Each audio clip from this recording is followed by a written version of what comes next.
Chapter 156. Li Wangyu whispered into Milliman's ear. Do you want the flame of victory? I can help you get the best sacred flame. To Milliman this was a fatal temptation. He stared at the Tang youth in front of him in disbelief. He said that he could help him get the best sacred flame. How was this possible? The so-called flame of victory was not just the heavenly fire. More importantly, it was formed by gathering all the sacred flames of different levels and adding the heavenly fire. When the Persians fought, they would even send the flame of victory to the battlefield to boost morale. However, Milliman was like a drowning man at this moment. Even if it was a straw, he wanted to hold on tightly to it. Milliman looked at Li Wangyu expectantly, waiting for his explanation. Li Wangyu smiled and said, Sabao, why don't we find a suitable place to talk? You won't be talking about this in front of everyone, right? Milliman stared at Li Wangyu silently for a few seconds, as if trying to figure out whether he was telling the truth or not. Finally, the hope in his heart won out. He extended his hand and made a gesture of invitation. He turned around and led Li Wangyu and the other playboys into the Jia Temple. The sacred flame in the Jia Temple fire altar in Lichuan Square had inexplicably extinguished itself because of the Chang brothers, the Yuqi twins, and Fang Yai. The Sogdians did not allow non-believers to enter the Jia Temple. However, as the saying goes, money makes the world go round. With the influence of these playboys and their families in Chang'an City, it was not difficult to find people who were willing to sell their souls for money, not to mention some Sogdians who were not pure believers. After promising a few Sogdians great rewards, these Sogdians did not hesitate to be the accomplices in extinguishing the sacred fire of the Zoroastrian shrine. The Chung brothers and the Yuqi twins immediately ordered people to make a few leather bags and tied them into the clothes of the Sogdians. One end of the leather bags was opened, and they were worn through the sleeves of the clothes. With the wide clothes covering them, no one could see any flaws. After that, he poured vinegar and alkali powder into the leather pouch. Then, he asked the Sushans to pretend to be devout believers and enter the fire altar to pray to the sacred fire. None of the priests who were guarding the fire altar noticed that among the Sogdians who were praying in the fire altar, a few of them were secretly aiming their sleeves at the bronze cauldron that was burning with the sacred fire. The vinegar in the leather bag had a chemical reaction with the alkali powder, constantly producing carbon dioxide gas. The carbon dioxide gas flowed into the copper cauldron through the opening of the leather pouch and into the cuffs of the Sushan's robes. Carbon dioxide gas was heavier than air. After flowing into the copper cauldron, it quickly gathered in the copper cauldron, isolating the air needed to burn the wood and extinguishing the flames. This carbon dioxide gas was colorless and odorless, so the priests guarding the fire altar in the Jia Temple naturally could not find any clues. When they noticed that the holy fire in the copper cauldrons on the fire altar had been extinguished, the Sogdian believers who were praying in the fire altar also noticed it. The scene was in chaos. The Sogdians who had completed their mission took advantage of the chaos and slipped out of the Jia Temple. All of this happened without anyone noticing. In an era where there was almost no knowledge of chemistry, even if the priests of the Jia Temple racked their brains, they would not know how the holy fire was extinguished. In fact, the Sogdians who were acting as spies did not know either. They only followed orders and tied a large leather pouch under their robes. After that, they stood beside the holy fire and aimed their sleeves at the holy fire in the copper cauldron. When the holy fire in the copper cauldron was extinguished, the Sogdians were shocked. They had no idea what had happened. They only vaguely sensed that the extinguishing of the holy fire had something to do with them. The Sogdians began to feel afraid. After collecting money from the rich playboys, they left Chang'an and went to the western region. This matter became an unsolved case. Millman invited Li Wangyu and the others into a quiet room in the Jia Temple. He changed his arrogant attitude and asked humbly, Shaolinkan, what do you mean by the holy fire? It means the heavenly fire. I can help you find the purest heavenly fire, Li Wangyu said with a smile. He had already thought of how to fool this Jia Temple Sabeo.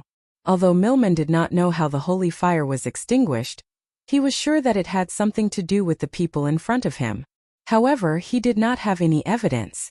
He did not even know how the other party operated it. It was meaningless to continue to dwell on this matter. Now he just wanted to know if Li Wangyu was telling the truth. If it's just the lightning fire, I don't seem to need your help. Milman replied calmly as he regained a bit of his rationality. The best holy fire was not so easy to collect. Although it was difficult to collect the lightning fire, the Jia temple could do it. The key to the victory fire was to collect the holy fire of the various classes of believers. This was a very complicated ritual that could take years to complete. Li Wangyu smiled and shook his head. No, I think you are mistaken. The lightning fire is not the real heavenly fire. The real heavenly fire should come from the sun. The sun? Yes, the fire from the sun is the purest holy fire. Do you want it? I can help you collect it. Li Wangyu's words made Milman stand up and stare at him. After a long time, Milman's expression became serious. He asked word by word. Are you sure it's the heavenly fire from the sun?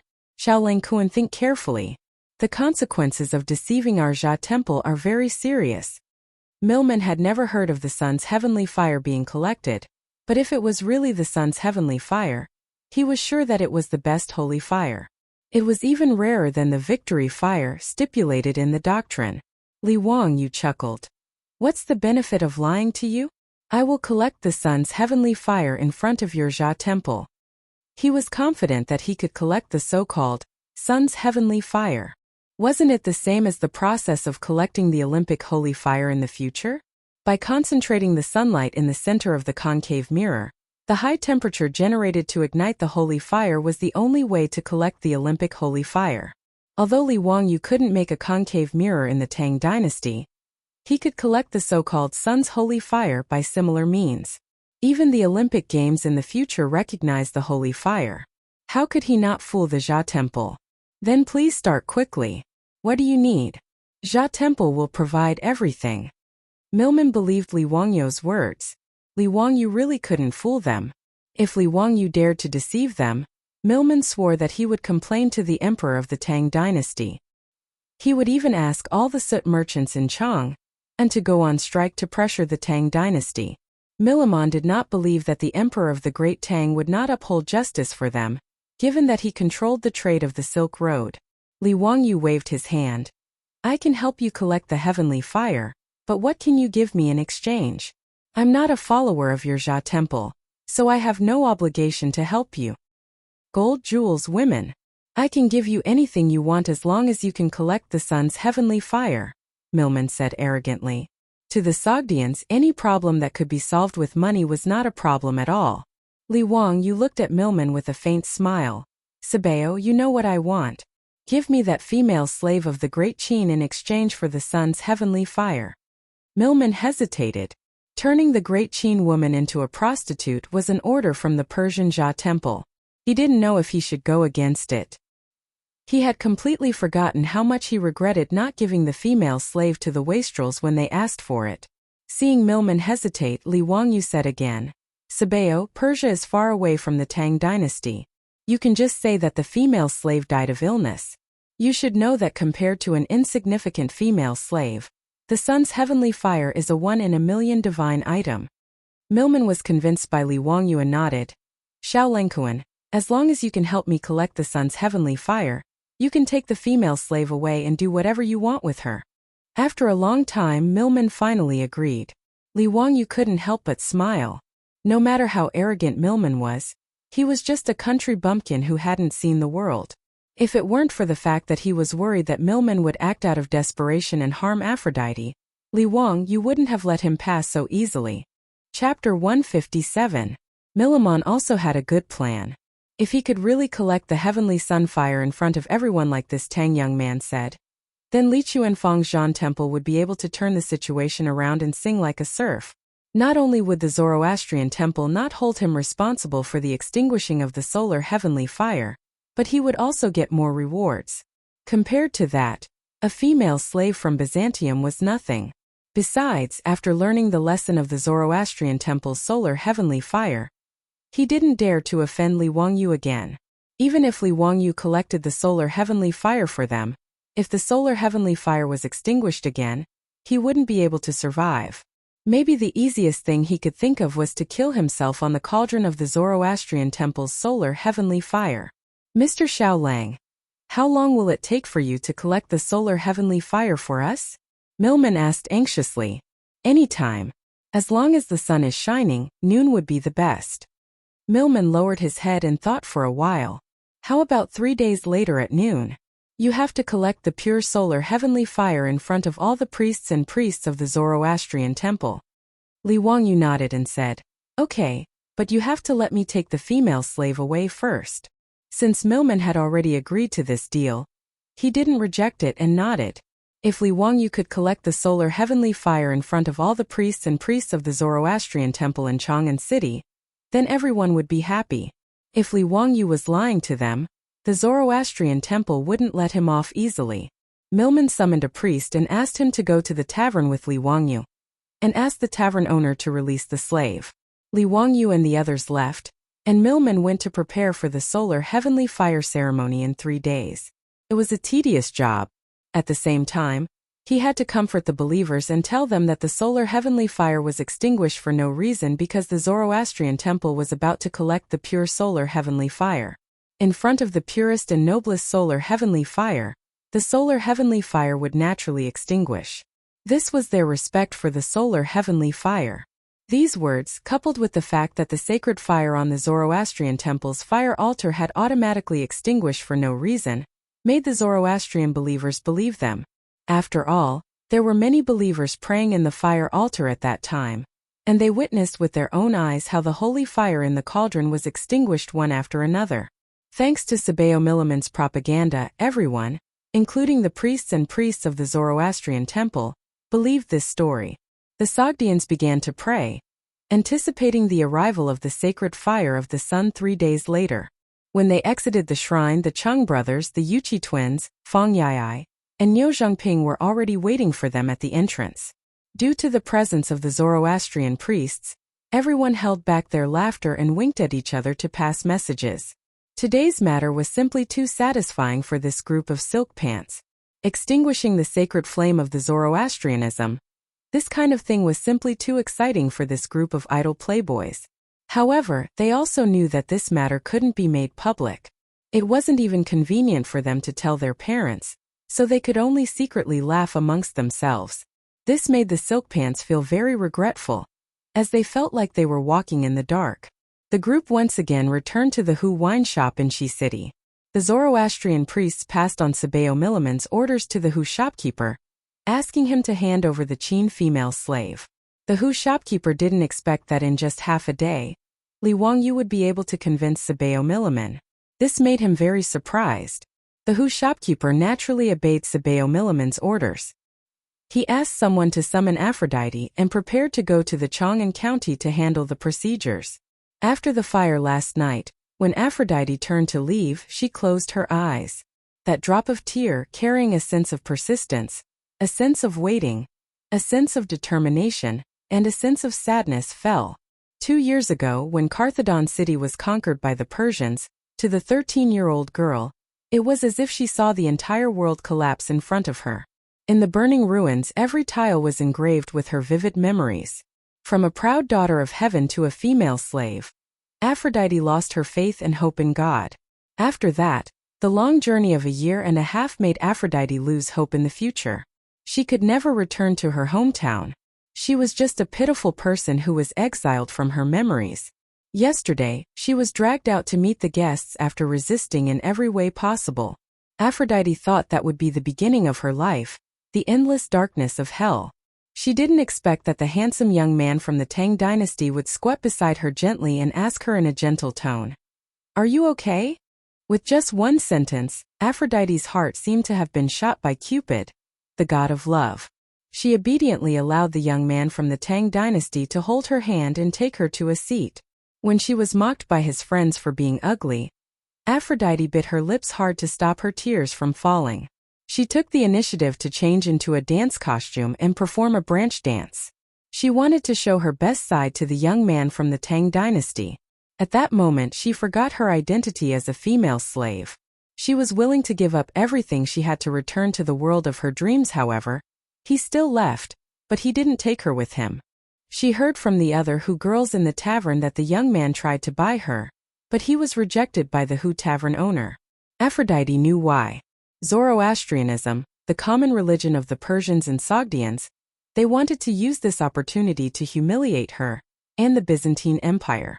After the young man from the Tang dynasty left, she had already made preparations.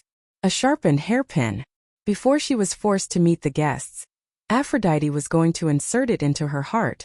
She would miss him until her body withered. However, at this moment Aphrodite hated him. All the beautiful days were long gone, and they would never return. Aphrodite's heart couldn't produce a trace of sadness because there were no ifs in the world of living. When the Hu Tavern owner ordered someone to summon her, Aphrodite's hand was already clenched tightly around the sharp hairpin. To her surprise, the person who appeared in front of her was the young man from the Tang dynasty with a warm smile on his face. A drop of tear fell from Aphrodite's wooden face again. She wiped her tears and smiled like a flower. "Are you here to take me with you?" "Yes, are you willing to come with me?" "I'm willing." Li Wangyu reached out his hand to the young girl again and held Aphrodite's hand. Her hand was soft and a little cold, but she held onto Li Wangyu's hand tightly as if she was holding onto her own happiness. The Hu Tavern owner accompanied them to the Chang and county to complete the procedures. Li Wangyu asked him to write a document to release Aphrodite. He took the document from the Chang and county and the document from the Hu Tavern owner and said goodbye to the foppish young masters. He was going to take the Hu girl back home. Li Wangyu originally wanted to borrow a horse from the foppish young masters for Aphrodite to ride, but the Hu girl refused. Aphrodite didn't feel shy at all when the foppish young masters were laughing at her. She stubbornly asked to ride with Li Wangyu. Ever since they left the Hu Tavern, the smile on her face never disappeared. The two of them squeezed on the horse. She curled up in Li Wangyu's arms and looked around curiously. They rode the horse to Dingzhou village, but Li Wangyu was a little troubled. How should he explain Aphrodite's situation to his beautiful boss? "It's urgent. I'm waiting online for an answer." Chapter 158. Li Wangyu brought Aphrodite back to Dingzhou village while feeling uneasy. With a 16-year-old beauty in his arms, and such a beautiful young girl version of Angelina Jolie, it would be a lie if Li Wangyu said that his heart wasn't moved. The girl's delicate body was in his arms, bumping and rubbing along with the galloping horse. Li Wangyu almost turned into a wolf. If Li Wangyu wasn't worried about how to explain it to his beautiful boss, he might have really done it. Anyway, Aphrodite's heart was now completely tied to Li Wangyu. If he really wanted to do something bad, the girl would never refuse. Only now did Aphrodite know that this young man from the Tang dynasty was called Li Wangyu. It was a very nice name. Wangyu, forget your worries. Is this a hint from God to me? Does he want me to forget my worries and live happily in the Tang dynasty? Aphrodite knew that it would be difficult for her to return to her hometown thousands of miles away. The man who saved her from the fire pit might be her life support. She began to think about random things again. Will Li Wangyu marry me? Does he have other wives? Will his wives accept me? Although the Byzantine Empire had a monogamous system, Aphrodite didn't mind sharing Li Wangyu with other women at this time. As long as I can stay by his side, it's enough. For a moment, the two people on the horse were thinking about their own things and didn't speak anymore. It was less than 100 miles away. No matter how slow the horse was, it only took them an hour to return to Dingzhou village from Chang. When the old butler and Niu Wu saw their Langjun return, they quickly came out to greet him. Ma Zhou also came out to greet his teacher. The three of them were surprised to see the girl who was riding with Li Wangyu. "Li Heng, this is Aphrodite, she is." Li Wangyu got off the horse and scratched his head. He didn't know how to explain the girl's identity, so he just laughed it off. "I'll tell you later. Li Heng, go and let the maids arrange a room for her. She will stay at home from now on." Li Heng and Niu Wu's old faces showed a smile that all men understood. Their Langjun finally grew up. Although he brought back a girl, it was nothing. In the Tang dynasty, who didn't have a few girls as concubines? Madame Su at home was also good, except that she was a little old. However, these days the old butler admired Su Chongqing's ability to take care of things in the manor. Not to mention that the four-wheeled carriage company was now managed by Su Chongqing. In less than 2 days, the group of Guangzhou men in Dingzhou village all listened to her. Now in Dingzhou village, Su Chongqing's words were more effective than the old village chiefs. Therefore, in the old butler's heart, Madame Su should be the main wife of the family in the future. and Li Wangyu brought back a girl who was obviously his Longjuan's concubine. However, Li Heng and Niu Wu both complained in their hearts that the women their Langjun found were really not good. The old ones were old, the ugly ones were ugly. As people of the Tang dynasty, in the eyes of Li Heng, Niu Wu, and even Ma Zhou, Aphrodite's appearance was the ugly type, the same as those rich playboys. As for Su Chongqing being old, if Su Chongqing knew that Li Heng and Niu Wu were secretly criticizing her for being old, there would probably be a bloodbath in the Li family. Lang Jun, this old slave, understands. He the Safu. What? Do you need a maid to serve her? The old butler asked with a smile. Aphrodite's name was too long for the old man to remember. It's Aphrodite. Forget it. You probably can't remember it either. Arrange a maid to take care of her. Li Wangyu repeated it again. However, looking at Li Heng's confused eyes, it was obvious that he still couldn't remember Aphrodite's name. He simply turned to the girl. Can I call you Aphrodite in the future? Your name is too long for people of the Tang dynasty. Aphrodite nodded obediently. Okay. I like the name Aphrodite. Li Wangyu introduced both parties, and Aphrodite gave everyone a standard Tang dynasty curtsy. She clasped her fingers together and placed them on the right side of her waist before bowing respectfully. Everyone, I'm Aphrodite, Longjuan's woman. Aphrodite's words caused Li Wangyu, Li Heng, Niu Wu, and Ma Zhou to choke on their saliva and cough at the same time. Li Wangyu blushed and didn't dare to let Aphrodite continue speaking, so he pulled her inside. Ma Zhou didn't know what to say. His teacher's concubine was too bold. Li Heng, on the other hand, smiled and stroked his beard, thinking that this concubine actually said that she was Longjuan's woman in front of everyone. Hehe, this mansion is going to be lively in the future. Li Heng, is Chongqing at home? Li Wangyu asked as he walked inside. The old steward hurriedly replied. Lang Jun, Madame Su has yet to return from Chang'an City. Perrin and Niu Yong went with her. Got it. Li Wangyu didn't know why, but he inexplicably felt a lot more relaxed when he heard that Su Chongqing wasn't at home. However, looking at the sky, there were at most 2 hours left before the evening drum sounded in Chang'an City, and his beautiful boss was about to return home. If he died prematurely, Aphrodite would also say that she was his woman in front of his beautiful boss. That would be a lot of fun. Li Wangyu wanted to tell Aphrodite not to say that in the future, but looking at Aphrodite's smiling face, he couldn't say anything. Damn it, so be it if I die. At worst, I'll just go all out and wait for my beautiful boss to flip out with jealousy before I use my ultimate move. I'd better instruct the maidservants to tidy up the washboard in the house first. I don't dare to take it out.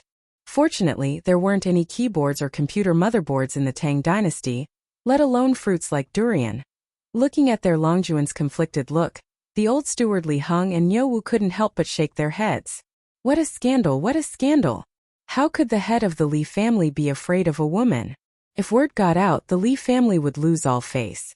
Ma Zhou also felt that his young master was good at everything, but why was he so afraid of women?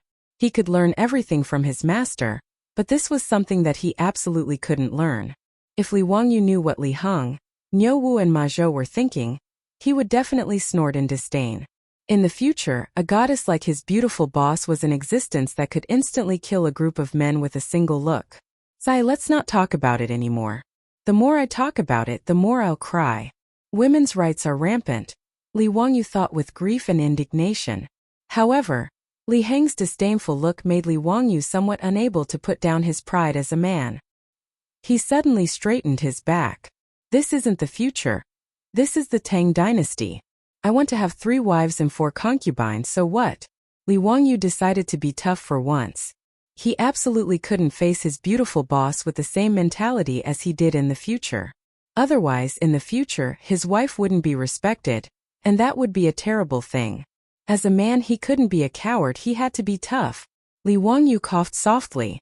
Just as he was about to assume the posture of a family head, he heard the sound of hurried horse hooves outside the door.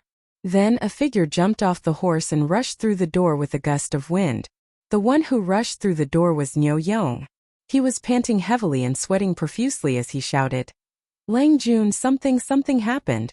Miss Su is trapped in the East Market. Quickly go and save her. Chapter 159. Li Wangyu was shocked when he heard the news. Niu Yong's appearance scared him even more. This one-armed strong man had bruises on his face and his clothes were torn in many places. Some of the wounds even oozed blood.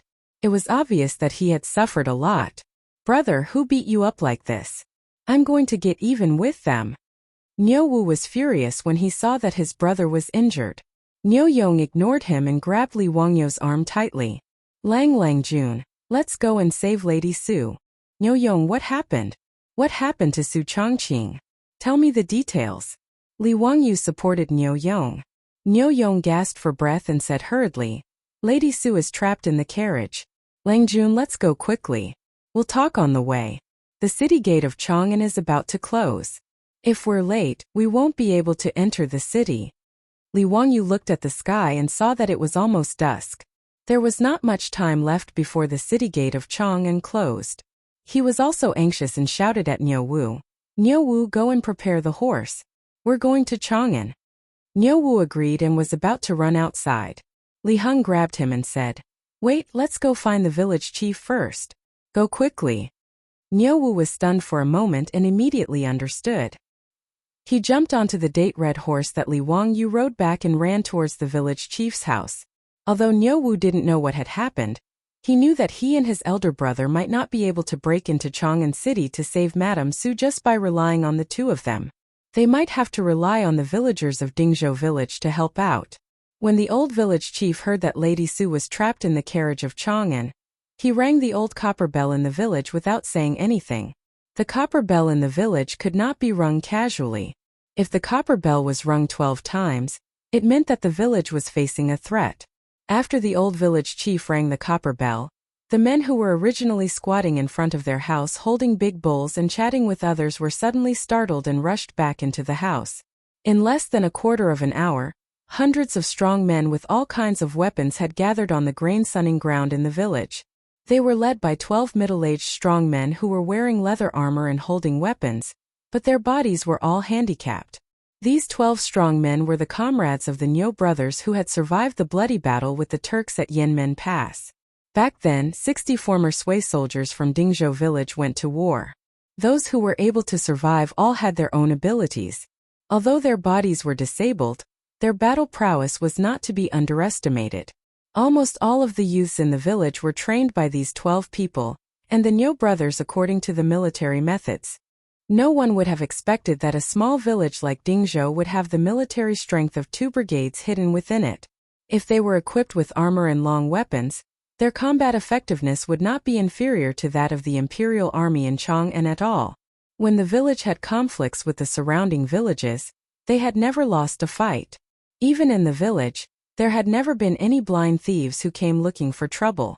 Of course, this also had to do with the fact that Dingzhou village was too poor. For a village that was so poor that it only lacked pants, naturally, no thieves would be stupid enough to come here and steal. "Village chief, why are you ringing the bell? Are there any blind thieves?" One of the 12 handicapped soldiers asked in a low, muffled voice. He held an old long spear in his hand. The body of the spear was covered with all kinds of scratches. It was obvious that this weapon had been used for a long time. This long spear was a prohibited weapon among the people, but no one in the village cared. Almost all of them had such prohibited weapons in their homes. Seeing that most of the people had arrived, the old village chief did not have time to talk nonsense. He raised his voice and shouted, "Lady Su of the Li family is in trouble. She is trapped in the East Market of Chang'an. Good people, come with me. Let's go and save Lady Su."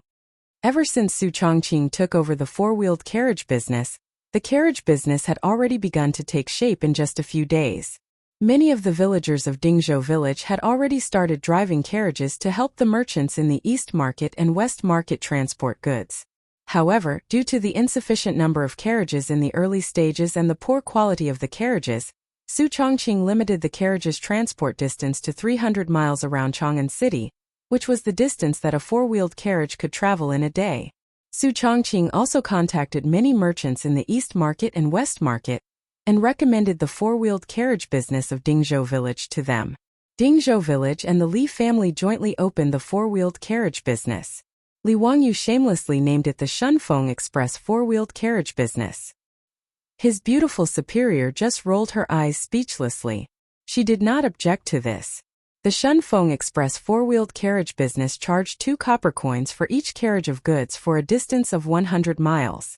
Su Chongqing had formulated a detailed distribution plan for the transportation of these 2 copper coins. The first was to pay taxes. However, the business tax in the Tang dynasty was frighteningly low. Each copper coin was 20 copper coins. The tax rate of 2% was almost nothing. In the Tang dynasty, only high-end goods such as silk, bamboo, tea, and lacquer had a business tax of 10%. After deducting 40 copper coins from the business tax, the remaining 1,960 copper coins would be 200 copper coins for each carriage and 2 coachmen. 30% of the carriage business's income would be added to the public account of the carriage business.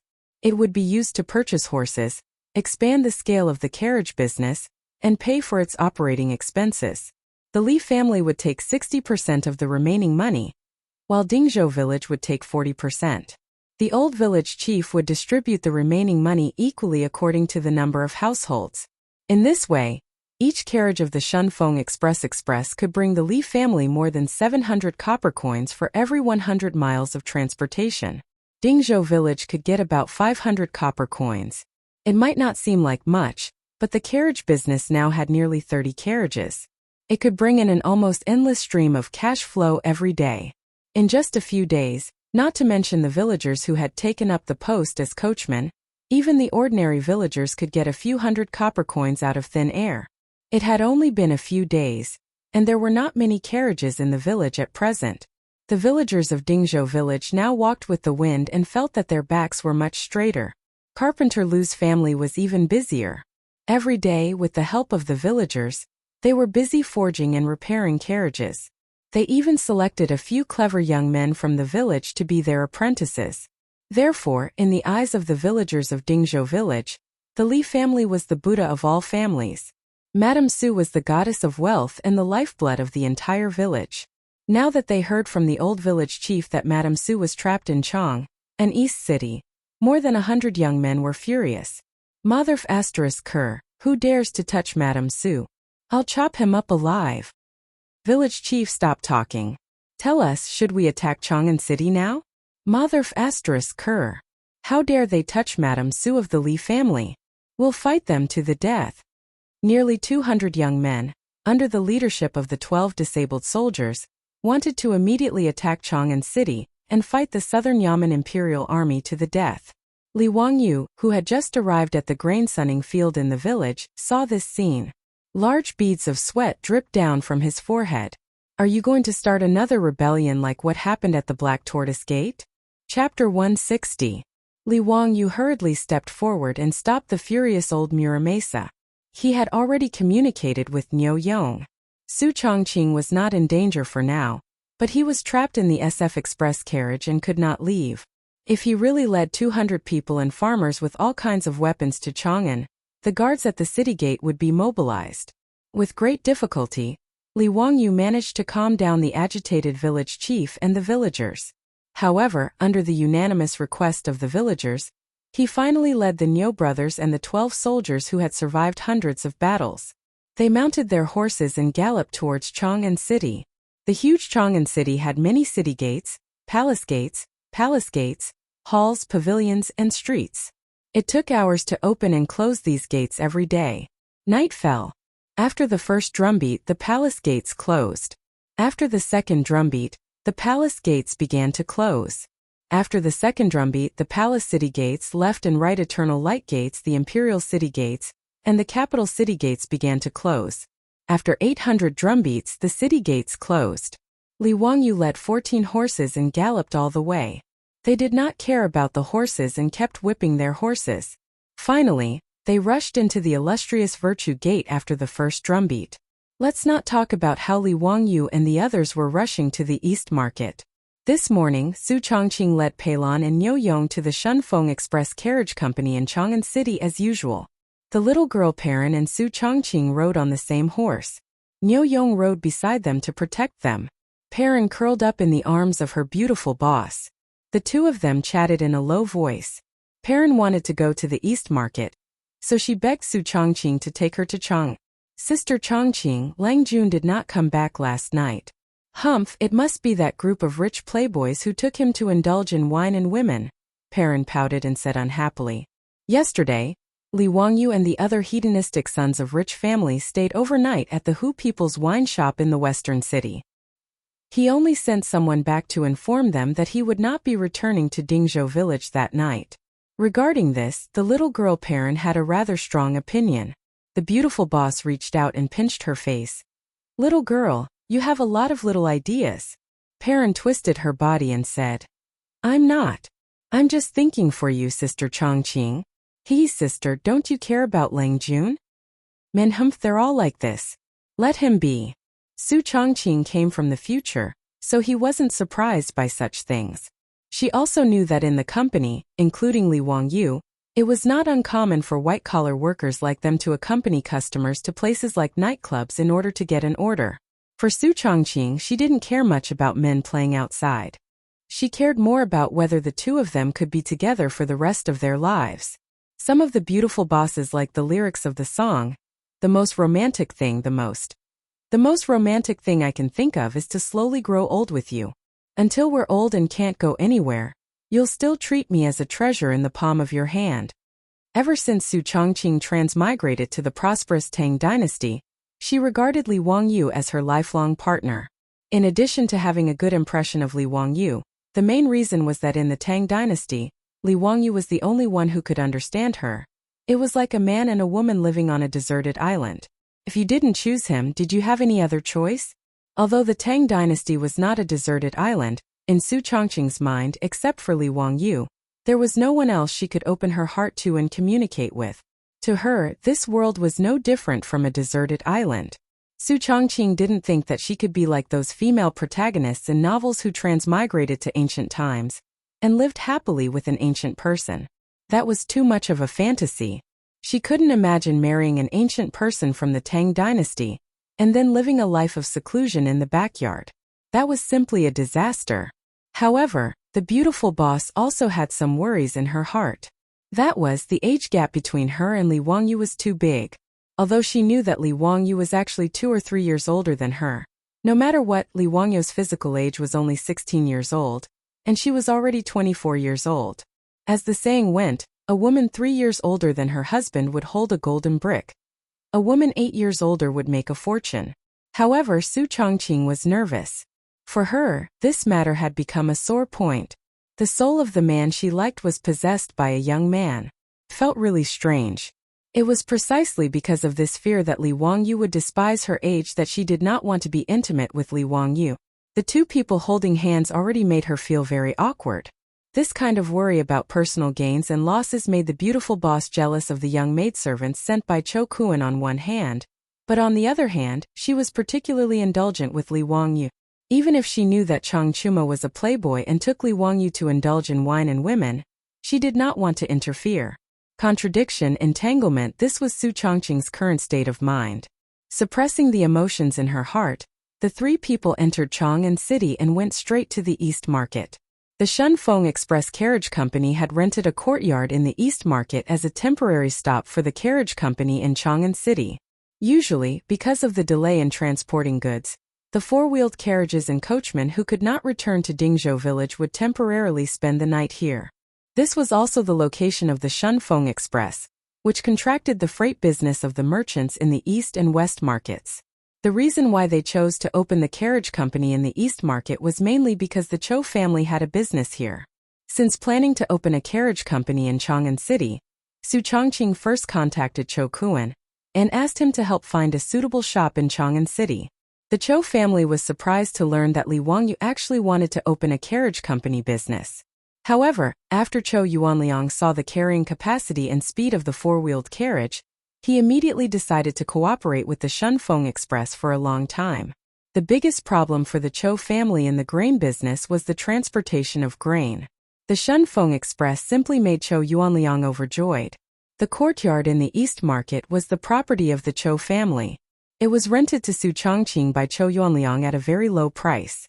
The condition was that all the grain of the Cho family would be transported by the Shunfeng Express in the future. In this regard, Su Chongqing naturally had no objection. The two sides happily signed the contract. In the past few days, the Shunfeng Carriage Company had helped the Cho family transport several batches of grain. Both the speed and the price made Cho Yuanliang very satisfied. After Su Chongqing and others arrived at the carriage company, she first checked the account book and confirmed that there was no problem. Then she dealt with some trivial matters of the carriage company. These days, the most troublesome thing for the beautiful boss was that there was no one to help her. Now the carriage company had just started, so she could do it by herself. But once it developed, she would have to do all these things by herself. That would be really terrible. In Dingzhou village there were many farmers who worked and they were all good at it. But there was no one who could read to help with the management. Sure enough, talent was the most precious thing even in the 21st century. After busying himself for more than 2 hours, he was finally almost done. Only then did Su Chongqing lead Pei Lan to stroll around the eastern market. Niu Yong wanted to accompany them, but Su Chongqing refused with a smile. In Chang'an city of the Tang dynasty, especially in the East Market, the security was still good. She and Perrin were not worried about any accidents. Shopping was a woman's nature. Maybe no matter where, no matter which era, women liked to walk around and look around because they liked this feeling. It was the first time that Perrin came to the East Market. In this era, the most prosperous shopping center in the world was located, which made the little girl very excited. Although Perrin insisted on serving Li Wangyu in the mansion, no one treated her as a maid in the mansion. After asking Li Wangyu and the old housekeeper for their opinions, Su Chongqing simply set a monthly salary for Perrin, which was the treatment of a member of the family. The servants in the Tang dynasty were the property of the master. Naturally, they were not like the maids in Dream of the Red Chamber, who had a monthly salary. Generally speaking, the master would take care of the servants' food and accommodation, and reward them according to his mood.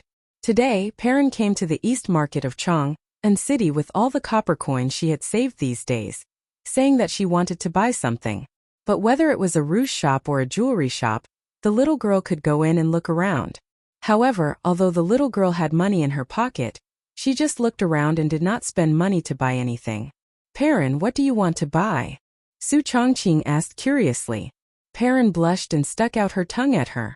Sister Chongqing, I want to buy a sachet for Lang Jun. The sachet she was talking about was a hollow metal ball with a pattern of flowers or animals. A metal incense pot was suspended on a balance frame inside, and the outside could be rotated at will.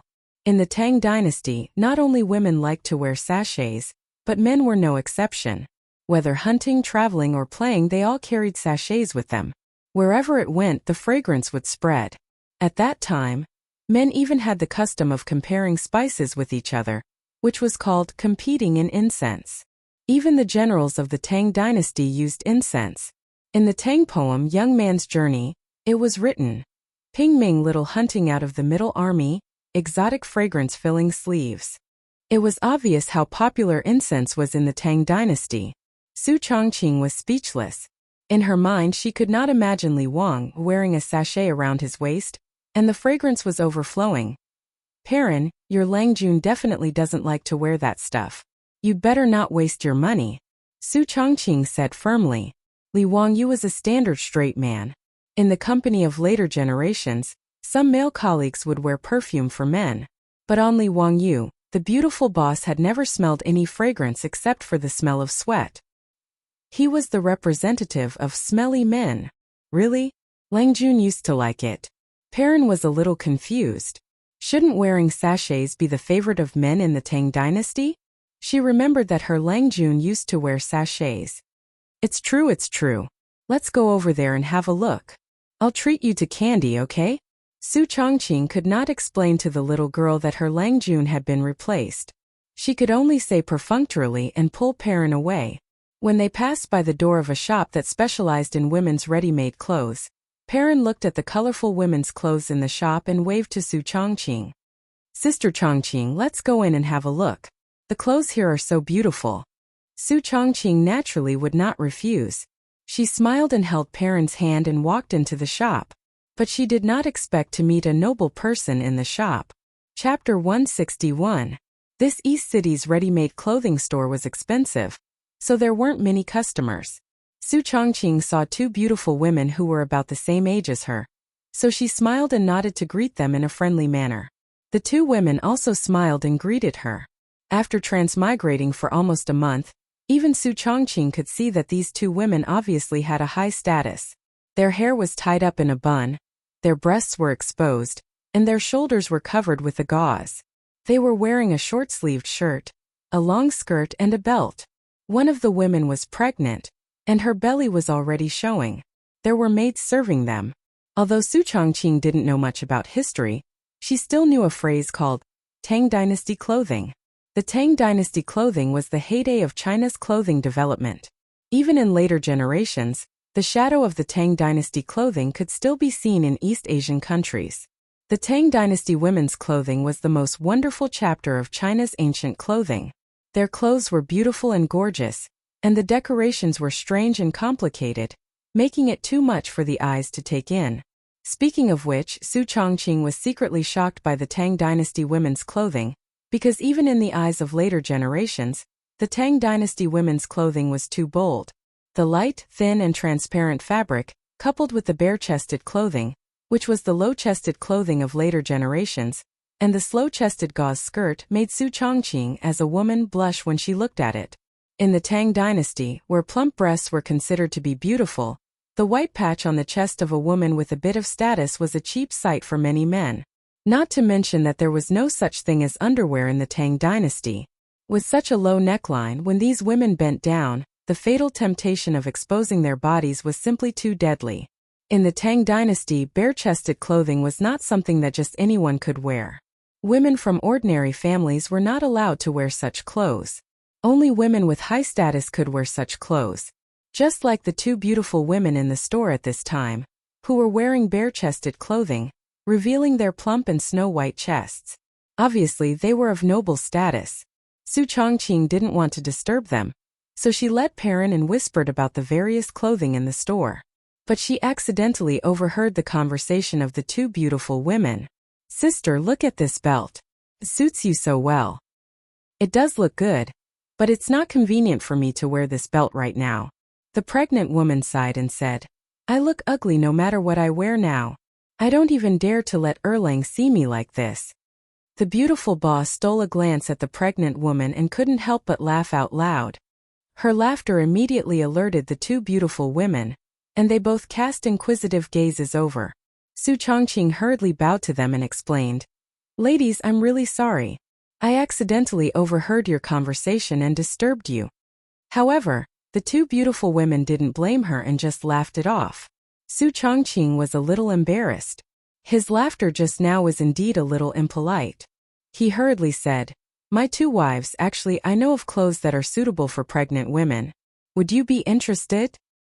"Oh." The pregnant woman's eyes lit up upon hearing this, and she hurriedly asked, "Young lady, tell me about it." What Su Chongqing thought of was the maternity clothes of the future. When women in the future were pregnant, they would usually buy maternity clothes that were wide, comfortable, breathable, sweat-absorbent, and easy to wear. And women in the future would pay more attention to the beauty of maternity clothes.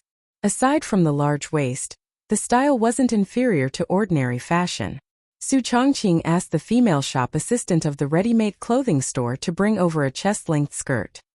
He pointed at the waist of the skirt and said, "Actually, this chest-length skirt is the most suitable for pregnant women. You just need to modify the waist a little." The chest-length skirt looked like the Korean clothing of the future.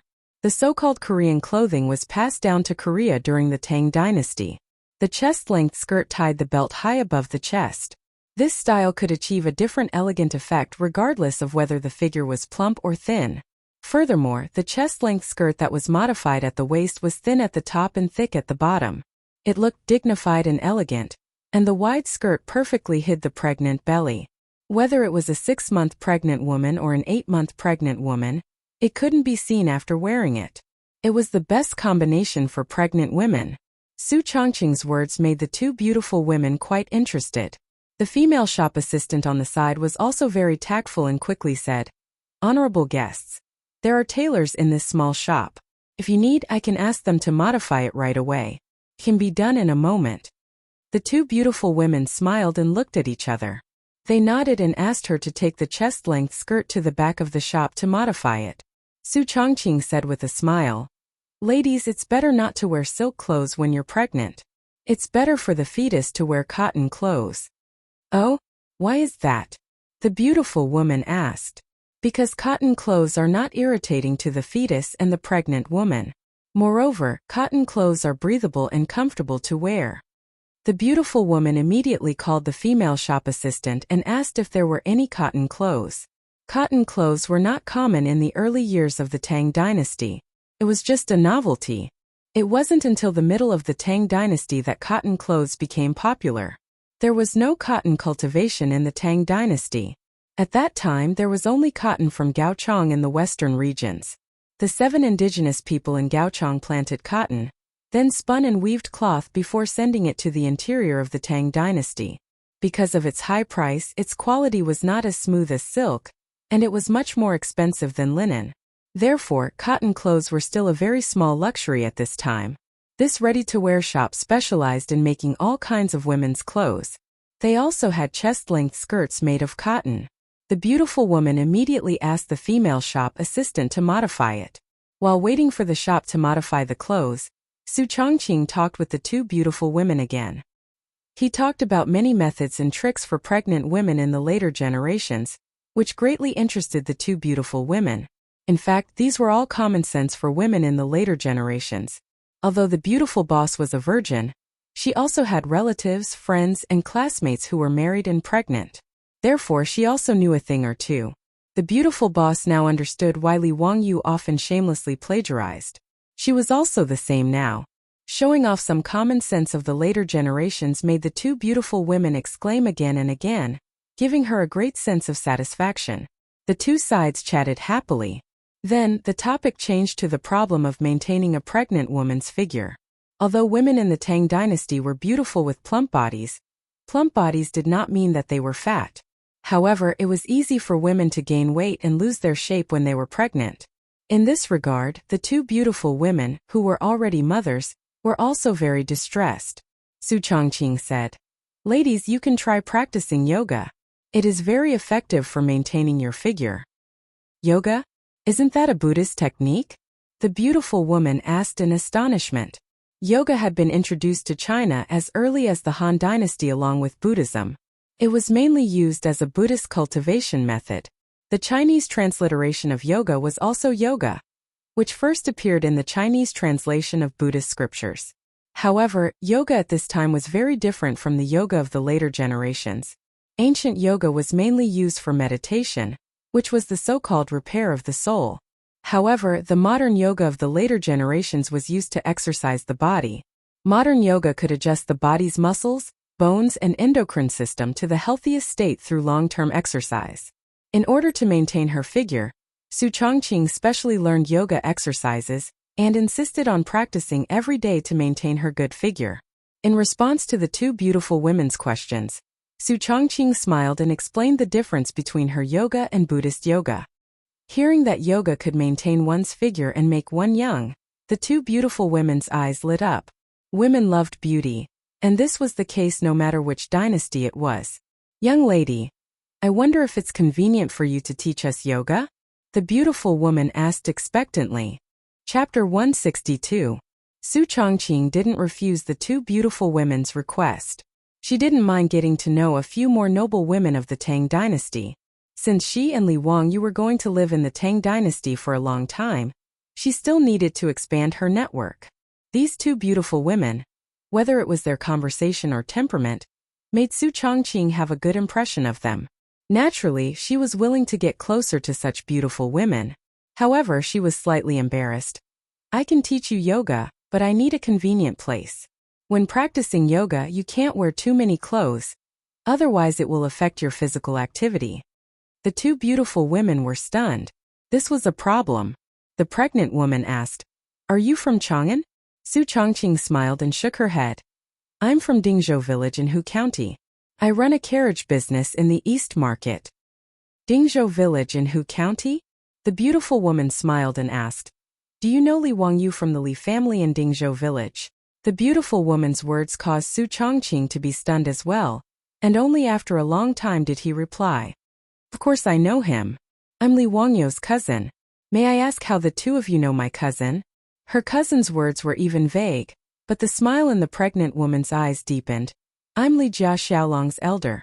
So you're also my niece. What? Li Wangyou's elder? Except for the Li family in Hu County, who had already shed all pretense of cordiality, Li Wangyou's current identity, what other elders did he have? Su Chongqing was confused by the beautiful woman's words. She didn't know how to address these two beautiful women. Niece, let's go. I'll tell you in detail when we go to my house. After learning Su Chongqing's identity, the beautiful woman became very enthusiastic and stepped forward to hold her arm. Su Chongqing was dumbfounded. These two beautiful women didn't look much older than her. The two of them were about 27 or 28 years old. How did he suddenly become the junior of these two beautiful women? It was too late for regrets. She hated Li Wangyou's fabricated identity so much that her teeth itched. Damned Li Wang, why couldn't you have made up an identity? Su Chongqing still didn't want to acknowledge this relative. But he was pulled out of the house by two enthusiastic beautiful women. He didn't even bother to take the dress that he had asked the shop to modify. A simple-looking two-wheeled carriage was parked at the entrance of the clothing store. Su Chongqing was forced by the two beautiful women's warm invitation, and had no choice but to follow them onto the carriage. Perrin was also invited by the beautiful woman's maid to get on the horse at the back of the carriage and follow the carriage all the way. The little girl also didn't know what was going on. Since when did his Lang Jun have any elders? Perrin, who grew up in the Li family, knew very well about Li Wangyou's relatives. She had never heard of any elders or relatives in Chang'an City. However, the two beautiful women didn't seem to be bad people. Perrin could only suppress the suspicion in her heart and follow the carriage all the way.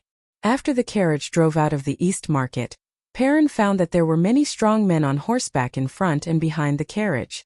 They were guarding the carriage with solemn faces, which made her even more surprised.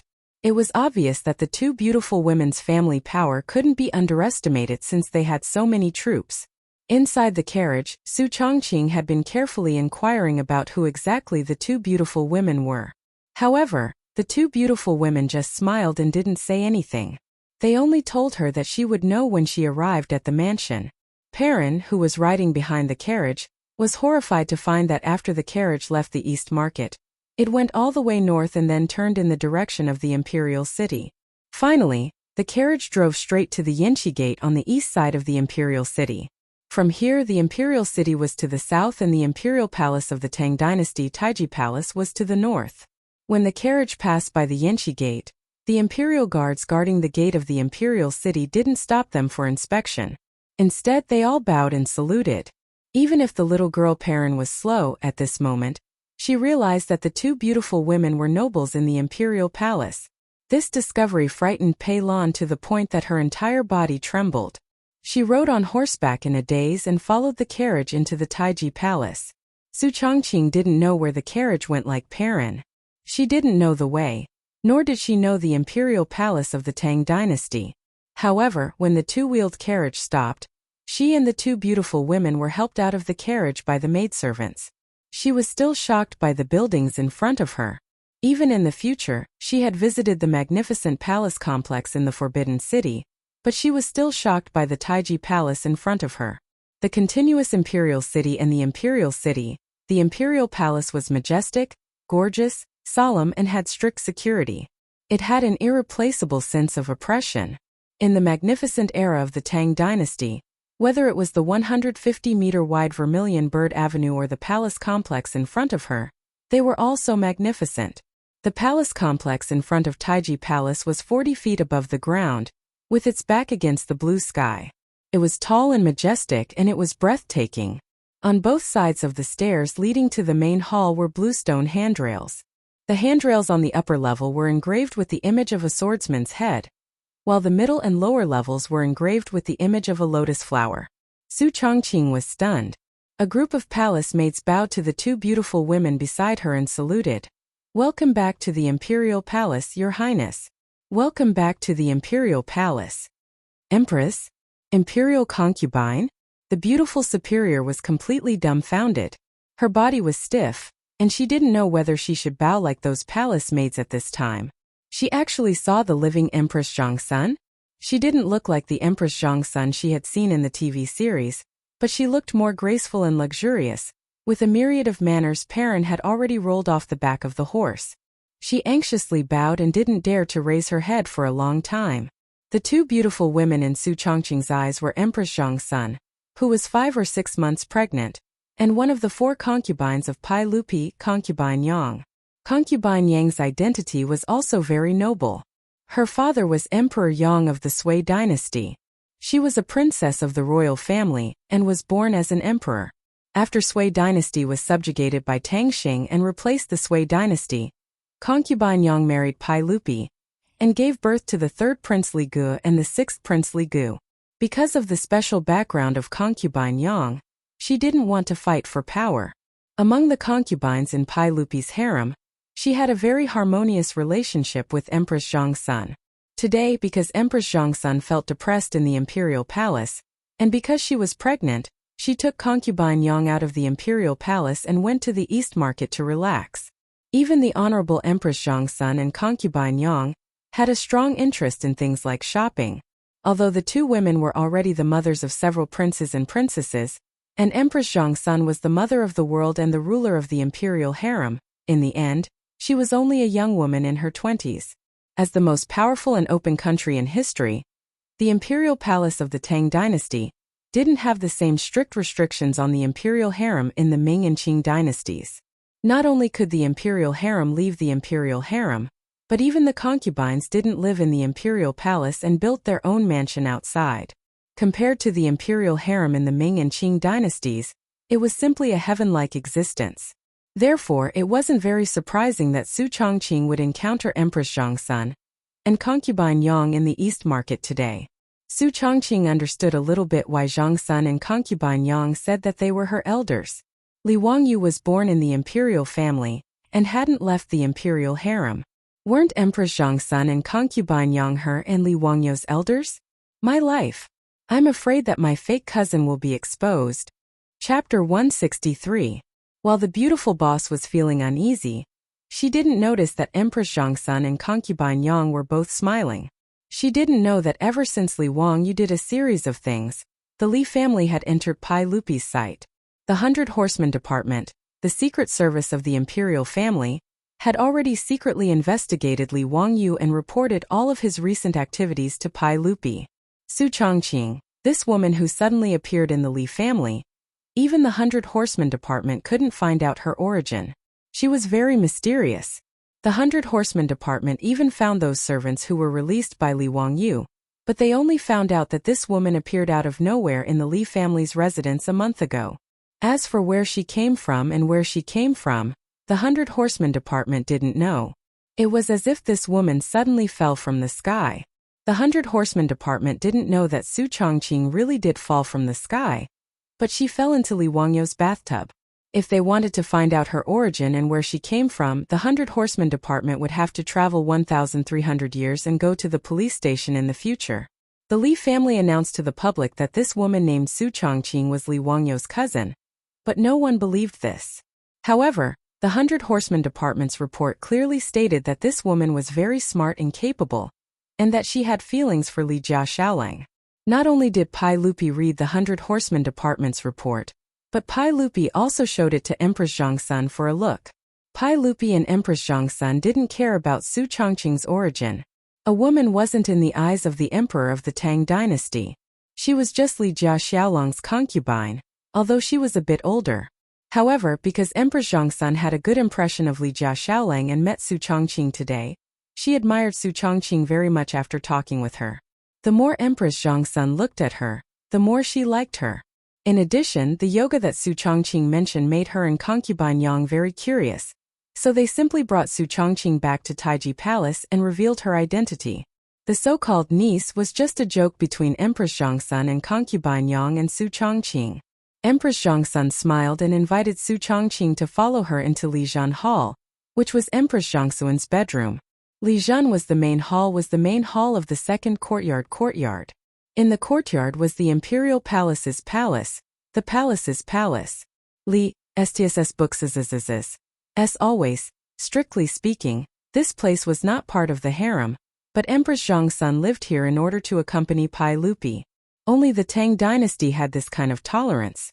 Other dynasties hated that they couldn't lock the harem's empress and concubines behind the palace walls, not to mention that they could go out of the palace to play from time to time. Perrin was so scared that she couldn't speak clearly and didn't dare to enter the palace. Su Chongqing simply let her stay outside the hall. Although Su Chongqing respected Empress Zhongsun and concubine Yang, because she came from the modern era, she didn't have much respect for imperial power. After all, except for a few countries in the modern era, in most countries with monarchs, the monarch was just a decoration. Therefore, even when facing the empress and the harem's imperial concubines, Su Chongqing was relaxed and didn't have much uneasiness or nervousness. She asked the palace maids to bring her 3 soft mats and put a towel on them to act as yoga mats. Yoga mats were necessary to practice yoga. Firstly, it was to prevent slippage and protect the safety of the trainer. Secondly, it was to protect the knees and spine. Su Chongqing also asked the palace maids to bring them close-fitting clothes. Women in the Tang dynasty often wore short skirts, which couldn't be used for exercise. Fortunately, women in the Tang dynasty also liked to wear hu clothes, which were narrow sleeves and tight, with separate clothes and pants, which could barely be used for yoga exercise. After telling the palace maids to close the door, Su Chongqing began to teach Empress Zhongsun and concubine Yang the method of yoga exercise. 2 hours later, the door of Li Main Hall slowly opened. Su Chongqing, Empress Zhongsun and concubine Yang all came out with fragrant sweat. Empress Zhongsun asked the palace maids to bring snacks and food. The 3 of them sat in the side hall to rest and chat.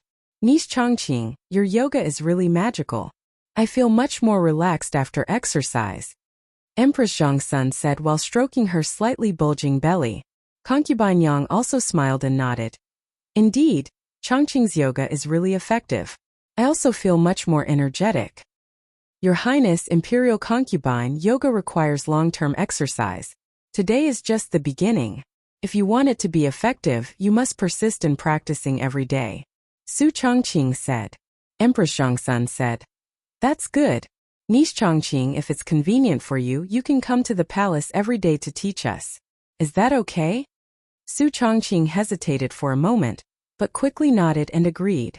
She naturally wouldn't refuse to have a good relationship with the royal family of the Tang dynasty. Empress Zhongsun took a jade pendant from her body and handed it to her. This is my jade pendant. You can keep it well. With this jade pendant, you can enter and leave the palace at any time. Su Chongqing didn't refuse. She thanked Empress Zhongsun and took the jade pendant. The front of the jade pendant was carved with a phoenix that symbolized the status of the empress, and the back was carved with 8 characters. Ding has fire virtue, he is a phoenix. Su Chongqing didn't know Seal script or history, so she naturally didn't know that these 8 characters were taken from the ancient legend of the emperor. Ren has water virtue, he is a dragon. Ding has fire virtue, he is a phoenix.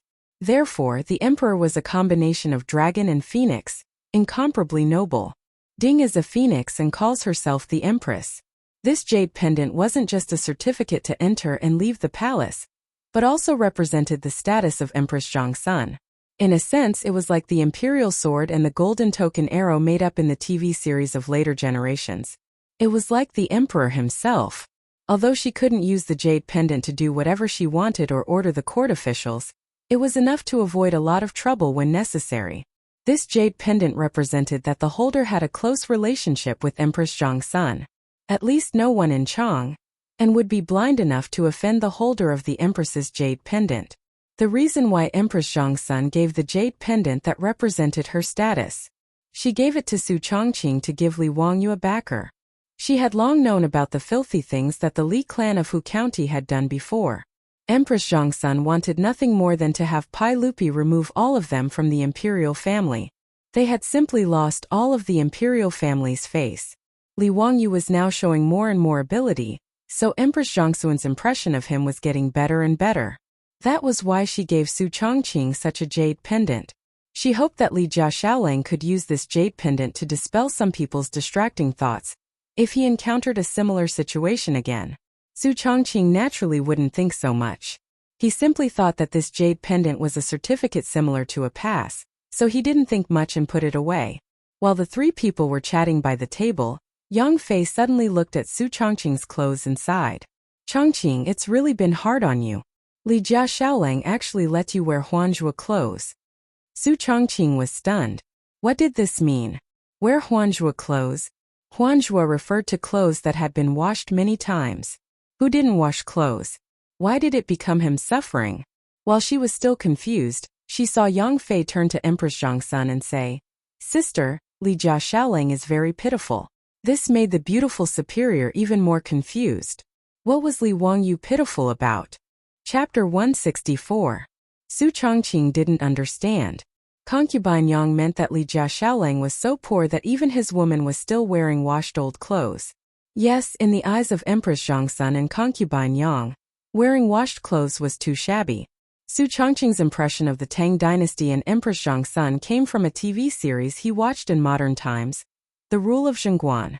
In the TV series, Empress Zhongsun was thrifty, righteous, and a motherly model. She once made her beautiful superior cry. In the TV series, Empress Zhongsun even wore patched clothes.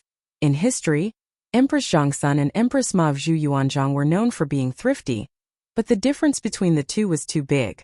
Empress Ma was only born in an ordinary family. Her family was even increasingly poor. It could be said that she was born in a bitter family. Therefore, in history, the only imperial concubine who was thrifty enough to wear ragged clothes was Empress Ma. Empress Zhongsun was born in the imperial family of Northern Wei. As the imperial family, the Zhongsun family produced many capable people from Northern Wei to Sui dynasty. It could be said that the family has mountains and rivers. Therefore, Empress Zhongsun's thrifty was just not extravagant and wasteful. In the old Tang book, it was recorded that Empress Zhongsun was very thrifty. She only gave what she wore. Translated into the vernacular, it meant that Empress Zhongsun was a very thrifty person. She only asked that the clothes and jewelry she wore and the carriages and horses she used were enough. The so-called enough was not to change the old jewelry and then reuse it, nor was it to reduce the grade of the carriages and horses. It was just that the overall quantity was not excessive. That was all. In the Tang dynasty, including the nobles, they absolutely did not wear washed old clothes. In other words, they would throw away the clothes if they were dirty. Empress Zhongsun, who was known for being thrifty, was also like this. The so-called thrifty was 3 years of new clothes, 3 years of old clothes, and 3 years of sewing and patching. That was a plot purely imagined by the scriptwriter. In history, wearing washed clothes was the model of being thrifty, and would be recorded and praised in the history books. For example, in the Book of Sui, Food Records, it was recorded that the emperor bowed and walked frugally, while the 6 palaces wore salty clothes. This was similar to modern luxury clothing in the future. There was once news that high-end clothing was deformed after being dry cleaned.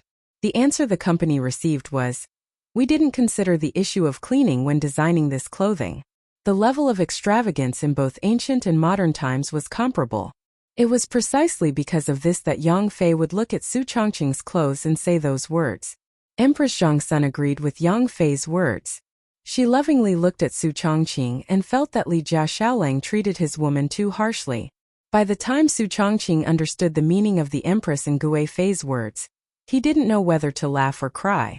Did the royal family and nobles of the Tang dynasty have some misunderstanding about the concept of being thrifty?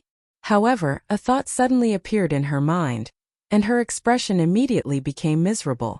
He had to admit that women were born actresses. His beautiful superior's expression at this moment was very much like a young lady who was poor and had been wronged. The only thing missing was a weeping beauty. Your Highness Gui Fei Nyang, you may not know, but Wang Yu is currently carrying a debt of nearly 3 million yuan. If he doesn't have the money to pay off the debt by the end of the year, I'm afraid he will be sued and beaten. It's a pity that his parents are dead, and he is being humiliated. He almost couldn't even keep his lord's grave. Under such circumstances, how could he dare to wear new clothes? Her words weren't false. Empress Zhongsun also knew the situation and felt that Li Jia Xiaolang wasn't easy. Empress Zhongsun said, "That child has suffered. Why don't I help him pay off the debt?" Su Chongqing hurriedly said, "No, Your Highness, Wang Yu is stubborn and definitely won't accept charity." That day, Yu Shernan's secret supervisor also wanted to pay off the debt for him, but he refused. Empress Zhongsun sighed. AI, then what should we do? Su Chongqing suddenly smiled and asked. Your Highness, I have an idea. It can benefit the imperial family and also help my Li family get out of trouble. I don't know if your Highness is interested? Oh, there's such a good thing? Let's hear it. Empress Zhongsun and concubine Yang were very curious. Su Chongqing told them all about the Shunfeng Express Carriage Company and analyzed the profits in detail for Empress Zhongsun and concubine Yang, as well as the current financial problems the carriage company was facing. Due to the lack of sufficient funds, the four-wheeled carriage company's development was very slow, and the market demand was abnormally large. In fact, this wasn't a whim of the beautiful superior. Originally, she had discussed with Li Wangyu whether or not to pull Changchumo and the other dandy families into the company. The four-wheeled carriage company was really too big a cake.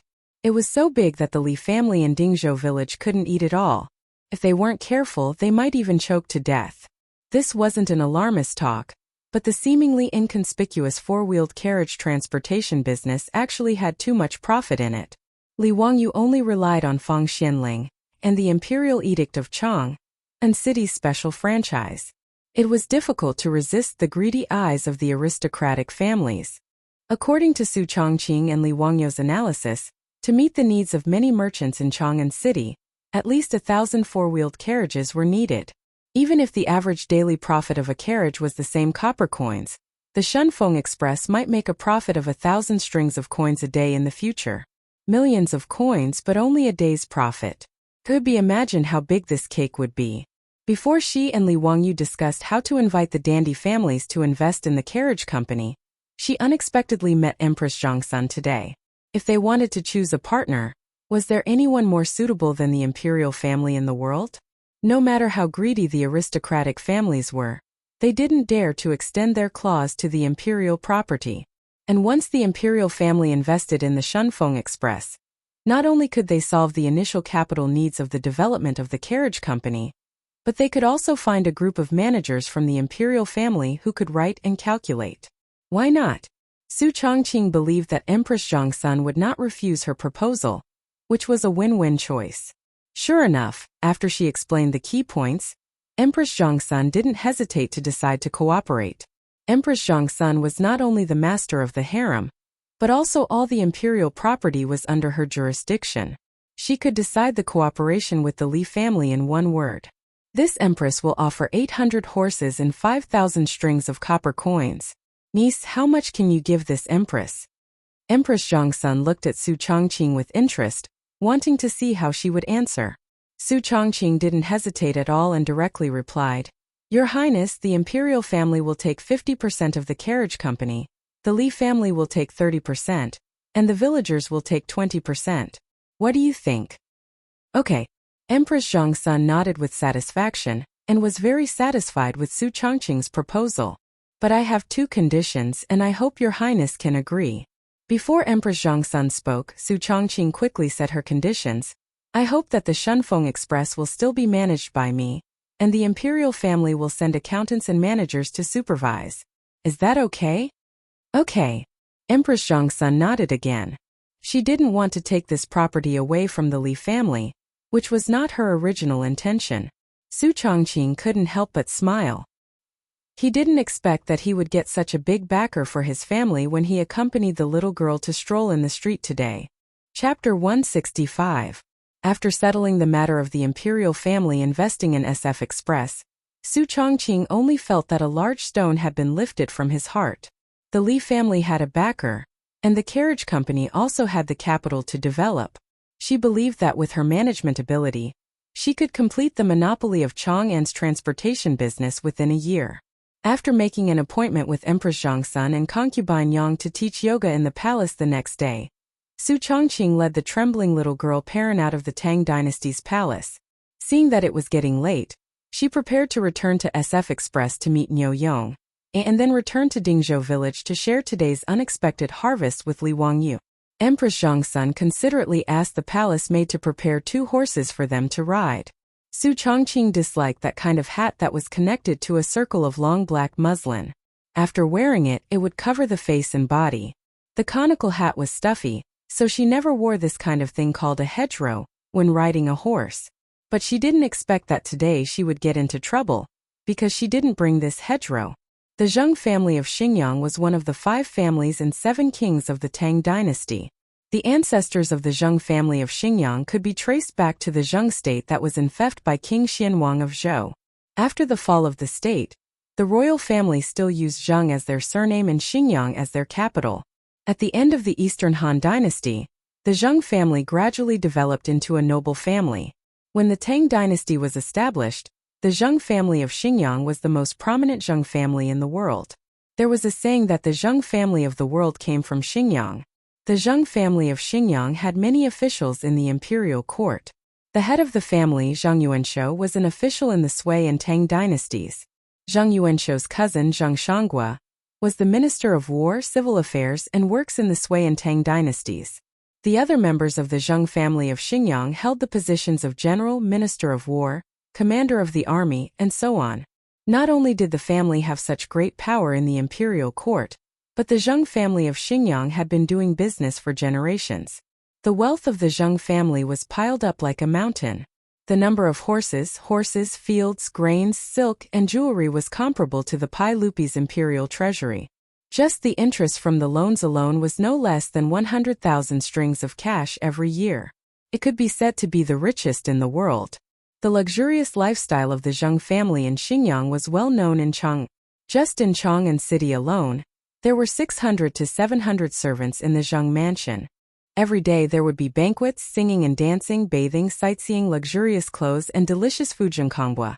The eldest son of Zheng Yuanshou, the head of the Zheng family in Xingyang, was 20 years old, but he was a famous playboy in Chang. Unlike Cheng Chumo and the other top playboys, Zheng Konghua could be said to be the top scum of the Tang dynasty. Although Cheng Chumo, Fang Yai and the others loved to play around, they knew when to stop and did not use their family's power to do evil. But Zheng Konghua, on the other hand, kicked a widow's door, dug up a family's grave, drank the mother's milk during confinement, and scolded a big blind man as a mute. It could be said that the top of his head was oozing pus, and the soles of his feet were covered in ulcers. Furthermore, Zheng Konghua also had a huge hobby, which was that he loved beauties the most, especially the women of good families. He would often bring his men to snatch women from the common people and make merry every night. Because of this, the people in Chang'an city who sued the Zheng family almost broke the drum of grievance of the Chang'an County and Wanyan County. However, the Zheng family in Xingyang had power and money. These people who complained were often coerced by the Zheng family, or used both the carrot and the stick. They paid a small sum of money and sent them away. Now in Chang'an city, when Zheng Konghua brought his men to the streets, they could almost achieve the effect of clearing the streets, and people could not wait to avoid them. On this day, Zheng Konghua was idle and bored, so he led a group of servants and was ready to go to Ping Kong Square to have fun. The Zheng mansion was located in Daning Square, which was not far from the imperial city. When they came out of the square, a group of people shouted and shouted as they went to Ping Kong Square in the south. When they arrived at Wangxiamen Street, Zheng Konghua's eyes suddenly lit up. What a beautiful girl! There were 2 rouge horses in front of them, and one of them had a young lady sitting on its back. Although her figure appeared thin and frail, she had the countenance of a flower and the face of the moon, and was indescribably beautiful. Beside her on the horse, there was a 13 or 14-year-old girl, who also looked lovely. When Zheng Konghua saw her, he felt a burst of heat in his lower abdomen. This woman was delicious and she was his type. He did not care about the people coming and going on the street, and they were near the imperial palace. He waved his hand and was ready to let the troops surround them. He had done this kind of thing many times, so he did not have any scruples. In Chang'an city, no one dared to interfere with the Zheng family's business, including those martial marquises who were patrolling the streets. When he thought that he could drag this young lady back to the mansion, press her on the bed and wantonly ravage her, he felt hot blood rushing to his body. He did not even intend to let go of the pretty girl. Although she was young, she also had a unique flavor. Today's luck was really good, to be able to meet such a pair of beauties as soon as he went out. Zheng Konghua was going to have a second chance today. Just as Zheng Konghua felt as if his heart was being scratched by a cat and was impatiently preparing to have his troops surround them and capture them, a servant beside him said softly, Young master, those 2 horses seem to be horses from the palace. Look at the horses' buttocks. There's a brand from the palace. Horses from the imperial palace? Zheng Kongbo was slightly stunned and reached out to stop the troops. He looked up carefully and found that the buttocks of the 2 rouge horses indeed had a mark of the imperial palace of the Tang dynasty. Damn it, are these 2 bitches from the imperial palace? Zheng Kongbo was full of anger. He thought that he could capture the 2 beauties back to the mansion and enjoy himself, but he did not expect to meet people from the imperial palace. Although he was arrogant and domineering, he was not stupid enough to rob Pai Lupi's women. That would cost him his head. Even the Zheng family of Xingyang could not protect him. Zheng Kongbo knew his own limits at least. Seeing the 2 beauties go farther and farther, Zheng Kongbo looked at the graceful back and felt very unwilling. He waved the horsewhip and said, "Let's go and see if they are from the imperial palace." A group of people followed the 2 beauties in front of them and went to the East Market. Zheng Kongbo, the eldest son of the Zheng family of Xingyang, took a fancy to Su Chongqing and the little girl Perrin. After they came out of the Taiji Palace, they talked and laughed all the way to the East Market. No one noticed that a pair of wretched and greedy eyes had been staring at them. If Empress Zhongsun had not arranged 2 horses for them, they would have been taken into the mansion by Zheng Kongbo at this time. It was lucky. Zheng Kongbo and his people followed the beautiful boss and Perrin all the way to the yard of the Shunfeng Express carriage in the East Market. Seeing the 2 beauties he took a fancy to today riding into the yard of the carriage, Zheng Kongbo immediately asked the servants to inquire about the 2 women's background. At the door of the carriage, several villagers of Dingzhou who did not carry goods were squatting on the ground and chatting. The servants of the Zheng family used the pretense of looking for people to get information from these simple men easily. When he came back, his face became quite strange. "Did you get the information? Are the 2 beauties from the imperial palace?" Zheng Kongbo asked impatiently. The servant shook his head and said, "Yes, they are not from the imperial palace. They are from the Li family of Dingzhou village in Hu County." Zheng Kongbo was stunned. Li family of Dingzhou village in Hu County? Is there a noble surnamed Li in my dynasty who lives in that Dingzhou village? The servants and troops shook their heads again and again, which made Zheng Kongbo slap his thigh regretfully. "Damn it, I made a mistake. They are clearly the young ladies of Tian Shiling's family. Go rush in and grab the 2 beauties for me." The troops of the Zheng family responded loudly and jumped off their horses. They grinned and rubbed their fists and rushed to the carriage, ready to take them by force. Chapter 166. At present, the drivers of the Shunfeng Express were all farmers in Dingzhou village. Because there were not many carriages in the carriage company, there were not many farmers in the carriage company. Suddenly, they saw more than a dozen big men rushing to the carriage company. The farmers who were squatting at the door were all shocked. Seeing that these people were not friendly, the farmers immediately stood up and blocked the door of the carriage company. Some smart ones immediately turned around and ran to the carriage company to inform others. They were not ordinary people without the strength to truss a chicken.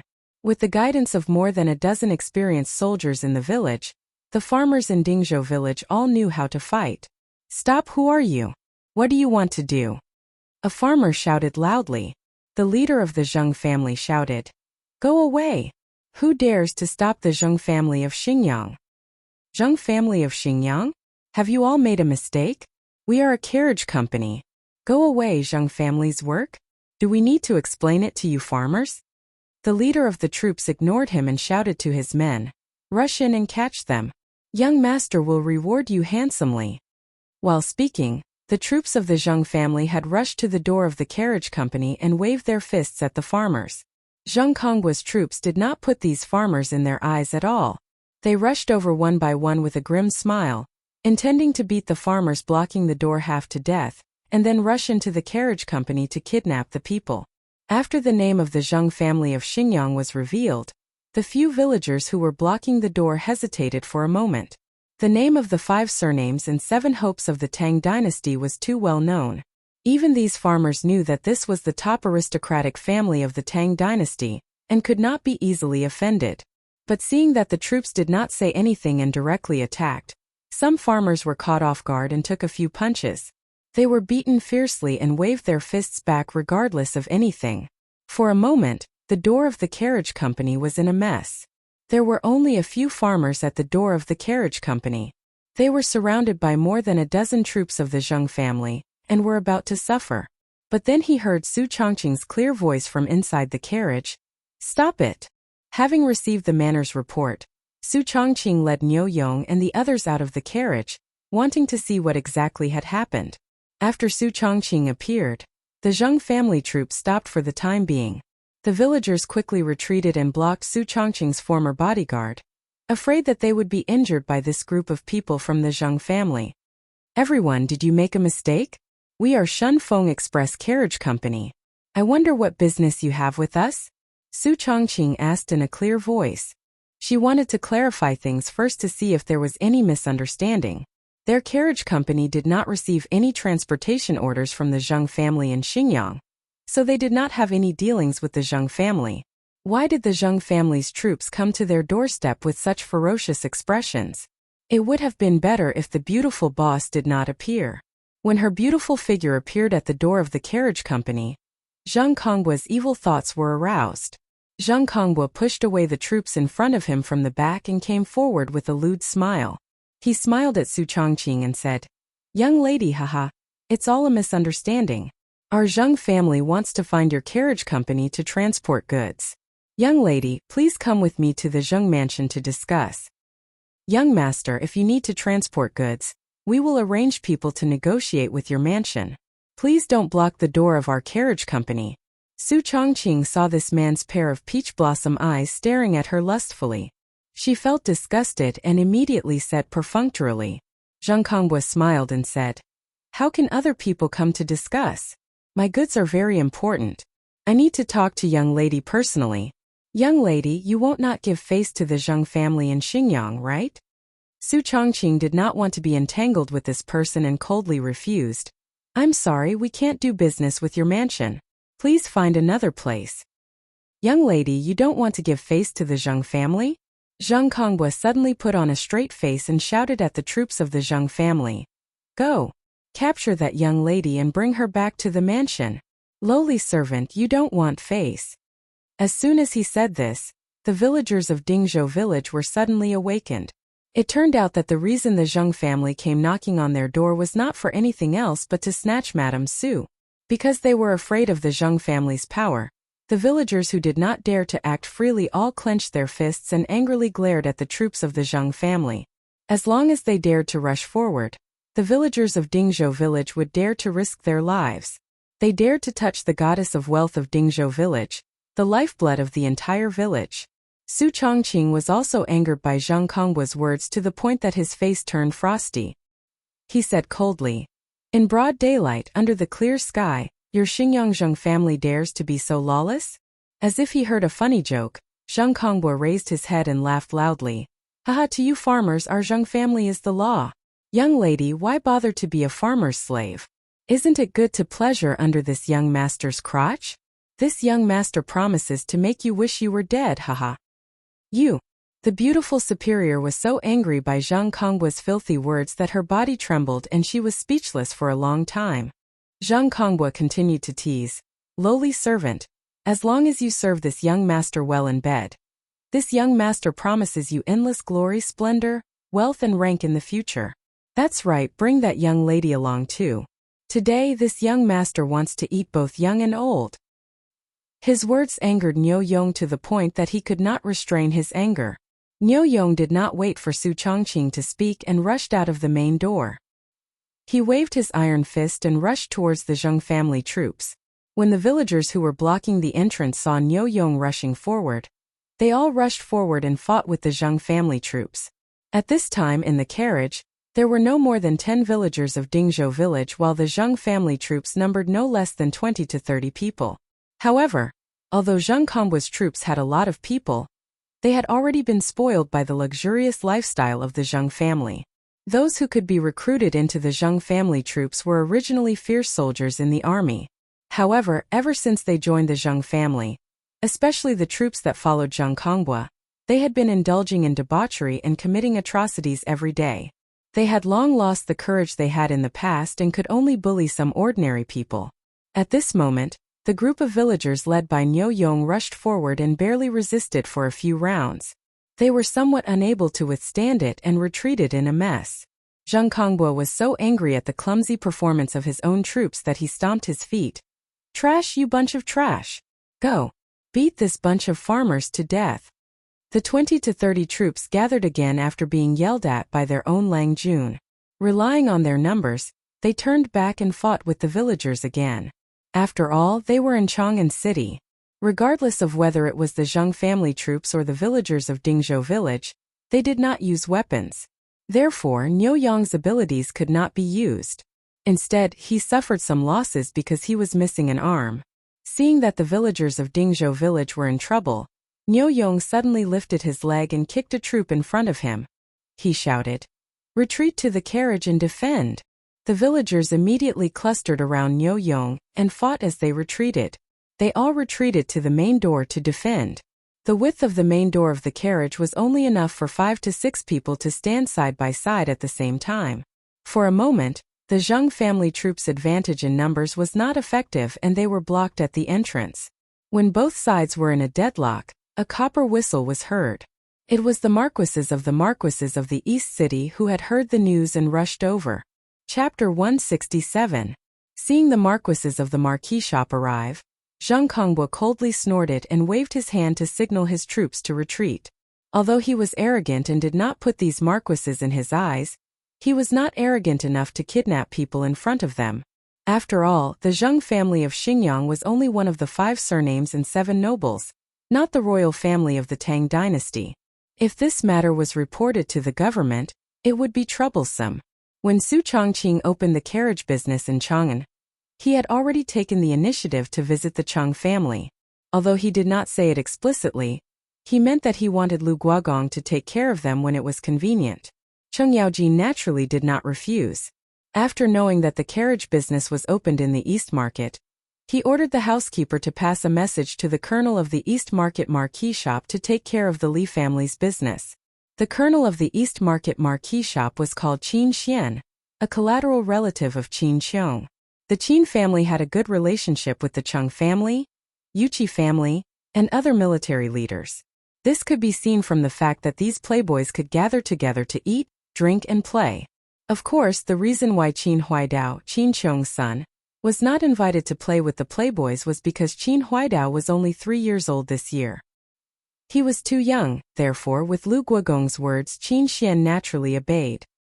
He also often sent marquises to patrol the streets of the East Market to prevent Chang'an ruffians from causing trouble. Today the Zheng family suddenly made trouble. 20 to 30 Zheng troops surrounded the carriage business. This gave Qin Xian a headache when he received the report. He was a small 8th grade general and a collateral relative of the Qin family. How could he dare to go against the Zheng family of Xingyang? But if he allowed the Zheng family to cause trouble and Lu Guogong found out, he would not be able to get away with it. In a dilemma, Qin Xian ordered all the marquises of the marquis shop and rushed to the carriage business. He planned to see what happened first and think about whether he could mediate. It would be best if he could resolve this conflict. When Qin Xian saw that Zhang Kongbua was there, he felt a headache. Why was it this playboy? He didn't need to think to know that today's incident must have been caused by Zhang Kongbua, the eldest son of the Zheng family, who was used to being domineering. As the colonel of the East City marquis shop, Qin Xian often interacted with the Zheng family's eldest son. If it wasn't for the fact that the Zheng family of Xingyang was powerful, he felt that even death wouldn't be enough to wipe out this guy's crimes. No matter how disgusted he was, Qin Xian could only smile and salute Zhang Kongbua. "Young Master Zheng, may I ask what brings you here today?" "It's fine." Zhang Kongbua replied coldly, "There's nothing for you to do here. You can leave now." He wasn't an idiot. He knew that he couldn't openly announce the fact that he had taken a fancy to a beauty and wanted to snatch her back to his residence. Although Zhang Kongbua knew that in Chang'an City, none of these marquises dared to meddle in the affairs of the Zheng family. But no matter what, this was not a glorious matter. Therefore, he only wanted to send these martial marquis away, and then let the troops rush into the carriage to kidnap them. "Young Master Zheng, look, there are so many people coming and going in the East City. If this matter gets out of hand, it won't look good for everyone. Why don't you give me face and let this matter go? Qin Xian didn't dare to offend Zheng Kongbua, so he could only plead softly. Zheng Kongbua glared at him. Get out. When is it your turn to meddle in my affairs? If I give you face, who do you think you are? Qin Xian's face stiffened after being scolded, but he didn't know what to say. But in his heart he was cursing this bastard. Who do you think you are? Relying on your family background? Bastard. No matter what, I'm still an 8th grade general of the Tang dynasty. You're just a foppish man who doesn't even have an official title. What right do you have to shout at me? You're a dog dressed like a fly. Why didn't God send down lightning to strike him to death? But although he cursed in his heart, Qin Xian still had to keep a smile on his face and continue to persuade. Young Master Zheng, it's not that I want to meddle in your business. It's just that Lu Guogong said that I should take care of this Shunfeng carriage company. You see, I have no other choice. Zheng Kongbua was stunned. This carriage company is the property of Duke Lu's mansion? Qin Xian shook his head. No. It's just that the owner of the carriage company has some relationship with Duke Lu's mansion. His words made Zheng Kongbua hesitate. Although the Zheng family of Xingyang was one of the 5 surnames and 7 hopes, compared to Duke Lu, who had military power, it was still not enough. The 5 surnames and 7 hopes were noble, but they didn't have much influence in the military of the Tang dynasty. The founding dukes under the sage, whether it was Li Shaogong, Yuqi Jingda, Li Jing, Duanji Xuan, Lu Hongji, Zhang Liang, Chai Xiao, Qin Qiong, Ho Junji, and other dukes, they were not the same kind of people as the traditional aristocratic families. Zheng Kongbua wanted to give up, but he felt that it would be too shameful to leave like this. Plus, he was still thinking about the 2 beauties, so he was even more reluctant to leave. Seeing his hesitation, Qin Xian continued to persuade him. Young Master Zheng, if this matter reaches the ears of Duke Lu or those imperial censors who have nothing better to do, it will be bad for you. Zheng Kongbua suddenly smiled sinisterly. Who the hell said I did it? My troops are just here to enjoy the scenery. What's wrong? Can't I?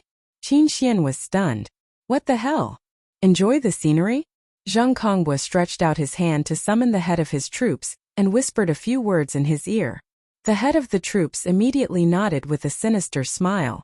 Under the command of the head of the troops, the 20 to 30 troops of the Zheng family immediately scattered.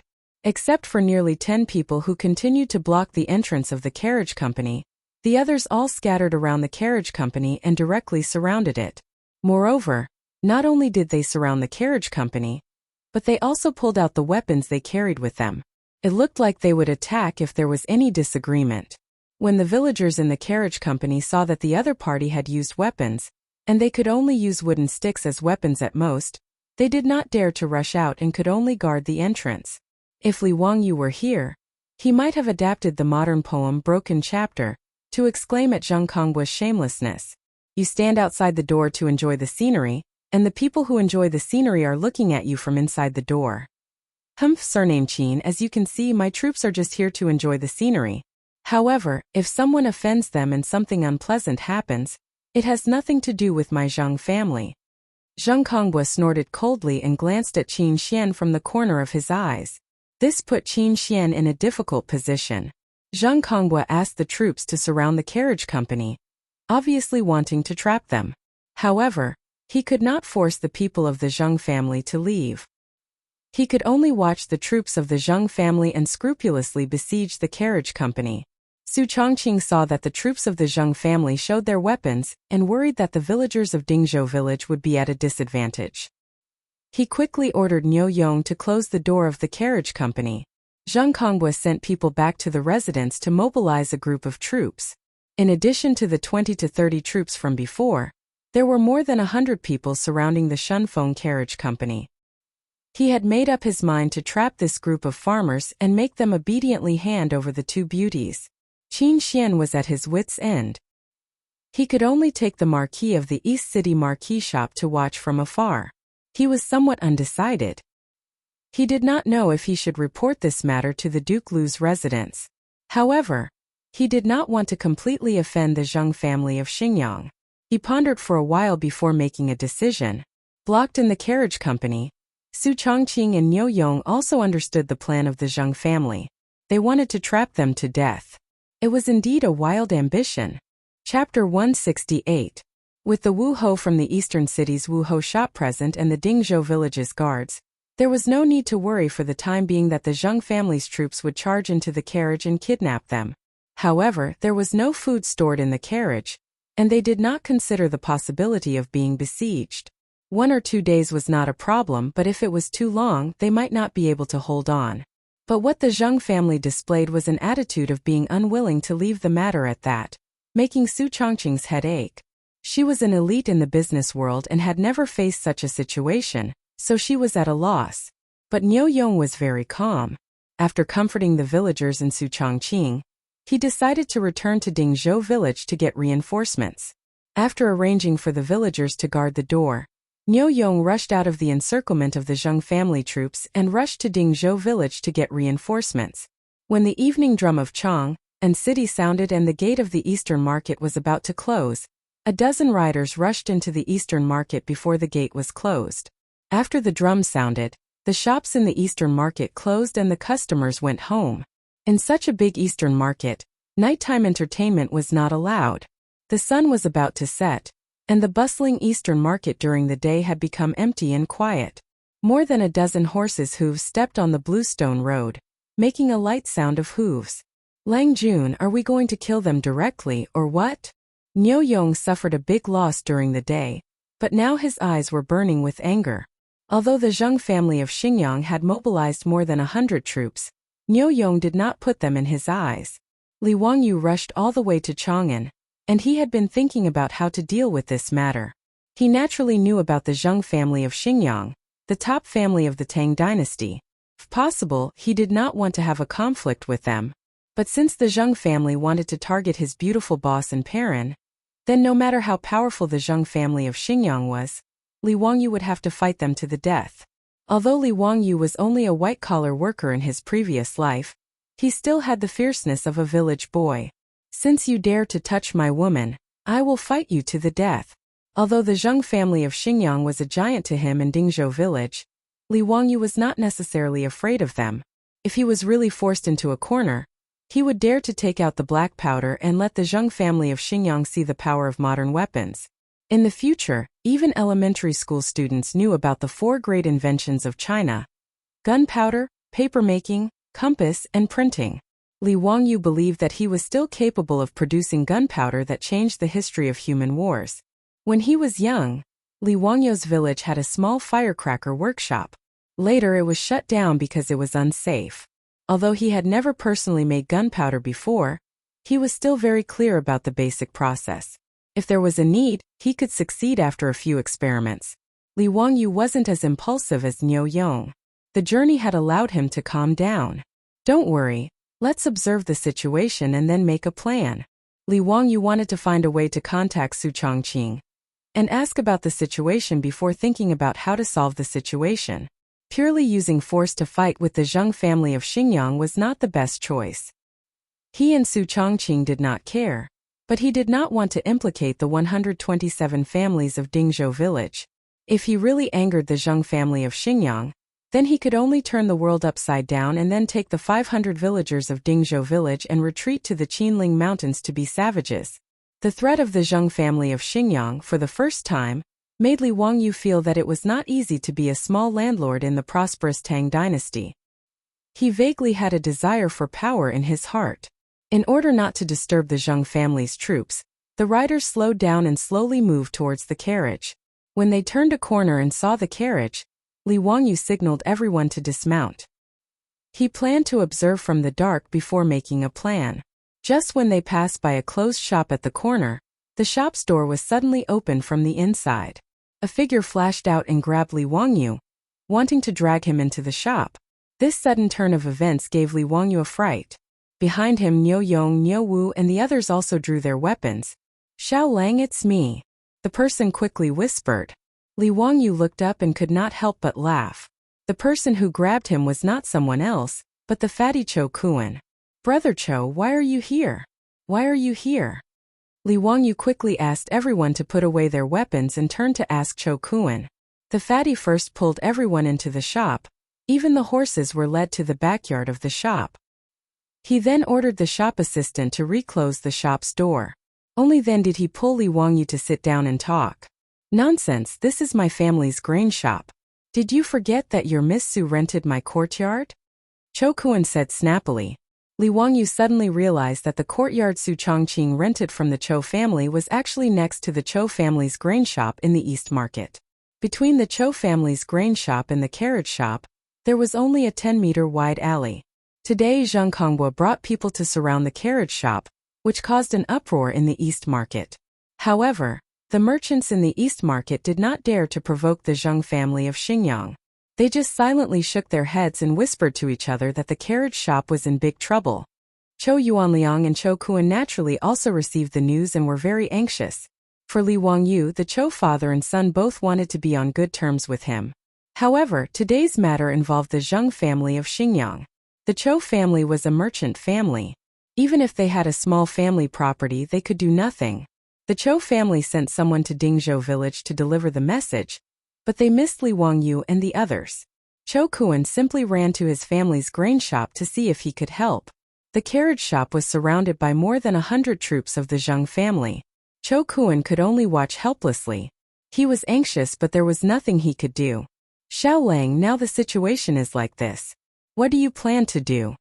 Cho Kuan told Li Wangyu what he knew about the situation. Knowing that the one who caused today's absurd matter was the eldest son of the Zheng family of Xingyang, Li Wangyu also felt a little toothache. What if *King be *starred? He actually dared to bully him. Li Wangyu suddenly had the urge to go and make explosives. Suppressing his anger, Li Wangyu asked, I want to get in touch with Chongqing first. Brother Cho, do you have a way? The fat man shook his head. The Zheng family's troops have surrounded the carriage shop. Even the alley between my family's grain shop and the carriage shop is guarded. Unless we force our way in, there is no way. Damn, this is really a little troublesome. Li Wangyu silently weighed in his heart. Should he directly use force to break in and save his beautiful boss? Is there any way to get in touch with Su Chongqing? Damn, the modern era is more convenient. A phone call can solve the problem. When he was depressed, a thought flashed through Li Wangyu's mind. This method seems to be reliable. Chapter 169. Li Wangyu suddenly smiled, which made Cho Kuan, Niu Yong, and Niu Wu puzzled. Xiao Lang, why are you smiling? Fatty asked curiously. Li Wangyu said, Hehe. I just suddenly thought of a way to contact Chongqing. What way? You'll know in a while. Brother Cho, help me prepare a few things. Li Wangyu told Fatty the items he needed, but Fatty was stunned by what he heard. What the hell is this? Can he use these things to contact Miss Su, who is trapped in the carriage? Fatty shook his head. No matter how he looked at it, it didn't seem reliable. However, Fatty immediately asked the shop assistant to help Li Wangyu prepare. Fortunately, the things he wanted were not complicated, so they were easily found. 2 hollow bamboo tubes, thick mulberry paper, and thin copper wire. The other things were simple, but the copper wire was rare. In the end, the shop assistant of Cho family knocked on the door of a jewelry shop in the east side of the city and found a copper wire about 10 meters long for Li Wangyu. Obviously, Li Wangyu thought of the telephones he played with when he was young.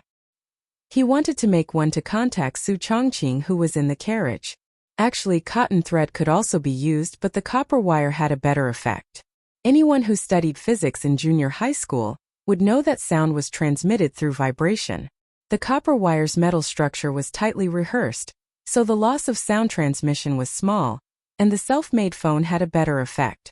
He used thick mulberry paper to seal one end of the bamboo tube, making it like a drum's resonant cavity, and then he put the copper wire through the mulberry paper and fixed it. Without much effort, the 2 ends of the bamboo tube were connected to the telephone. Xiao Lang, what is this thing used for? Fatty couldn't understand what Li Wangyu wanted to do. Li Wangyu pretended to smile mysteriously. You'll know in a while. Let's go, we'll find a place to send the telephones over. Compared to the other areas of Chang'an City, the land in the east side of the city was worth an inch of gold. Therefore, the shops here were usually 2 stories tall or even 3 stories tall. The Cho family's grain shop and carriage shop were 2-story high shops on both sides, and in the middle was a 10-meter wide alley. Everyone went up to the 2nd floor of the shop and quietly opened the window to look outside. At this time, the sky was already dark, But there were still Zheng family troops holding torches in the alley below, guarding the alley to prevent anyone from jumping over the wall to escape. Li Wangyu saw that the carriage shop's windows were tightly shut, so he had Niu Wu pick up some small pebbles. Across the alley, he continuously threw the pebbles at the window on the second floor opposite. The slight sound of pebbles hitting the window frame traveled far in the night, attracting the Zheng family troops who were guarding the alley to come over and take a look. Li Wangyu and the others quickly shrank back to avoid being discovered by the Zheng family troops below. That troop held a torch and looked around. After confirming that no one had escaped, he cursed and left. Li Wangyu asked Niu Wu to continue throwing pebbles. After a few more pebbles, the window on the second floor of the carriage shop opposite was silently opened. Because there were no lights on the opposite side, it was dark and they couldn't see clearly. Li Wangyu and the others didn't dare to make a sound, fearing that they would attract the Zheng family troops. Niu Wu, think of a way to throw this bamboo tube into the opposite window. Li Wangyu picked up the bamboo telephone he made and ordered in a low voice. Niu Wu nodded. Although he didn't understand what his Lang Jun wanted to do, he still picked up the bamboo tube. He shook it slightly in his hand and aimed it at the open window across from him. He then reached out and threw the bamboo tube over.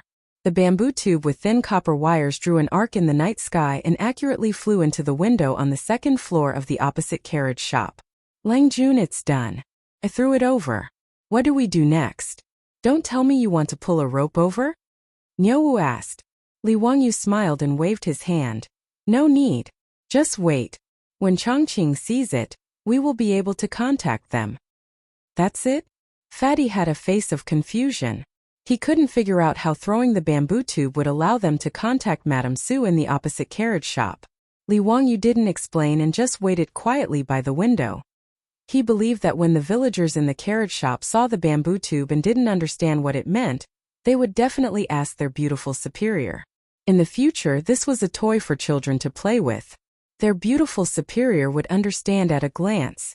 As expected, not long after, the copper wire was slowly pulled tight by the people in the opposite carriage shop. Li Wangyu hurriedly reached out and picked up the bamboo tube.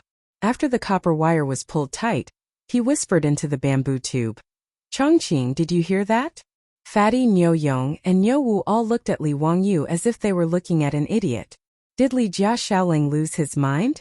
Could it be that he expected Madame Su's voice to come out of the bamboo tube when he was talking? However, before they could persuade Li Wangyu, they suddenly heard a clear female voice come out from the bamboo tube in Li Wangyu's hand. Hey, is that Wangyu? I heard it. Immeasurable deity. Buddha above. This bamboo tube really came out with a voice? In the exceptionally quiet night, the soft voice that came out of the bamboo tube was unusually clear. The voice wasn't loud, but it made Fatty and the others feel as if they were struck by lightning. They froze on the spot. Everyone dared to use their heads to guarantee that this voice was definitely Madame Su's voice. Is Li Jia Xiaoling really an immortal? This ordinary bamboo tube was refined into an immortal item by him? If not, how could Madame Su's voice come out from the bamboo tube? At this moment, the waiter of the Cho family's grain store directly knelt on the ground and muttered to himself. He wanted to receive Li Jia Xiaolong's blessings. He was directly worshipping Li Wangyu as if he was a bodhisattva. At this moment, Li Wangyu didn't have the time to pay attention to the reaction of this group of Tang dynasty's country bumpkins. He hurriedly asked into the bamboo tube. Chongqing, are you okay? I'm fine. Perrin and I are both safe. It's just that the Zheng family's people are blocking the door, so we can't leave. That's good. Don't worry. First, tell me, why did the Zheng family suddenly come knocking on our door? Li Wangyu asked. Su Chongqing's voice came. I'm not sure. This afternoon, Perrin and I just came back from the palace, and the Zheng family came knocking on our door. Wait, what palace? Li Wangyu thought he heard wrong. What did Su Chongqing mean when she said she just came back from the palace? Hehe, do you know who I met today? Su Chongqing told Li Wangyu from the beginning to the end of today's encounter with Empress Zhongsun, then going to the Taiji Palace, and Empress Zhongsun becoming a shareholder of the Shunfeng Express Carriage Company. Her words made Li Wangyu dumbfounded. He didn't expect that when he was dragged to drink wine by Chang Chumo and the other playboys, his beautiful boss would do so many things. She even met Empress Zhongsun of the Tang dynasty, and invited her to teach yoga in the Taiji Palace. What made Li Wangyu even more amazed was that Su Chongqing actually persuaded Empress Zhongsun to become a shareholder of the carriage company. Haha! This is really a blessing from the heavens.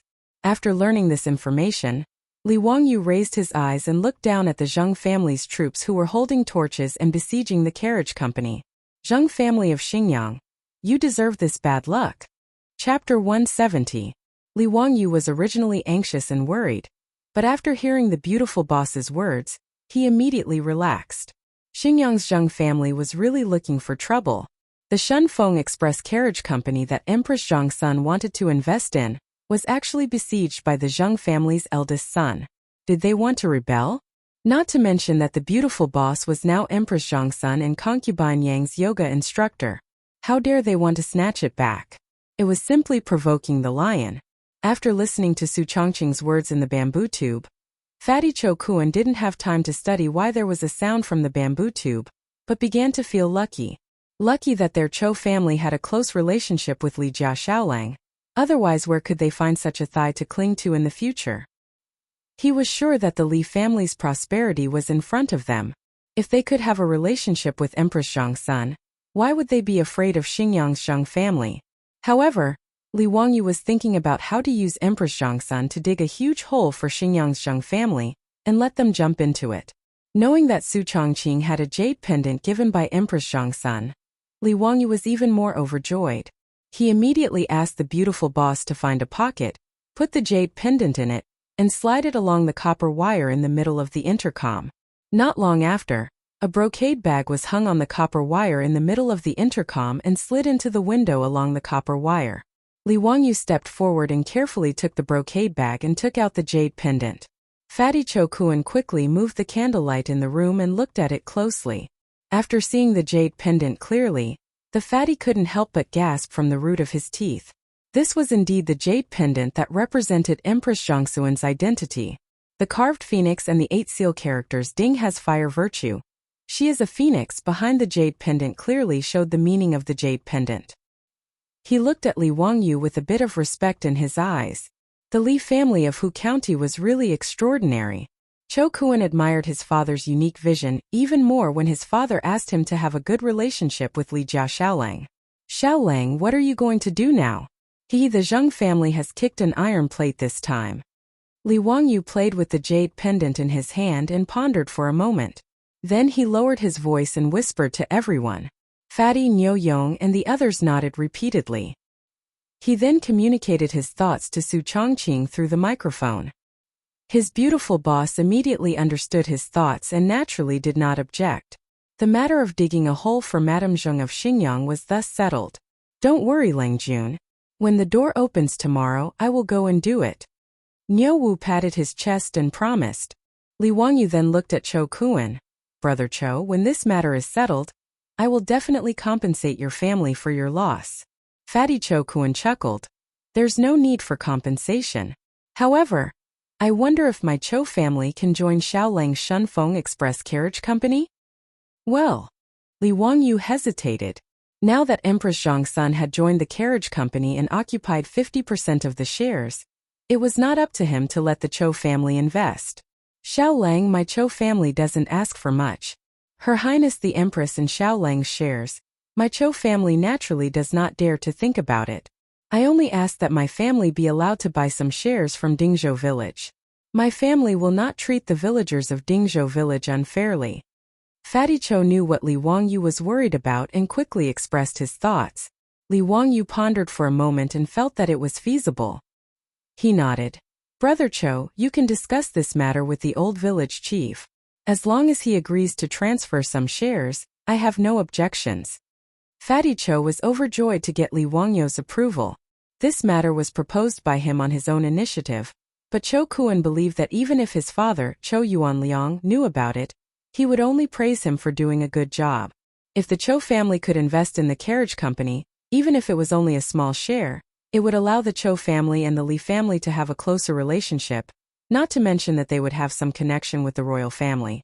For a merchant family with no status to speak of, this was much more important than earning more copper coins. After discussing tomorrow's matter, Li Wangyu drove Fatty Cho and the Nyo brothers out of the room. After the light bulbs left, Li Wangyu whispered into the microphone with Su Chongqing for a long time. But Li Wangyu did not dare to say anything about Aphrodite until he hung up the phone. Delay for as long as possible. The night was silent. The next morning when Chang'an City's morning drum sounded, Nyo Wu rode out. The carriage company next to the Cho family's grain store was still closed. The Zheng family's troops also refused to retreat. They surrounded the carriage company so tightly that not even a drop of water could trickle through. Qin Xian's subordinates Wu Ho also watched from afar. The three parties were in a deadlock for the whole night. Zheng Kongbua naturally did not stay here last night. After he let the troops surround the carriage company, he led his people to Ping Kong Fong. He spent the whole night drinking and playing with women. Until it was almost noon, Zheng Kongbua kept yawning. With a pair of dark circles under his eyes, he looked like he was still hungover. He swayed from side to side on horseback. Under the protection of the troops, he came down to the East Market. This group of farmers still won't fucking open the door? Zheng Kongbua looked at the closed carriage company door and cursed. The leader of the troops nodded. Lang Jun, are we going to waste time with them like this? Or should we just break the door and rush in? Zheng Kongbua glanced at Wu Ho, who was not far away. No need, let's first surround them and play with them. Haha. It's been a long time since something so interesting happened. Anyway, there shouldn't be any food in the carriage company. Let's starve them for 2 days. Send someone to the restaurant and bring me a table of food. Today I will drink and have fun in front of the carriage company. Yes, Lang Jun, you go rest in the shade of the tree. I will do it right away. The leader of the troops asked someone to lay out a mat for Zheng Kongbua under the shade of the tree opposite the carriage company. He also ordered someone to send a table of food to the restaurant. Not long after, the doctor of the restaurant, led by the troops of the Zheng family, brought a table full of food and wine to Zheng Kongbua. Under the deterrence of more than 100 troops of the Zheng family, the road in front of the carriage company was almost cleared. The people coming and going in the East Market would rather take a detour than come near here. On both sides of the street where the carriage company was located, there were many merchants and Chang'an residents who were watching the fun. They whispered to each other. Are these people from the Zheng family of Xinjiang? Why did you surround this carriage shop all of a sudden? I heard that the eldest son of the Zheng family took a fancy to a young lady in the carriage company and threatened them to hand her over. Then they are really unlucky. How can it be good to be targeted by the Zheng family's playboy? In the house where I live, there was a young lady who was kidnapped by the Zheng family. She was humiliated for several days before being released. After returning home, she hanged herself. How pitiful. That family carried the body and went to Wanyan County to beat the drum and complain. In the end, they paid the family 10 copper coins. Tisk tisk, 10 copper coins to buy a life. The Zheng family is really overbearing. Isn't that right? God is blind. Why didn't he strike this bastard with lightning? Shoo, lower your voice. Don't talk nonsense. Be careful not to get into trouble. The carriage company is definitely finished. Look at the marquee shop. Even the marquis doesn't dare to interfere with the Zheng family's business. The onlookers discussed animatedly, but they could only shake their heads and sigh. They felt that the carriage company was doomed today. While Zheng Kongbua was happily eating and drinking, he did not notice that on the second floor of the Cho family's grain store not far away, through an open window, Li Wangyu was watching him with an expression of watching a play. Chapter 171. Cho Kuan, who was accompanying Li Wangyu, was slightly anxious. Xiaolang, why aren't your troops back yet? There won't be any changes, right? Don't worry. They should be back soon. Li Wangyu replied confidently. Just as he finished speaking, Niu Yong suddenly said, Lang Jun, I saw Niu Wu. He's back. Li Wangyu and Cho Kuan looked in the direction that Niu Yong was pointing. On the street not far away, Niu Wu was riding a horse slowly towards them. He immediately grabbed the bamboo mouthpiece and said, Chongqing, Niu Wu is back. We can start now. Got it. Su Chongqing's voice came from the mouthpiece. Be careful. Don't worry. It'll be fine. Zheng Kongbua was still eating and drinking when he inadvertently raised his head. Suddenly, he saw that the door of the carriage house opposite was open. There was no one at the door. He suddenly became excited. He thought that the carriage house was finally ready to compromise after being surrounded by them for a night. Zhang Kongbua threw down his chopsticks and suddenly stood up. These farmers are finally willing to open the door. Men, rush in and invite the two beauties out. Haha. The leader of the troops immediately waved his hand and led the troops into the carriage house. After the troops of the Zheng family rushed into the carriage house, they found that there were only a few four-wheeled carriages in Noda's courtyard. There were no signs of the farmers. Motherf **Ker, this group of field workers actually dare to hide. Search, find them for me. Be careful not to hurt the two women that Lang Jun wants. The leader of the troops shouted at his men. Yes. The troops of the Zheng family responded and prepared to search around. But just as they dispersed, something unexpected happened. A few buildings in the carriage house suddenly emitted thick smoke. Before the troops of the Zheng family could react, the fire had already engulfed those buildings. The sudden fire in the carriage house not only shocked the troops of the Zheng family. Outside the door, Zhang Kongbua, who was waiting for his troops to bring the two beauties out, was also shocked. What's going on? Who set the fire? These idiots. Zhang Kongbua stomped his feet and cursed. In his opinion, this fire should have been set by his own troops. In fact, he had asked them to do this kind of thing many times. But did these bastards not have brains? Don't you know where you are? The Tang dynasty is the most prosperous place in Chang'an City. Are you afraid that others won't find out that you've set fire to it? Without waiting for Zhang Kongbua to let the servant beside him call out to his own troops, Qin Xian, who had been watching from afar, rushed over with the marquis of the marquis shop. Young Master Zheng Yu. Qin Xian's face was filled with indignation. He pointed at Zhang Kongbua for a long time before he could speak. He really did not think that the Zheng family's eldest son would be so daring. In broad daylight, he ordered his family to charge into the carriage and set fire to capture people. Qin Xian knew that he could not do anything to Zhang Kongbua, and could only hatefully stomp his feet, and turned to Wu Ho behind him and instructed, "Quickly go and gather water bags to extinguish the fire. Do not let the fire spread. Go." Since ancient times, fire prevention had been the most important thing in China. People were used to using all kinds of wood as building materials. Whether it was the people or the imperial palace, fire prevention was the most important thing. Even in the imperial palace, because of fire, it was not the first time that the palace was burned down. In the Tang dynasty, the responsibility of fire prevention was more important than public security.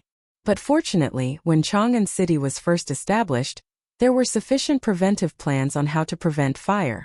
The wide road was the best place to isolate the fire. Like the burning carriage, even the nearest building was separated by a 10-meter-wide alley.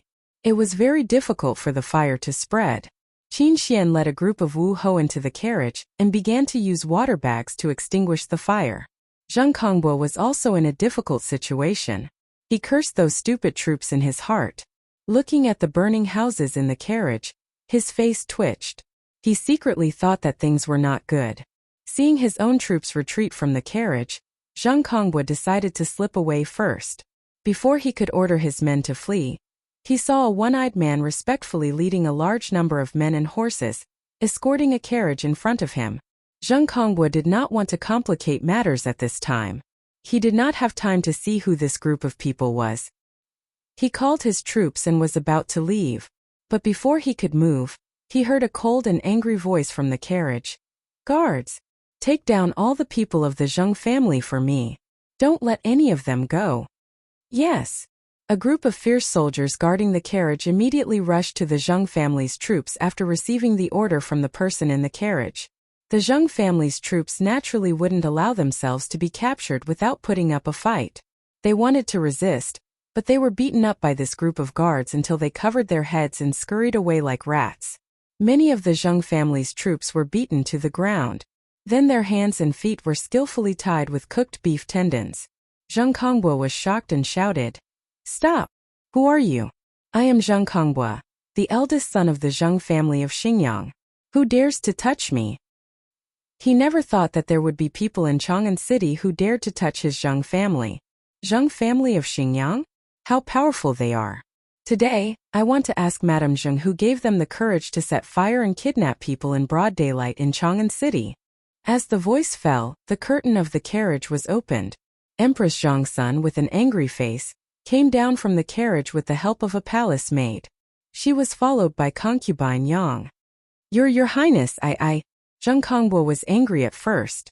But when he saw Empress Zhongsun coming down from the carriage, he was so scared that he could not speak clearly. His body trembled like a sieve and he directly collapsed to the ground. As the eldest son of the Zheng family of Xingyang, he was taken to the palace by his father to attend several banquets in the palace.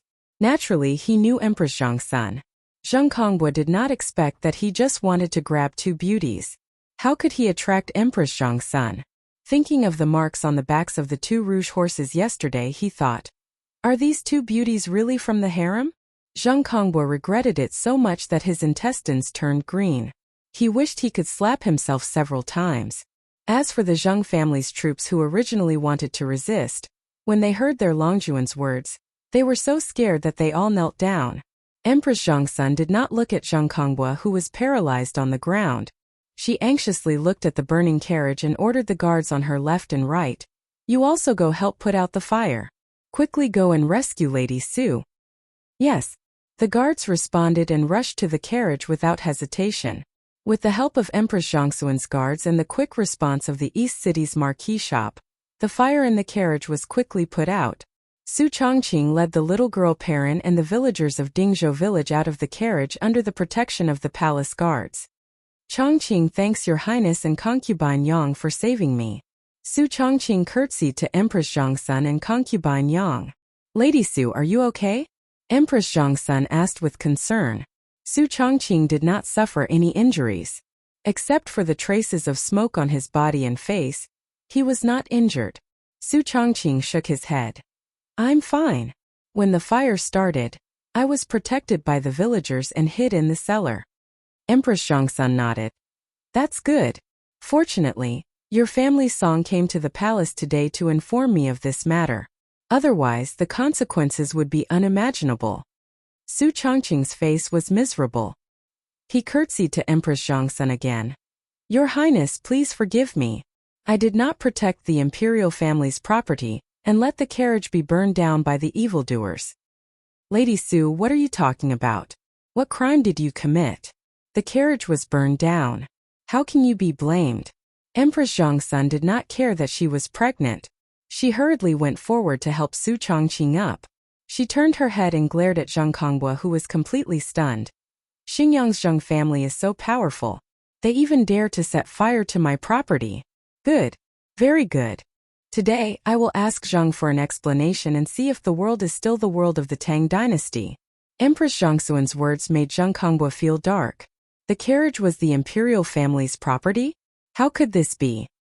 He had clearly asked the troops to find out that the carriage was the property of a family surnamed Li in Dingzhou village in Hu County. When did it become the imperial family's property? Zheng Kongbua was naturally not an idiot. When he thought that his troops set fire to Empress Zhongsun's property, he felt that the sky had collapsed. Zheng Kongbua, who was originally sitting on the ground, had a blank mind at this time. He could only murmur, "This is impossible. This is not true." Not far away, by the window on the second floor of the Cho family's grain store, Li Wangyu and Fatty Cho Yu looked at this scene and laughed very happily. Li Wangyu dug a hole for Zheng Kongbua. But he did not expect that Zheng Kongbua would be so cooperative. He jumped without hesitation and his posture was beautiful. Full marks. Chapter 172.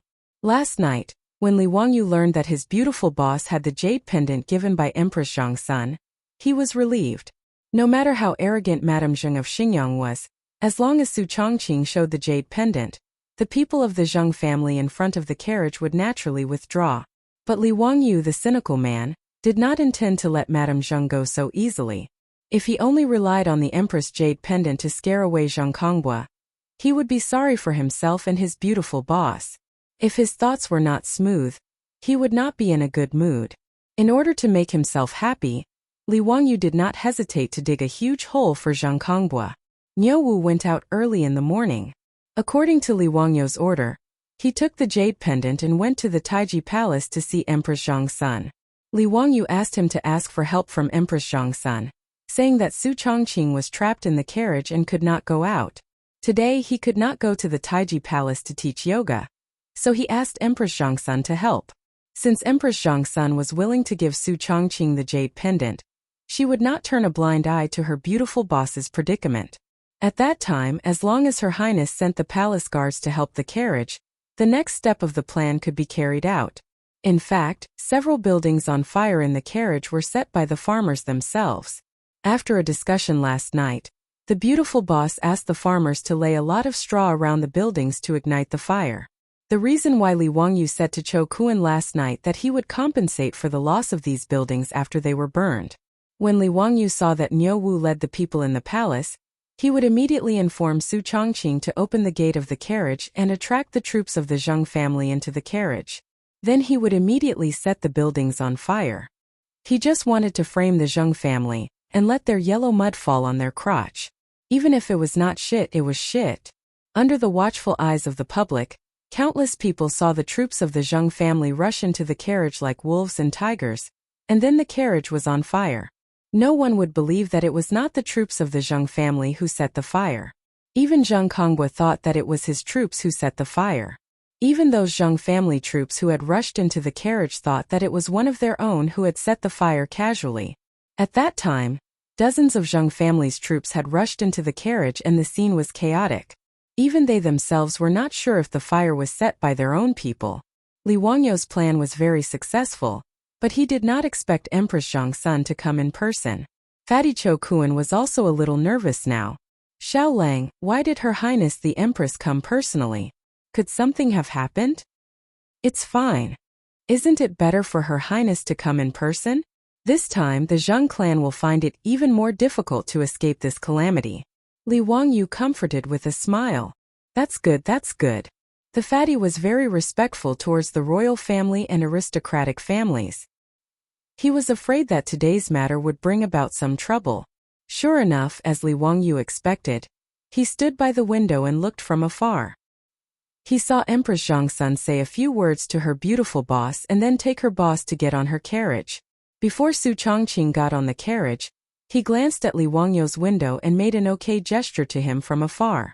Looking at the eldest son of the Zheng family who was dragged away by the palace guards like a dead dog, Li Wangyu punched his palm. It's done. Empress Zhongsun would not let go of the foppish young master of the Zheng family of Xingyang. The farce caused by the eldest son of the Zheng family had finally come to an end. When the Zheng family troops were dragged away by a group of palace guards like wolves and tigers, it scared the merchants who had been watching the fun. Everyone thought that the carriage company would meet with a calamity this time. Who would have thought that the insufferably arrogant eldest son of the Zheng family of Xingyang would be dragged away in the end? This made the crowd in the distance immediately burst into an uproar and talk about it. Brother Qian, what's the background of this Shunfeng Express? They are not even afraid of the eldest son of the Zheng family of Xingyang? I don't know, but I think that group of people just now seem to be palace guards. Palace guards? Are you sure? Sure, keep your voice down. Do you want to die? The Zheng family of Xingyang kicked an iron plate today. I didn't expect that the sage of the Tian family was behind this carriage company. Brother Chow, didn't you ask this carriage company to transport goods? What's so special about this carriage company? This carriage is amazing. A carriage can carry 30 stones of goods and travel 300 miles a day. Gentlemen, if you have any goods to transport in the future, you can find this Shunfeng Express. When the merchants who had tried the four-wheeled carriage said that, a group of familiar merchants around them exclaimed, "A carriage? Brother Chow, are you right? Tut tut, this carriage is amazing. It seems that I have to rely on this Shunfeng Express to transport goods in the future." A timid merchant whispered, "We have dealings with the carriage company. Will we offend the Zheng family of Xingyang?" Brother, I'm afraid you haven't woken up yet. The eldest son of the Zheng family of Xingyang set fire to the carriage company and was dragged away.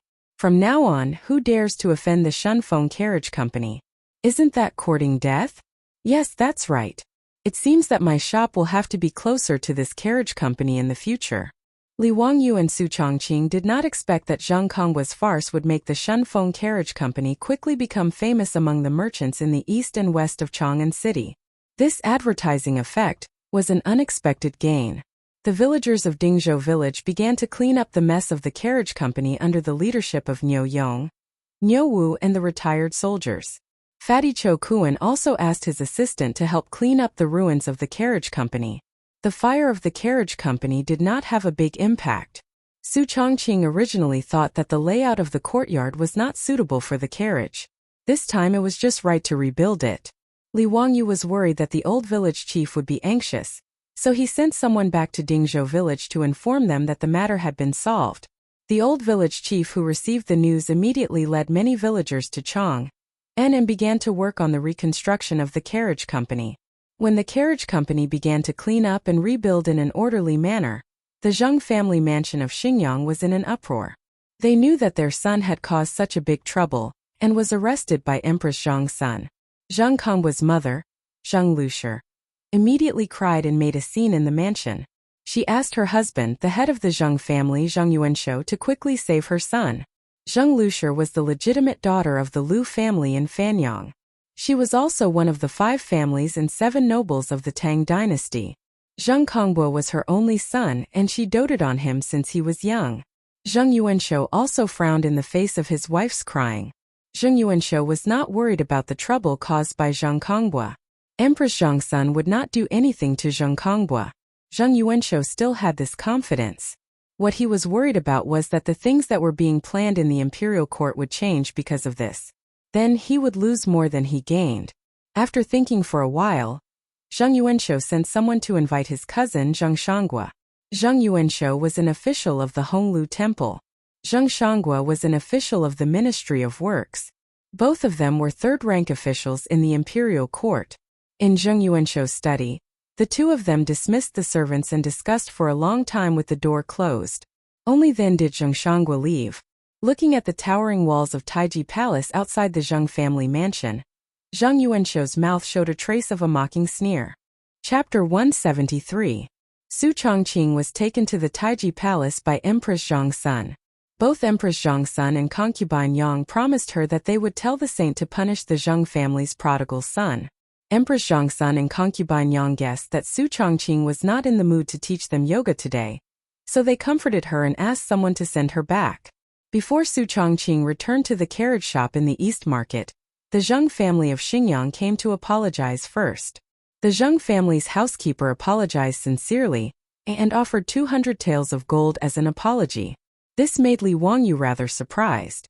Could it be that the name of Empress Zheng's son was so frightening? How could she make the Zheng family of Xingyang compromise and let the matter go? In his impression and memory, the 5 families and 7 Wangs of the Tang dynasty were not so easy to deal with. Even Pai Lupi, the emperor of the Tang dynasty, may not be able to subdue them. With hundreds of years of history, there were many talents in the family. The aristocratic families had a high reputation and social status, whether in the imperial court or outside. The most fundamental power of the aristocratic families like the 5 families and 7 Wangs was not in the imperial court, but in the local area. They had great privileges and power, controlled the politics and economy of the state, and could even compete with the central government of the imperial court. If Pai Lupi did not appease these aristocratic families, the chaos at the end of the Sui dynasty would be repeated in the Tang dynasty. The top aristocratic families like the 5 families and 7 Wangs directly intermarried with each other, forming an indestructible marriage relationship, and holding together to maintain their privileges. Their family's sense of superiority once regarded the royal family of Li Tang as a nouveau riche. Li Wangyu had read in the history books that Emperor Tang Wenzong wanted to marry his daughter to the 5 families, but the result was shameful rejection. There was even a prime minister of the Tang dynasty who sighed. The only regret in this life is that he can't marry a daughter of the 5 families. This showed the influence of the 5 families and 7 Wangs. In Li Wangyu's plan, the Zheng family of Xingyang should not admit defeat so easily. He even planned to use the power of Zoroastrianism to attack the Zheng family's industry with the sweets.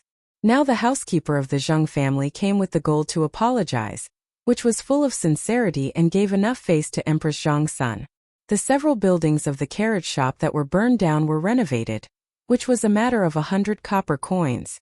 The housekeeper also promised Li Wangyu that the eldest son of the Zheng family would be sent back to his hometown of Xingyang to reflect.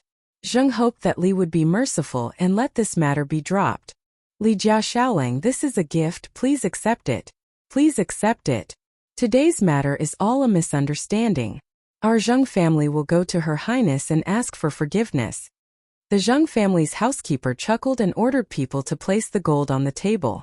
Although the housekeeper said the housekeeper of the Tang and family was still, that was still who was and was who was. To the face, throw to the face it, face to the face and shouted tis to and shouted and then he, your sit. Get out as far as you can.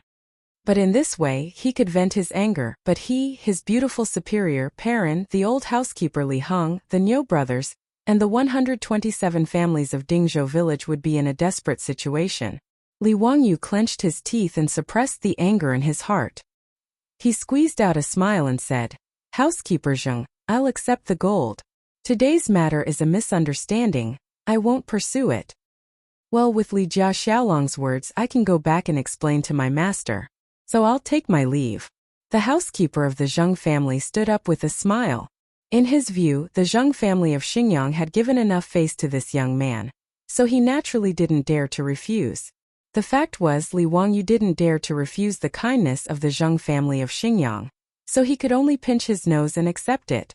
Li Wangyu looked at the back of the housekeeper of the Zheng family with his hands clasped behind his back. A desire for power surged in his heart again. If he, Li Wangyu, had power and influence, how could the Zheng family of Xingyang dare to do this? When the housekeeper of the Zheng family came to visit, Zheng Yuanshou's wife, Zheng Lushi, also came to the palace in person to apologize to Empress Zheng's son. Zheng Lushi confessed that her son lacked discipline and damaged Empress Zhengxuan's property. The Zheng family was willing to compensate. Zheng Lushi gave Empress Zhengxuan 1,000 taels of gold as compensation and promised to send her son back to Xingyang to reflect on his mistakes. Xingyang Zheng Lushi bowed her head and admitted her mistake. Empress Zhengxuan naturally couldn't continue to hold on to Zheng Kongbua. She knocked on Zheng Lushi's head and told her to discipline her son well in the future. Zheng Lushi thanked Empress Zhengxuan and immediately left, leading Zheng Kongbua back to the Zheng family. On the same day, Zheng Yuanshou sent his troops to send Zheng Kongbua back to Xingyang. Empress Zhengxuan didn't think much of the debauchee of the Zheng family. In her view, he was just another good-for-nothing from an aristocratic family who didn't live up to expectations. Empress Zhengxuan was surprised that the Zheng family of Xingyang could bow their head and admit their mistake so quickly and compensate 1,000 taels of gold. However, she didn't think much of it. In the evening, Empress Zhengxuan ordered the palace servants to send the imperial meal to the Lizheng Hall. She was going to accompany Pai Lupi to eat. The Lizheng Hall was where Pai Lupi's study was located. Usually, official business was handled in the Lizheng Hall. Unexpectedly, as soon as she entered the hall, Empress Zhengxuan saw Pai Lupi angrily scolding a chamberlain, complaining that the tea he poured was too hot.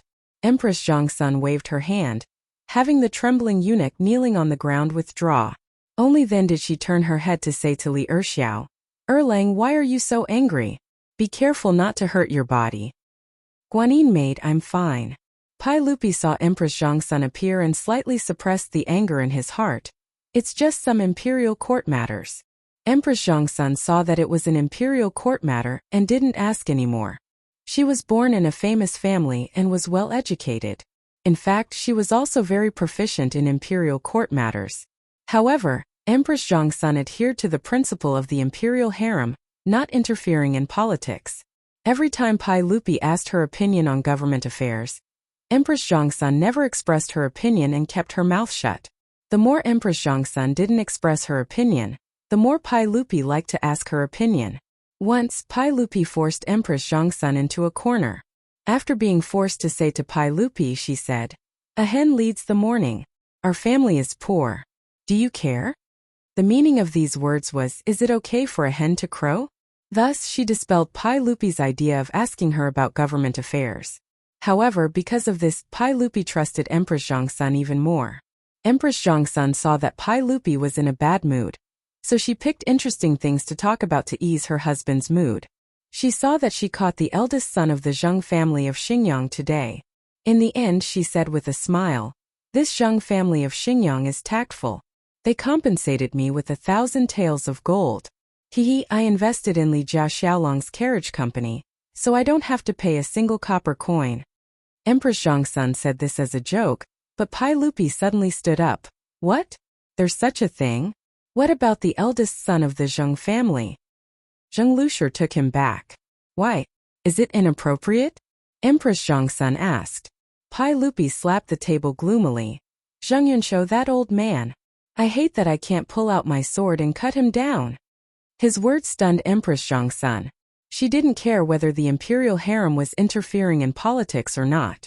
She quickly asked what happened. Chapter 174. Pai Lupi originally did not want Empress Zhongsun to know about this, but after thinking about it, he could not hide it any longer. He sighed and told her about what had happened in the imperial court today, which angered Empress Zhongsun. Before the locust plague appeared in the Guanyi circuit, the officials in the imperial court had already received reports from the various counties and prefectures. Pai Lupi had also gathered the important officials many times to discuss countermeasures. But before Pai Lupi could make up his mind to exterminate the locusts, the 100 Cavalry Department reported that there had been undercurrents in Chang'an recently, pointing to Pai Lupi as the cause of the locust plague. The change of Xuanwu Gate. The rumors on the streets attributed the locust plague to the change of Xuanwu Gate, accusing Pai Lupi of not cultivating personal morals, killing his brothers, imprisoning his father, and incurring punishment from the heavens. This was the wrath of the heavens. Pai Lupi was furious at the time and ordered the 100 Cavalry Department to investigate the source of the rumors. This was originally just a rumor on the streets and would not cause a stir in the imperial court. Who would have thought that today, when Pai Lupi wanted the officials to discuss how to deal with the locust plague, a bomb was set off against him in the imperial court. The one who set off the undercurrents was an 8th-rank imperial censor.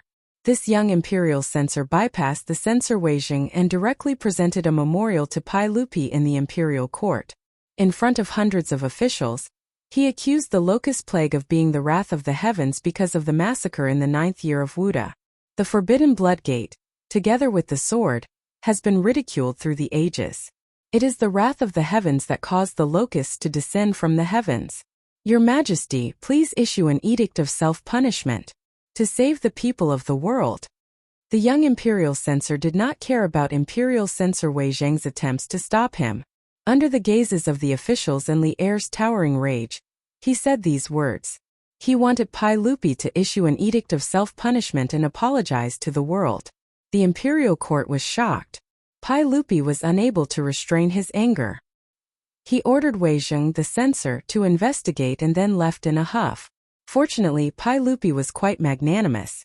Otherwise, he would have ordered people to drag the censor out of the hall and flog him to death. In fact, Pai Lupi didn't need the 100 Horsemen Department to investigate. He already knew who was behind this. 5 surnames and 7 hopes. Since the Wei and Jin dynasties, the Huaxia imperial court had been controlled by the aristocratic families. The establishment of the Tang dynasty also relied on the support of the aristocratic families in Guangzhou. Moreover, the aristocratic families in Shandong still maintained the centuries-old tradition of reading and teaching the classics, so they still enjoyed a superior political and social status. Even though Pai Lupi was committed to weakening and destroying the aristocratic families, there was nothing he could do to them for the time being, unless he wanted the Tang dynasty to fall into war again. Since Pai Lupi wanted to deal with the aristocratic families naturally wouldn't sit still and wait for their doom. This time they used the locust plague to turn it into a divine punishment to force Pai Lupi to issue an edict of self-condemnation. This was a card played by the aristocratic families. Without this memorial, Pai Lupi could have issued an edict of self-condemnation because of the locust plague. He could have imitated King Wu of Zhou and said, "The people have sinned, so I punish them." Then he would have ordered to exterminate the locusts. Not only would he not lose face, but it would also increase his prestige as an emperor. However, if someone pushed the bucket of sh*t to his head, and used the incident at the Xuanwu Gate as an excuse to force Pai Lupi to issue an edict of self-condemnation, it would be impossible. If Li Er really did so, his dignity as an emperor would be thrown to the ground by the aristocratic families. He would even have to step on it a few times and it would never be picked up again. Using an 8th-rank censor to put Pai Lupi on the fire pit, The aristocratic families were really good at this. The Zheng family of Xingyang was the most active aristocratic family in the imperial court. Pai Lupi was almost certain that the Zheng family was behind today's matter. If he had known about Zheng Kongwa's matter earlier, he might have been able to use this foppish son of the Zheng family to force the Zheng family of Xingyang to make concessions. However, he didn't expect the Zheng family of Xingyang to react so quickly and apologize to Empress Zheng's son, without hesitation before sending Zheng Kongwa back to his hometown in Xingyang. Pai Lupi could only let out a long sigh. He had to find another way out of this situation. After Empress Zheng's son learned about what happened in the imperial court today, it was too late for regrets and she was secretly angry. However, it was Pai Lupi who comforted her, fearing that the 6-month pregnant empress would have a miscarriage. Leaving aside how Pai Lupi comforted his wife in Chong and city's Taiji Palace, in the Li family of Dingzhou village in Hu County, Li Wangyu was also feeling uneasy as he looked at his beautiful superior who was talking to Aphrodite. On the way back to Dingzhou village, Li Wangyu saw that he couldn't hide anymore, so he gritted his teeth and told his superior about Aphrodite. His beautiful boss, who had a smile on her face, had a frosty look on her face. She did not say a word. Li Wangyu begged and pestered her, but he still couldn't get her to look at him. Even the Niu brothers didn't say anything as they felt the pressure from their beautiful boss. They looked at Li Wangyu with a look that said, "Lang Jun, you're on your own now." Li Wangyu was speechless. Why were all women like this? What was the point of having a Cold War so often? His ex-girlfriend from university was the same. Whenever there was any friction between them, she would give him a Cold War and often wouldn't speak to him for a week, as if he were a stranger. Li Wangyu didn't expect that his University of Pennsylvania graduate and goddess-like beautiful superior would be the same. Even the little girl Pei Lan didn't give him a good look. She looked at him with eyes that were about to roll up to the sky. Li Wangyu was so angry that he almost wanted to grab this little girl and give her a good spanking. How rebellious! It was fine if his beautiful superior was like this, but even a little girl like you dared to be like this. After returning to the Li family of Dingzhou village, both the old butler Li Heng and Ma Zhou acutely sensed that the atmosphere wasn't right when they came out to welcome them, so they wisely kept their mouths shut. Su Chongqing jumped off the horse's back and didn't even look at Li Wangyu as he pulled Pei Lan towards the rear courtyard. Li Wangyu was afraid that she would get into a conflict with Afro, and was ready to follow them with cold sweat on his forehead. If they really got into a fight, he would be able to mediate. Just as he was about to leave, he heard Niu Yong whisper to Niu Wu, "Erlang, watch carefully. In the future, you'd rather offend Lang Jun than Mrs. Su." Big brother is right. Mrs. Su's aura is really scary. Niu Wu nodded his head vigorously. Ma Zhou chimed in from the side. "Indeed, my teacher is no match for Mrs. Su at all. I could tell from the start. I wonder if Mrs. Su and Afro will get into a fight?" Niu Yong and Niu Wu nodded in unison, meaning that they would. "See my foot. See my foot." Li Wang, you really wanted to find a baseball bat and beat these 3 rascals out of the door. Who would want such a troop and disciple? He had forgotten that he had also thought that his beautiful boss and Afro would get into a fight, and was even prepared to mediate the situation. On the other hand, the old butler Li Heng stood at the side with a chuckle and had no intention of going to the backyard to mediate at all. Li Wangyu dawdled in the front yard for a long time and stretched his ears out to see if there were any sounds of fighting in the backyard. However, he didn't hear anything even after waiting for a long time.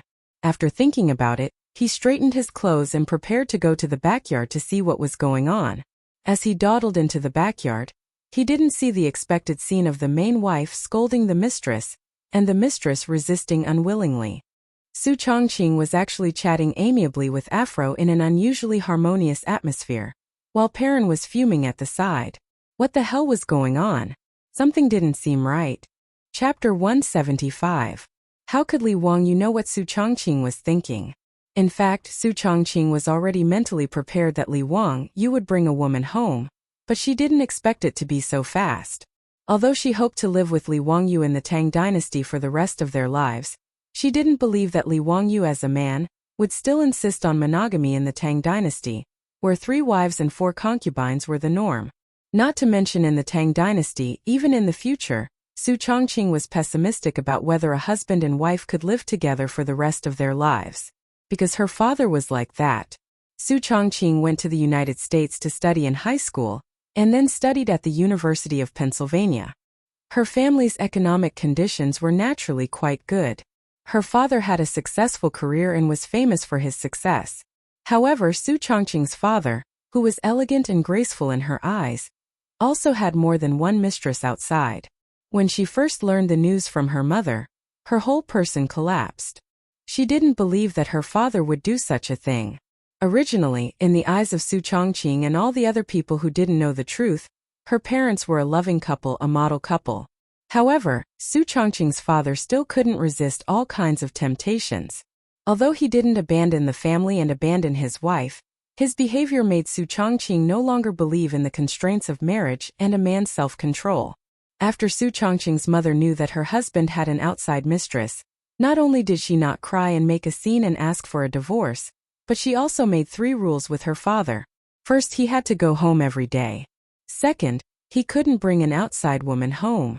Third, she had to manage the family's finances. In this regard, the beautiful superior couldn't understand her mother's practice at all. Wasn't she condoning her husband to cheat? It wasn't until a long talk with her mother that she understood her mother's idea. In her mother's words, if she quarreled with her husband and even divorced, those foxes would benefit. As long as he stood on the side of righteousness, those mistresses would not be able to cause any trouble. However, because of the guilt in his heart, her father treated her mother even better. He happily handed over all the financial power of the family to her mother. In this regard, although Su Chongqing did not completely agree with his mother's approach, he had to admit that she was a smart woman. Even her father was like this, not to mention Li Wangyu. After transmigrating to the Great Tang 1,300 years in the future, without the constraints of law and morality, Su Chongqing did not believe that Li Wangyu would be loyal to one woman. Therefore, Su Chongqing had a premonition that there would be another woman around Li Wangyu. However, no matter how rational Su Chongqing was, no matter how clear her thoughts were, she was still an ordinary woman. She could be considered to have good self-restraint by merely giving Li Wangyu a cold shoulder. What made her even angrier was that Li Wangyu dared to bring a woman home after transmigrating to the Tang dynasty for only a month. If she did not suppress him, what would happen? Did he want to learn from Wei Xiaobao? If that was the case, Su Chongqing would definitely not tolerate it. Even if she did not leave the Li family at that time, she would draw a clear line between herself and Li Wangyu. They would just be friends from then on. In Su Chongqing's heart, she would only allow Li Wangyu a chance to make a mistake at most. Otherwise, she would rather live alone in the Tang dynasty for the rest of her life. Therefore, her beautiful superior's cold shoulder was actually deliberately put on for Li Wangyu to see. She felt more heartache for the poor girl Fu Luo. Li Wangyu had explained Fu Luo's background to her. She was captured at the age of 13 and then sold from Europe to the distant East. If not for Li Wangyu rescuing her, she would probably have been a prostitute for the rest of her life. The beautiful superior who had a frosty expression on Li Wangyu's face melted after entering the backyard. After seeing Fu Luo's appearance, the beautiful superior was also greatly surprised. This girl really resembled the Hollywood movie star, Angelina Jolie, too much. The beautiful superior couldn't help but gnash her teeth in anger again, wishing she could pinch Li Wangyu's waist a few times to vent her anger. This bastard pervert. He said that he pitied Fu Luo, but he was clearly lusting after her beauty. Su Chongqing would not vent her anger on Fu Luo. After adjusting her mentality slightly, she began to talk to Fu Luo in a pleasant manner. Although Fu Luo was the daughter of a Byzantine noble, she was only 15 or 16 years old. How could she be a match for Su Chongqing, an elite who had cultivated for many years? After a few sentences, Fu Luo had begun to address Su Chongqing as sister, as if she were treating her beautiful superior as a caring sister. The girls' giggles echoed between them now and then, as if they were best friends who had known each other for years. Perrin, on the other hand, was rather jealous. She felt that her sister Chongqing was in danger of being snatched away by this ugly woman. When Li Wangyu sneaked into the backyard stealthily, he happened to see Perrin glaring at Fu Luo angrily. Her lips were so pouted that a bottle of oil could be hung from them. Li Wangyu was rather dumbfounded by what he saw. What was going on with the 3 women at home? Seeing that there was no sign of a fight, he tried to sneak away again, only to be glared at by his beautiful superior who had already discovered him. "Come here." "Yes, what can I do for you, Your Majesty?" When Li Wangyu saw that his beautiful superior seemed to be smiling, he immediately began to act cute shamelessly. He imitated the eunuchs in TV dramas, flicked his sleeves and bent over to ask. Su Chongqing couldn't help but laugh at his behavior, but his beautiful superior immediately wiped the smile off her face and coughed lightly. "Don't be so cheeky. Don't think that this is the end of it. If it weren't for Sister Fu Luo's sake, don't even think about having dinner tonight. Let me ask you, will you still bring women home in the future?" Yes, you're right. I won't. I promised the chairman that I won't bring any more," Li Wangyu said with a flattering smile. Fu Luo and Perrin were both stunned. Their Longjuan's behavior was simply too shocking for them to accept. How could the two young ladies of the Great Tang, who had never been baptized by feminism, accept the way Li Wangyu and Su Chongqing interacted with each other? Perrin couldn't help but cover her little mouth with her hand, afraid that she would cry out in alarm. She looked at Su Chongqing with a worried expression and thought to herself, is it really okay for Sister Chongqing to talk to Lang Jun like this? What did Lang Jun mean when he said he would make a promise to the chairman? Su Chongqing sneered and stared at Li Wangyu seriously. "Li Wangyu, this is the first and last time. Otherwise, I promise to leave this house. I'm a man of my word." A drop of cold sweat slid down Li Wangyu's forehead as he hurriedly nodded in agreement. In fact, Li Wangyu didn't have any intention of having multiple wives and concubines. He had saved Fu Luo out of pity. But judging from Su Chongqing's words, why did it seem like he was allowing him to take Fu Luo into his room? Is there such a good thing? Li Wangyu really wanted to look up at the sky and see if the sun had risen from the west. Chapter 176. In the end, Aphrodite still ended up staying with the Li family, although her identity was still a bit unclear. In fact, even Su Chongqing's identity was still unclear in the eyes of the old steward Li Heng, the Niu brothers, and Ma Zhou. But ever since Aphrodite moved into the house, Li Wangyu began to feel unhappy. With another woman, not only did nothing unsuitable for children happen as he had hoped, even his original benefits were cancelled. Aphrodite was brought into his room by his beautiful superior, making Li Wangyu completely give up on the idea of secretly eating her. And his original benefit of being able to hold hands with his beautiful superior was also cancelled, making him very depressed. But Li Wangyu's depression only lasted for a day, because the next day, Chang Chumo and the group of wastrels came to Dingzhou village again. "Zio, what kind of sacred sunfire are you going to collect for the Zoroastrianism today? How exactly are you going to do it?" Chang Chumo roared as soon as he entered. "It's a secret, you'll know at noon." Hearing Li Wangyu's answer, the group of wastrels couldn't help but want to beat him up. This kid was really too infuriating. That day at the Zoroastrianism temple, Li Wangyu said that he was going to collect the sacred sunfire for the Zoroastrianism. Not only was Sabeo Milman surprised, but the group of wastrels was also very curious as to how this sacred sunfire could be collected. But no matter how they asked, Li Wangyu just said, "It's a secret, you'll know in 3 days," to send them off. Li Wangyu's deliberate mystery piqued the curiosity of the group of wastrels. No one could figure out how Li Jia Shaolang was going to collect the sacred sunfire. As the saying goes, curiosity killed the cat, and the group of wastrels felt like a cat was scratching their hearts. So early in the morning, as soon as Chang'an city gates opened, a group of people rushed to Dingzhou village, urging Li Wangyu to hurry to the Zoroastrianism temple. Li Wangyu and Miraman had originally agreed to meet at noon, but they couldn't resist the urging of these rich playboys. They had no choice but to say goodbye to their beautiful boss and follow them out. They rode to Chang'an city. Along the way, Chang Chumo and the others talked about how the Li family's carriage company had been burned down by the Zheng family of Xinjiang. Everyone was filled with righteous indignation.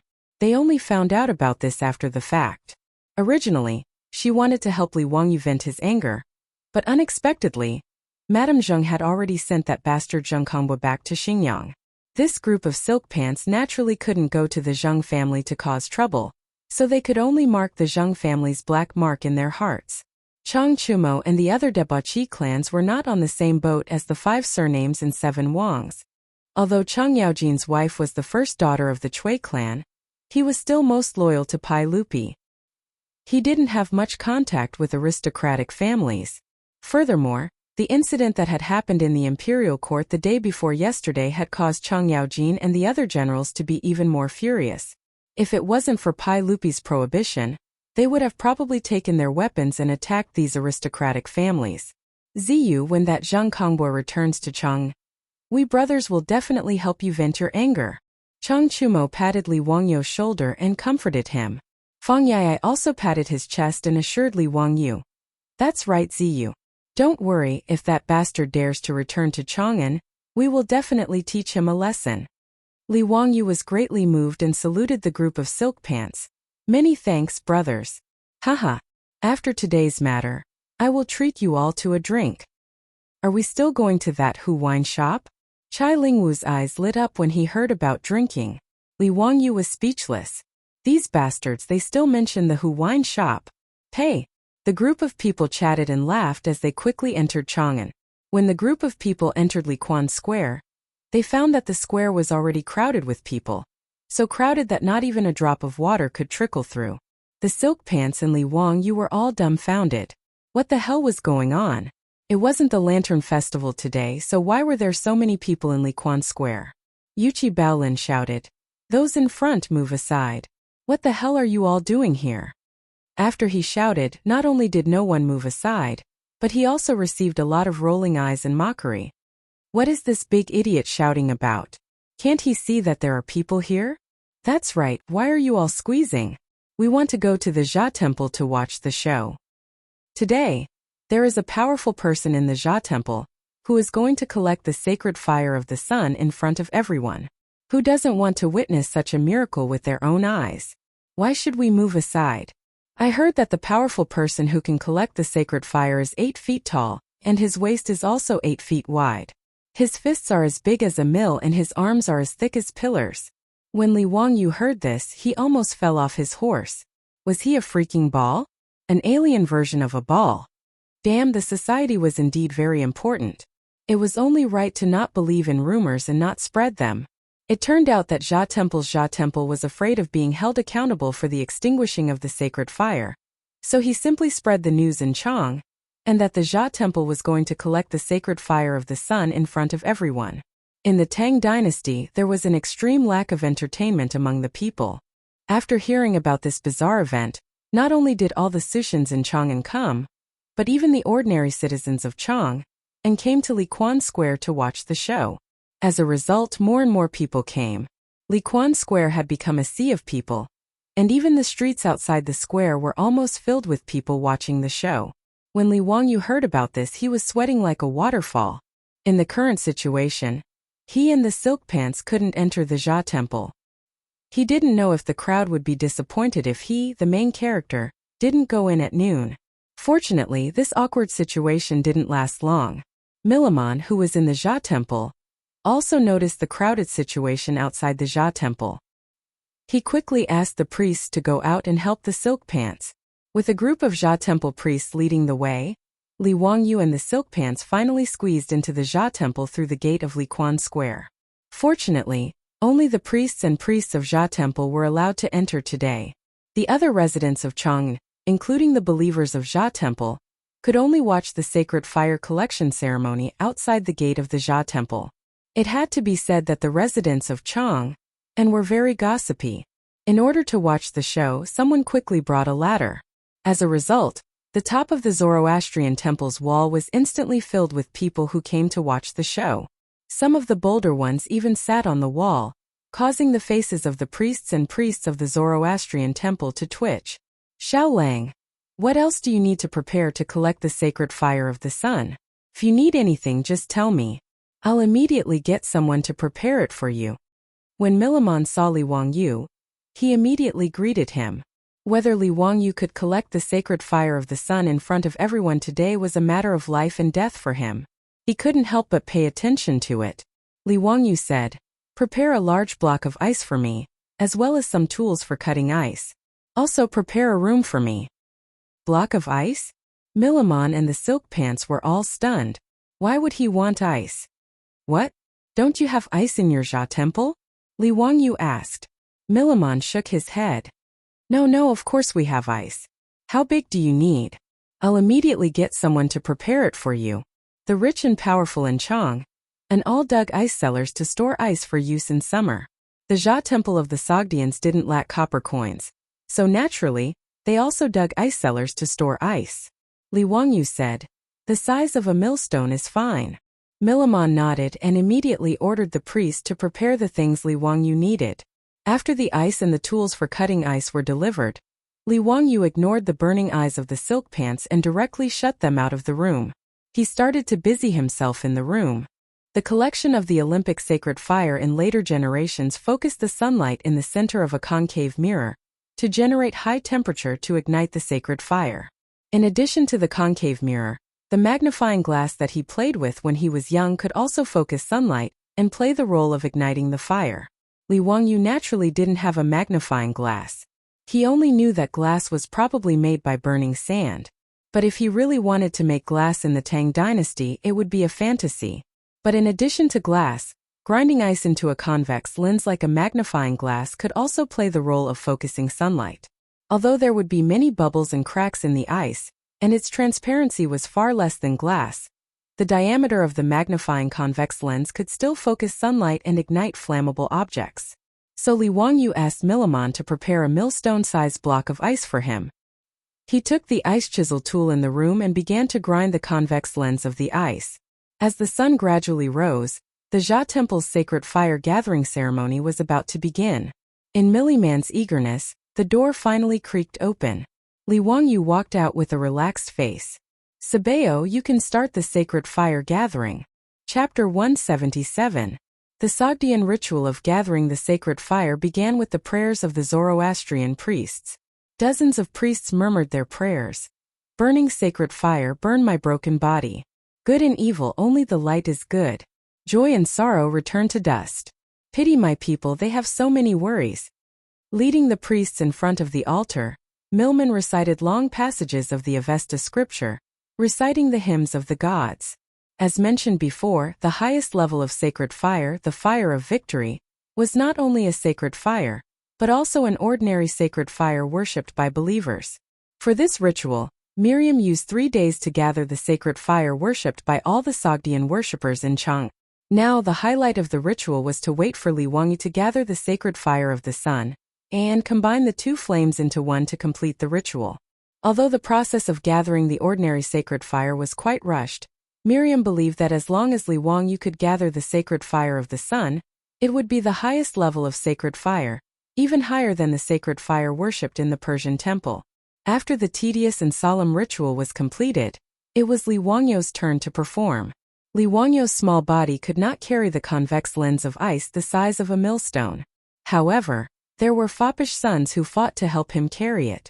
When Li Wangyu asked who was willing to help light the sacred fire, the foppish sons almost fought. Clearly, in terms of muscle, the 3 Chang brothers could crush the foppish sons. Even the Yuchi twins could not compete with them. Under the resentful gaze of the foppish sons, the 3 Chang brothers carried the huge convex lens of ice onto the stage. However, Li Wangyu did not intend to reveal the secret of using the convex lens to make fire. After grinding the ice in the room, he asked Milman for some silk and satin, and wrapped the ice with the satin. No one could see the original shape of the convex lens of the ice that the 3 Chang brothers carried out. In the open space of the Zoroastrian temple, the best materials for starting the fire had already been prepared. The oily sandalwood was placed in the bronze cauldron. According to Li Wangyu's instructions, sandalwood shavings were scattered on top of the cauldron to start the fire. It was noon, and the sun shone down from above. Li Wangyu instructed the 3 Chang brothers to raise the ice convex lens high above their heads. Then, according to the light spots formed by the sunlight passing through the ice, he instructed the 3 brothers to adjust the angle of the convex lens. This strange action attracted the attention of the crowd outside the Jia temple, and caused a commotion. What kind of trouble is this? Didn't he say that he wanted to collect the sacred sun fire? What are these 3 big guys holding? Why does it look like a block of ice? That's right, there's a round ice cube wrapped in the silk. Is it used to retrieve the solar sacred fire? I don't understand. How can this ice produce fire? Isn't this nonsense? You can gather flames from ice? I'm afraid even an immortal wouldn't be able to do that. TSK. If I can get some kind of holy flame from this, I'll eat this pile of dog shit. Not only were the onlookers outside the Zoroastrian temple discussing incessantly, but even the priests of the Zoroastrian religion were astonished. When Milman saw this, he was so regretful that his intestines turned green. Was he out of his mind? How could he so easily believe this young man's nonsense and believe that he could collect the solar sacred fire? He wanted to shout out to stop this farce, but when he opened his mouth no sound came out. Since it had come to this, he would just let this group of dandy do it. In any case, if he couldn't collect the solar sacred fire, his position as Sabeo would come to an end. Since that was the case, he could only pray for a miracle. Chung Chumo held the large ice-convex lens and asked in a low voice, "Ziyu, are you sure you can really collect the solar sacred fire like this? This is not a joke. If you trick the Sogdians, they will really go crazy." "Brother Chumo, you can rest assured. There's no problem at all. Brother Chuliang, don't keep swaying. Hold it up properly."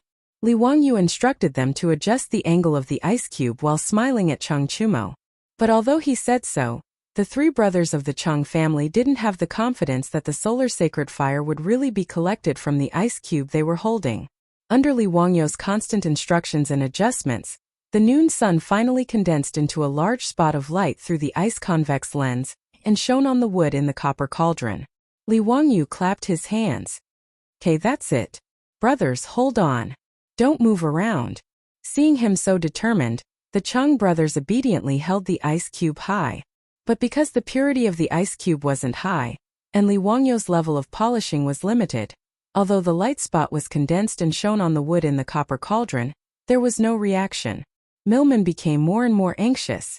He couldn't help but walk to Li Wangyu's side and ask in a low voice, "Xiaolang, is this how the solar sacred fire is collected?" Li Wangyu replied matter-of-factly, "Of course, Sabeo, you see, the sun's sunlight has been condensed by me. Soon, the solar sacred fire will come to your temple. Don't worry, wait patiently for a while." These people of the Tang dynasty naturally didn't know what a convex lens was. A convex lens that was thicker in the center and thinner at the edges had a light-gathering effect. After learning the basic knowledge of junior high school physics, he knew that the convex lens would condense the sunlight that shone on its surface into a beam. The temperature would continue to rise until it reached the ignition point of the wood, and then the wood would be ignited. There was once an expedition team that accidentally lost a fire seed in the Antarctic.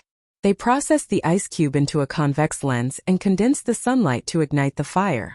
So Li Wangyu didn't doubt that he could collect the solar sacred fire at all. But today, for some reason, the light spot of the ice convex lens shone on the wood in the copper cauldron for a long time, but there was no reaction. Time passed by, and Li Wangyu was a little anxious. He ordered the Chung brothers to adjust the angle of the ice cube several times, trying to make the light spot more focused. Milman didn't care about the solemnity of the ceremony, and kept walking around the copper cauldron, making Li Wangyu dizzy. The crowd outside the temple watching the ceremony was getting louder and louder.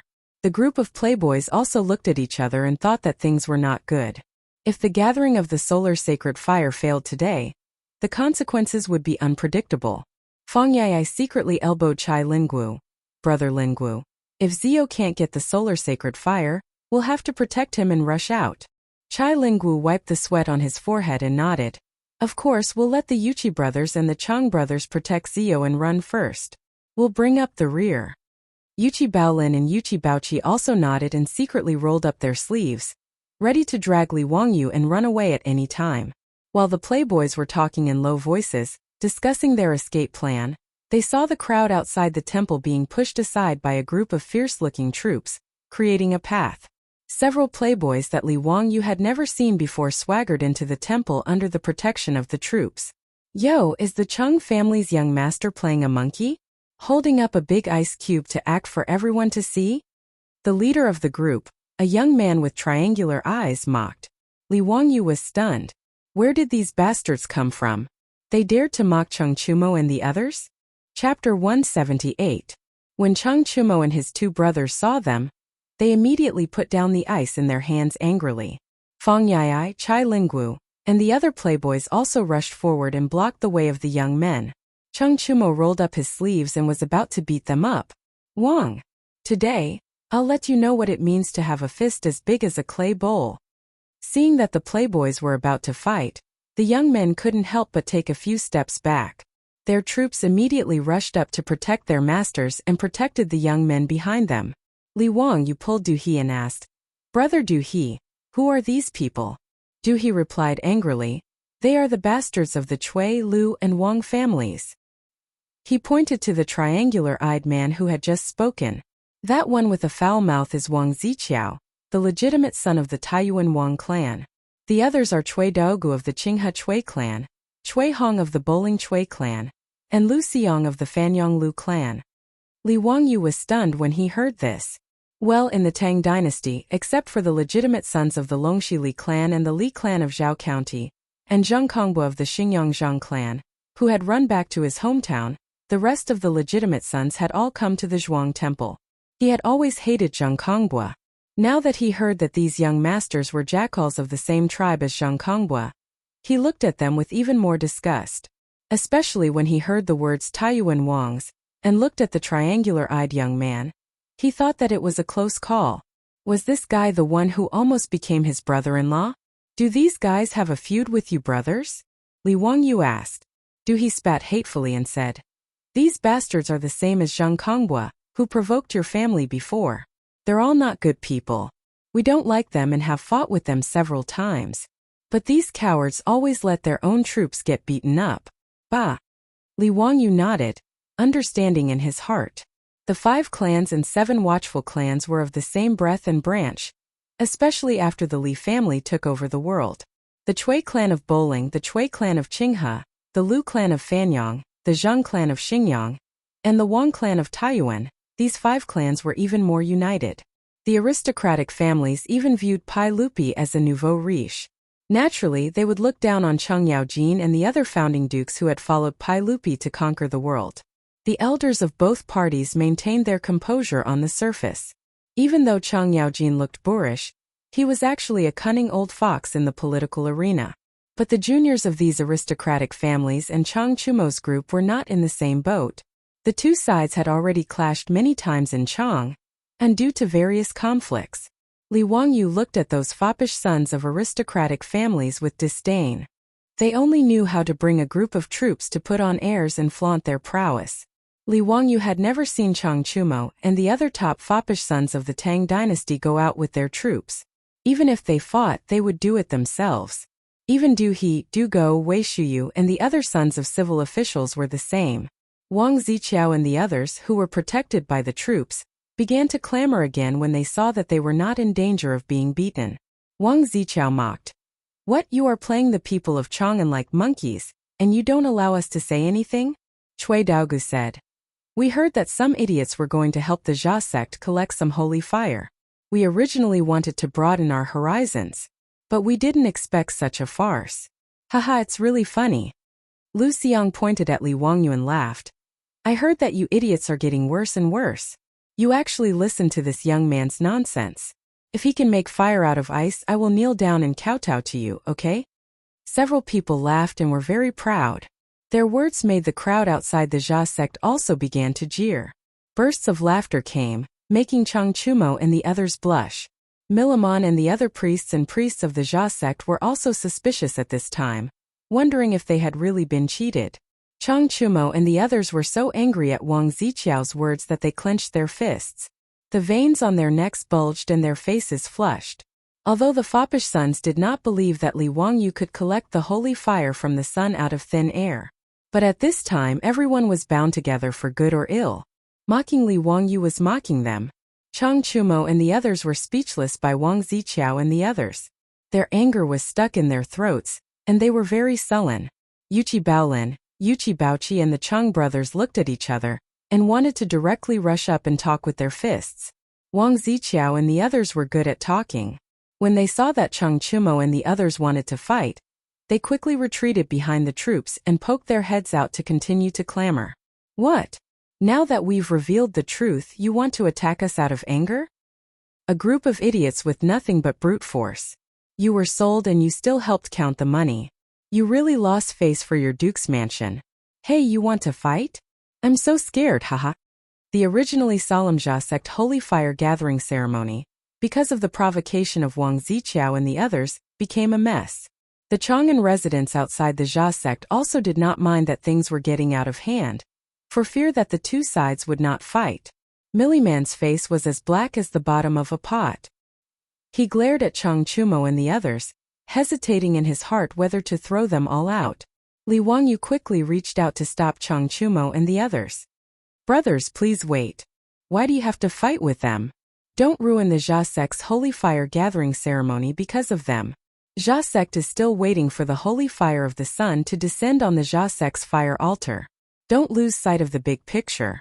Li Wangyu seemed to be persuading them, but in fact, he was giving Wang Ziqiao and the others a hard time. The meaning of his words was to push Wang Ziqiao and the others to the opposite side of Jia sect, accusing them of destroying the holy fire gathering ceremony.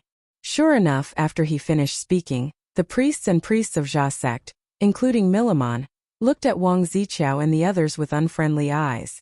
But as Li Wangyu said, regardless of whether the holy fire of the sun was collected or not, the holy fire gathering ceremony was still in progress. Wang Ziqiao and the others came out so casually and ridiculed Chang Chumo and the others, which really interfered with the ceremony. When Li Wangyu said this, Wang Ziqiao and the others' faces changed. They hurriedly defended themselves. Tian Shaolang, don't talk nonsense. It's obviously you guys who deceived the Zoroastrianism.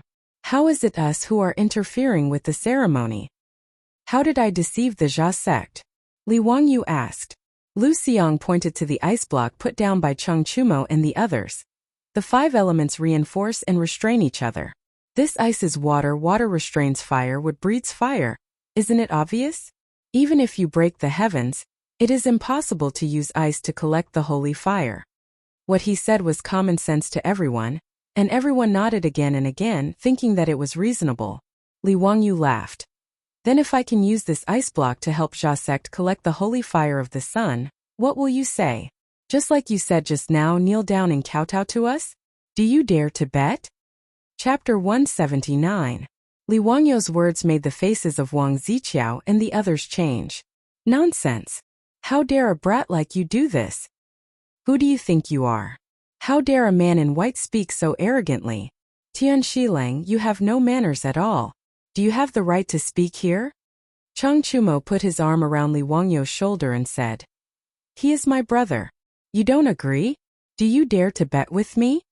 Lu Xiang, Wang Ziqiao and the others looked at each other, their eyes fierce. Not to mention that they did not believe that ice could make fire. After being provoked by Li Wangyu, they would not let it go.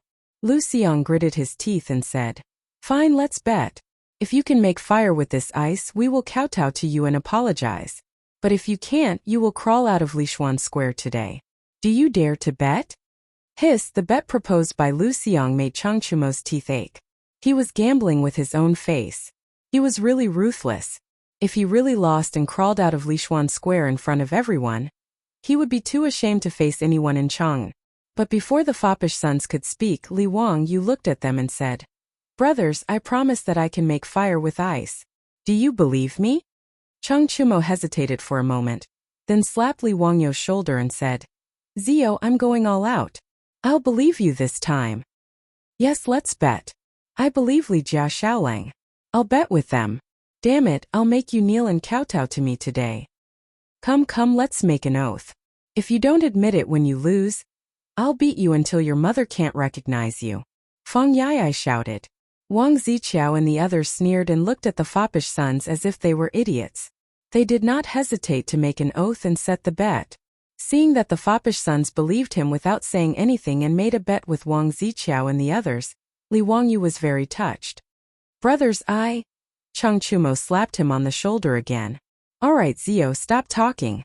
Hurry up and gather the sacred fire. I'm still waiting for someone to kowtow to me.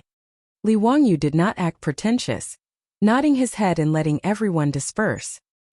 He had the 3 brothers of the Chang family carry the ice again, preparing to gather the sunlight and gather the holy fire again. He instructed the Chang brothers to adjust the angle of the ice convex lens to find the best focal point.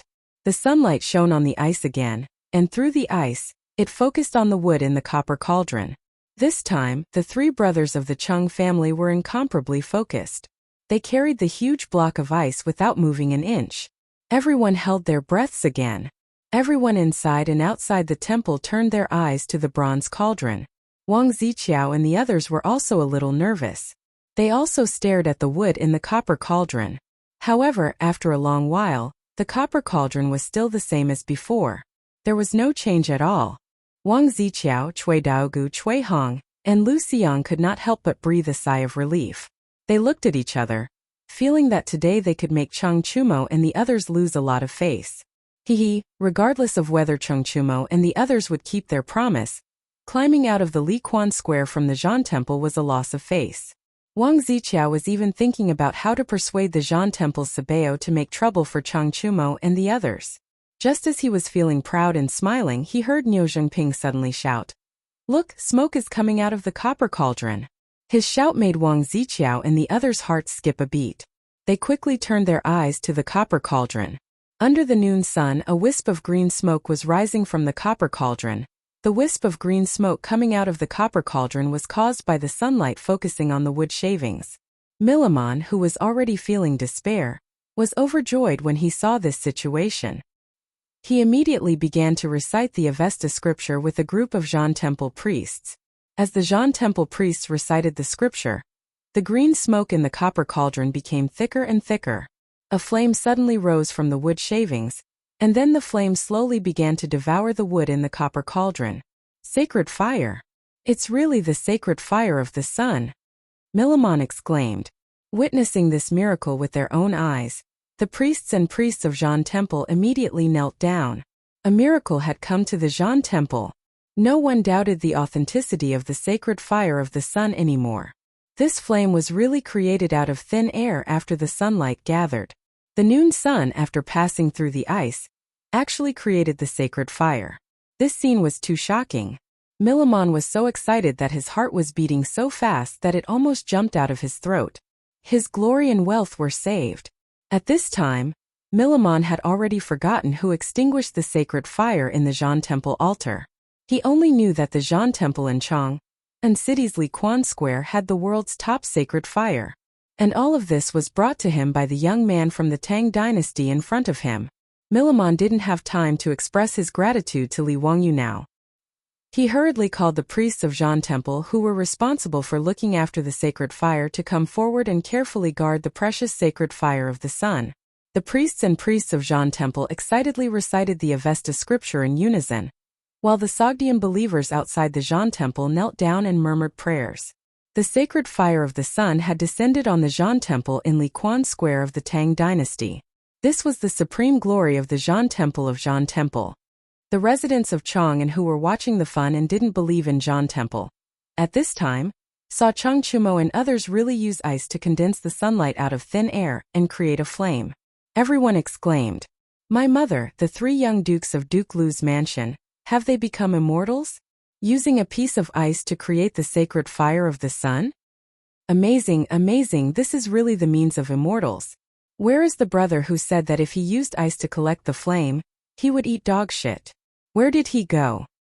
The brother who said that he would eat dog shit ran away. I don't know what these young masters are going to do.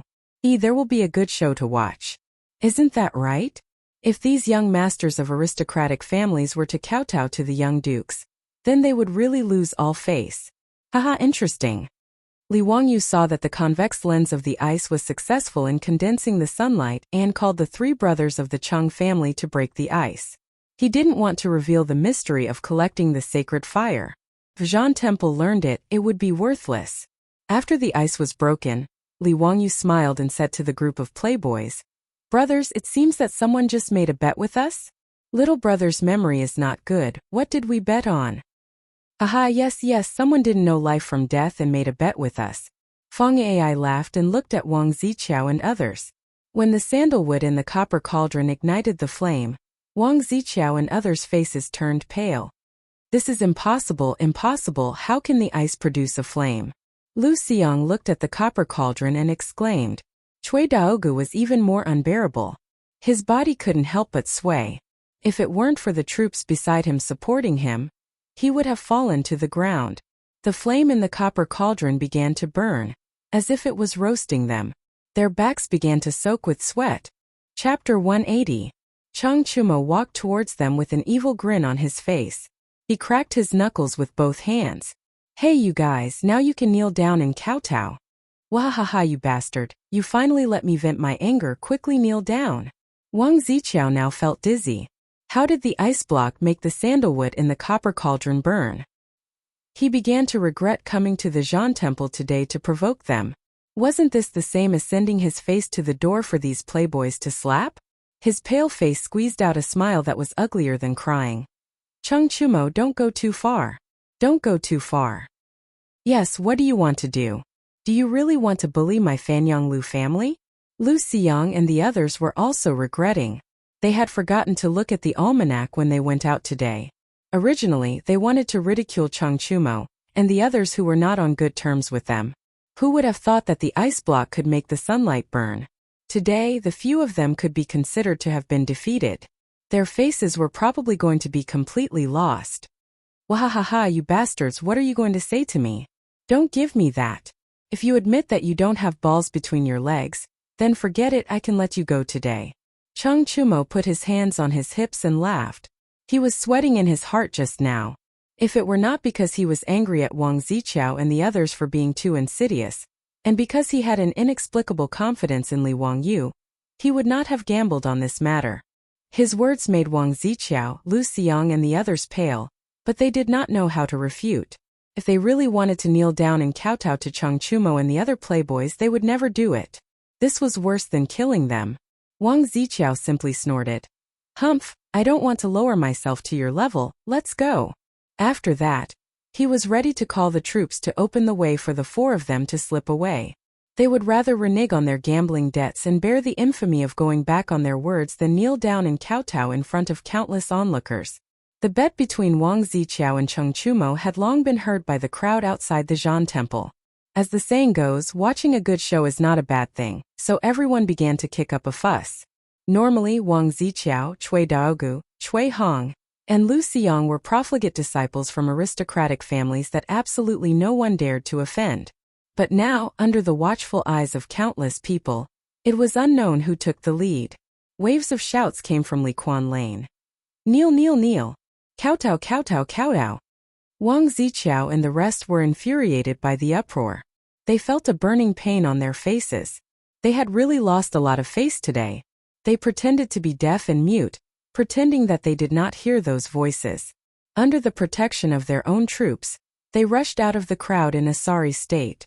After leaving Lishan Square, Wang Ziqiao grabbed Lu Xiang and said, Brother Xiang, I can't take this lying down. We can't just let today's matter go like this.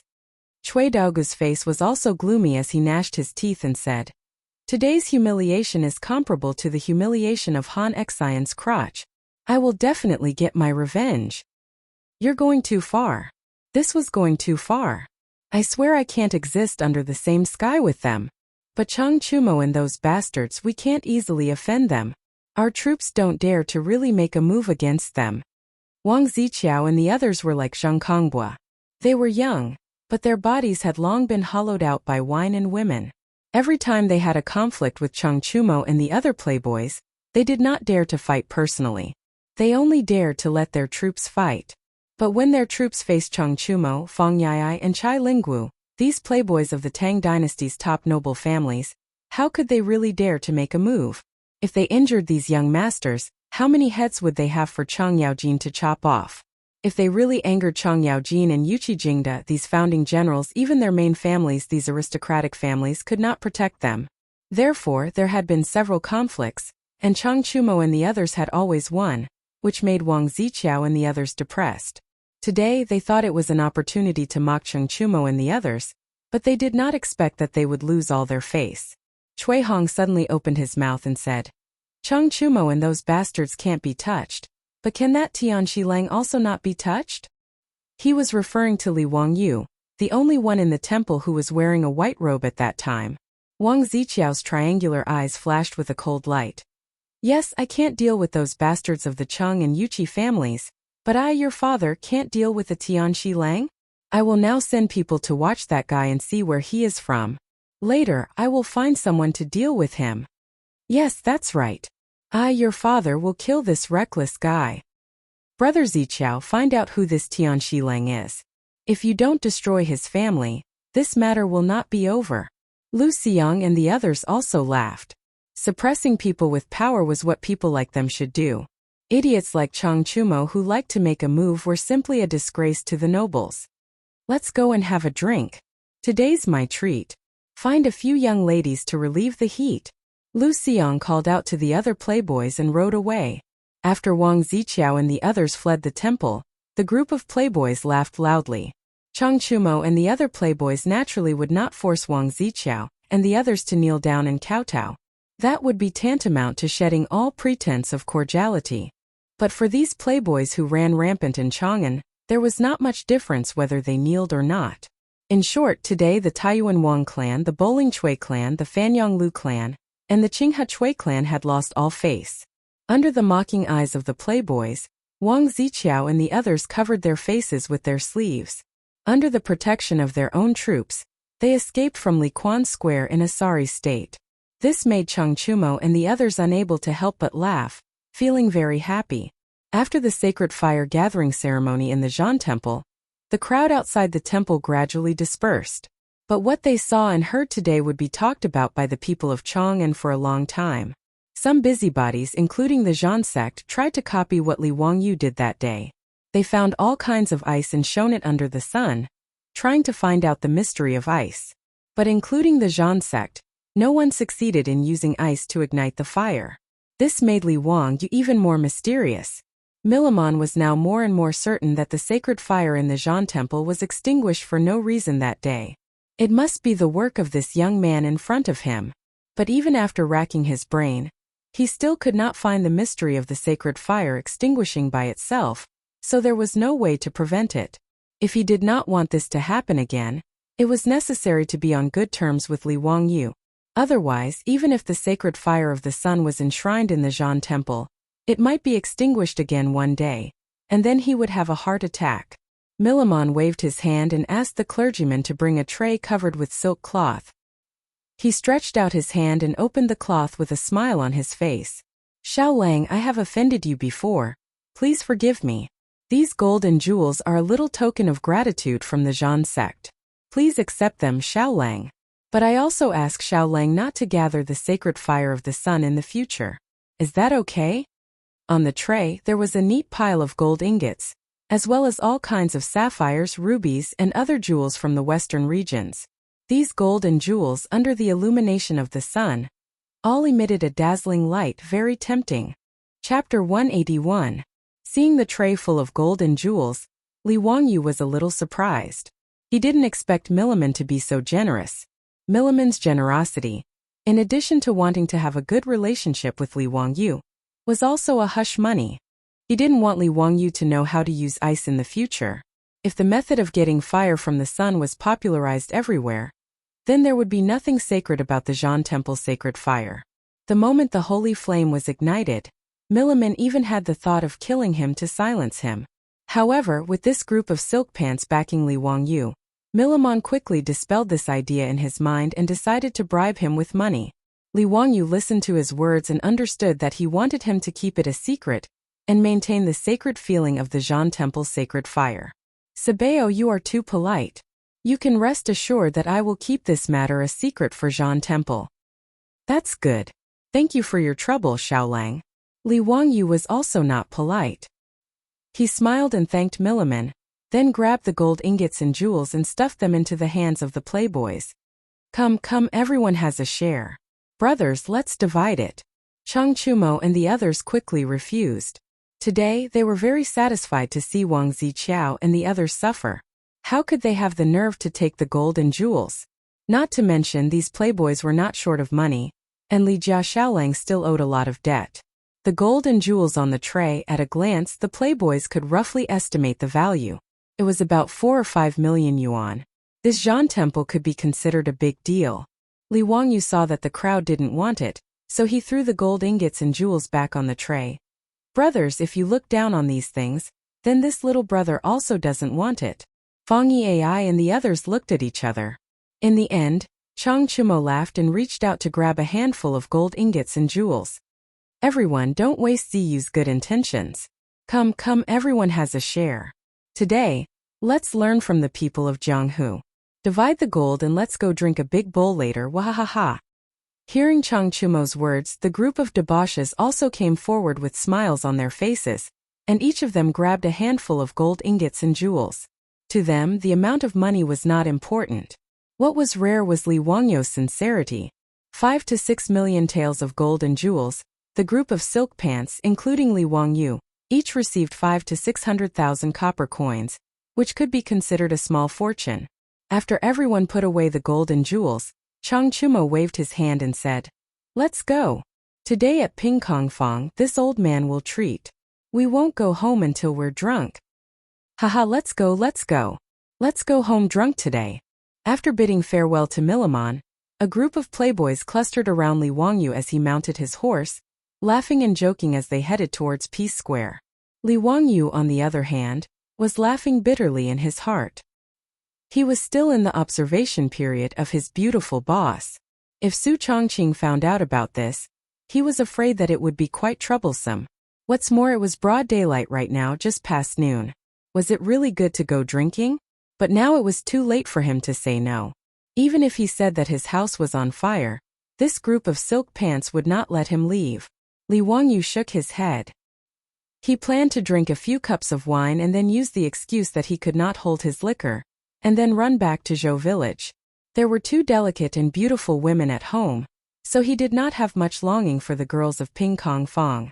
The group of silk pants rode their horses into Peace Square, heading towards a brothel in the square. Ping Kong Fong had tens of thousands of brothels, but these brothels were divided into 3 classes. The top-class girls were responsible for staying in the brothel and diligently practicing poetry and painting, singing and dancing, and would not easily see guests. It was rare to see anyone who was not a high official or a noble family.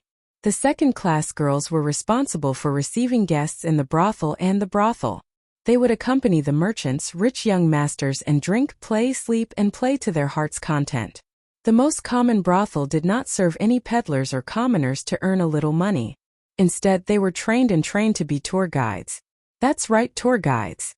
In Ping Kong Fong, even the most common brothel's speech and behavior were much better than ordinary girls.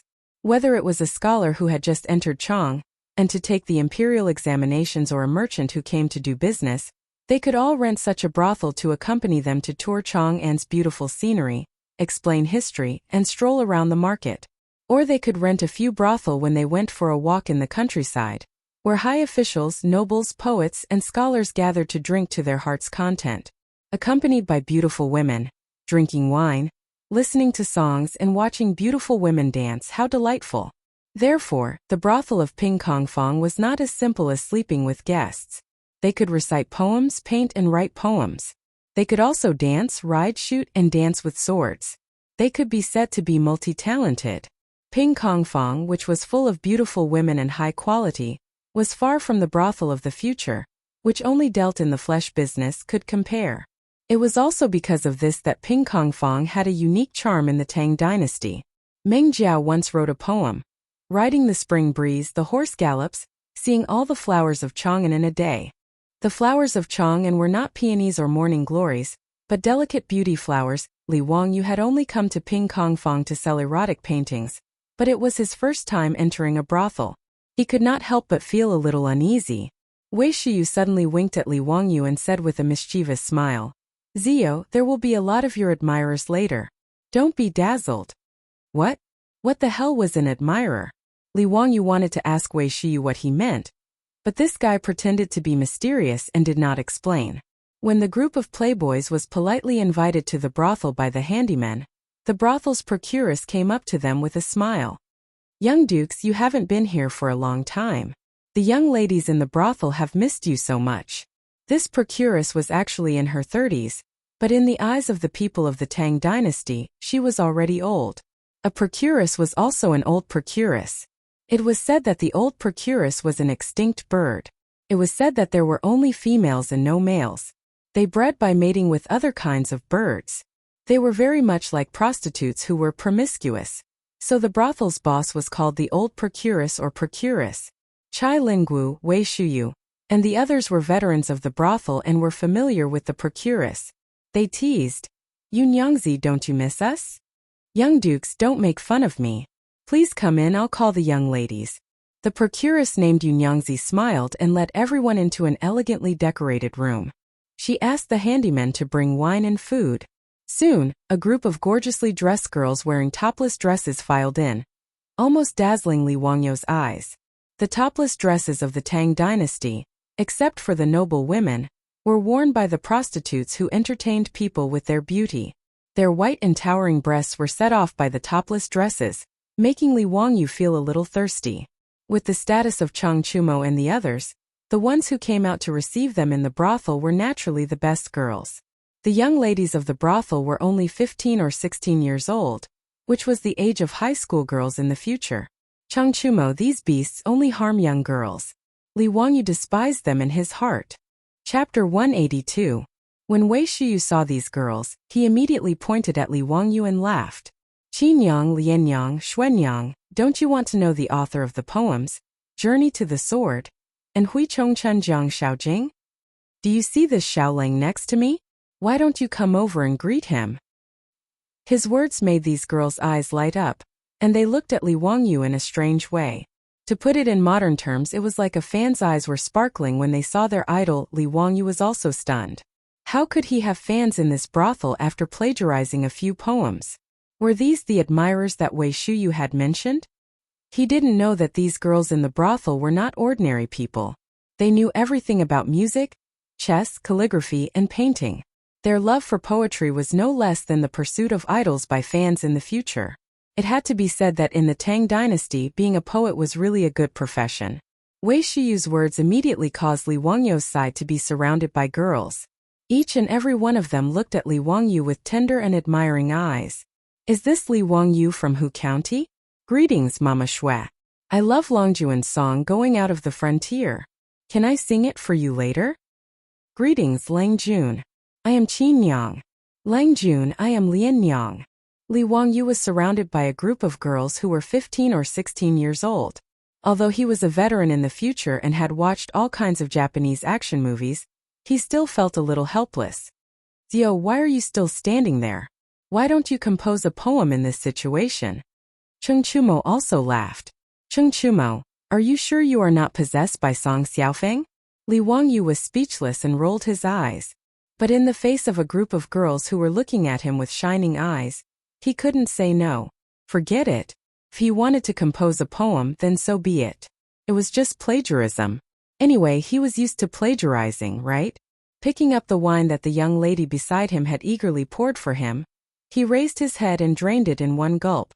Li Wangyou shouted, "Bring me pen and paper." In the Tang dynasty, poets composing poems in brothels was part of the standard work routine. This brothel's art house had already prepared for it. Immediately, some odd job workers brought over paper, inkstone, brush, and ink. Several young ladies diligently helped him grind the ink. Li Wangyou thought for a moment and decided on a poem to plagiarize. He picked up the brush and began to write. As he wrote, he recited, "For Xiao Nyang, Luo Xiong Bo gave birth to Wei Chen. How could he succeed in visiting his relatives? How can 1,000 cups of green wine be drunk? A face full of red makeup kills people." He shamelessly plagiarized another one of Li Bai's poems, For 7th Madame Duan, and even changed the title of the poem to For Little Madame Zhu. This poem was not famous among Li Bai's poems, but it was very suitable for Li Wangyou's feelings. He needed to recite a poem. The poem was, "You are like Luo Xiong Bo, Luo Xiong giving birth to Wei Chen. How could I get close to you? I really feel a little drunk with 1,000 cups of wine. Who gave you such a beautiful face?" To put it bluntly, it was Li Bai's romantic poem to coax the girls. As soon as Li Wangyou copied this poem, the girls in the room looked at him with even more strange eyes. Every girl felt that this poem was written for them. Now, all the girls recruited by the brothel keeper Yunyang all surrounded Li Wangyou. Chang Chumo and the others were not annoyed.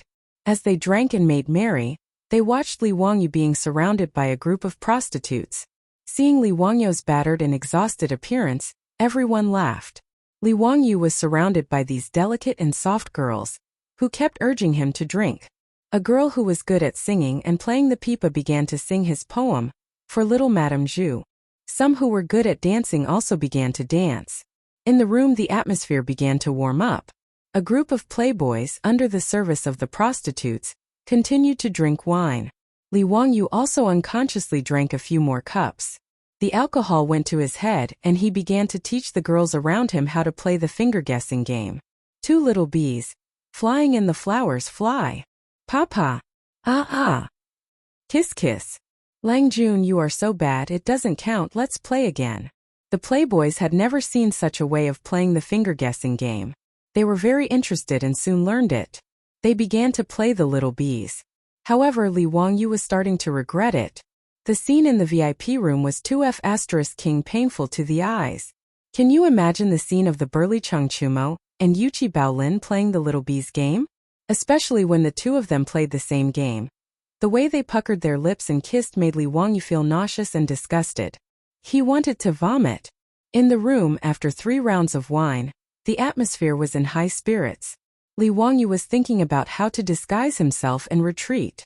Just as he was thinking of an excuse to let the playboys let him go, the door of the room was suddenly slammed open and several figures rushed in. Chang Chumo, Fang Ai and the others heard the noise and glared at the newcomers. They wanted to see who was so blind that they dared to disturb their good mood. When they saw the newcomers, the group of playboys laughed instead of being angry. Yo, surnamed Wang, are you here to kowtow to us? Fang Ai clapped his hands and laughed. Was it because there were too many people just now? Come, there are fewer people now, hurry up and kowtow. The people who rushed into the room were Wang Ziqiao, and the others who had just been humiliated by them at Li Quan Fong. It could be seen that Wang Ziqiao and the others had drunk too much. Their bodies were swaying and if not for the troops supporting them, they would not have been able to stand. Wang Ziqiao didn't pay any attention to the profligate son's taunting words.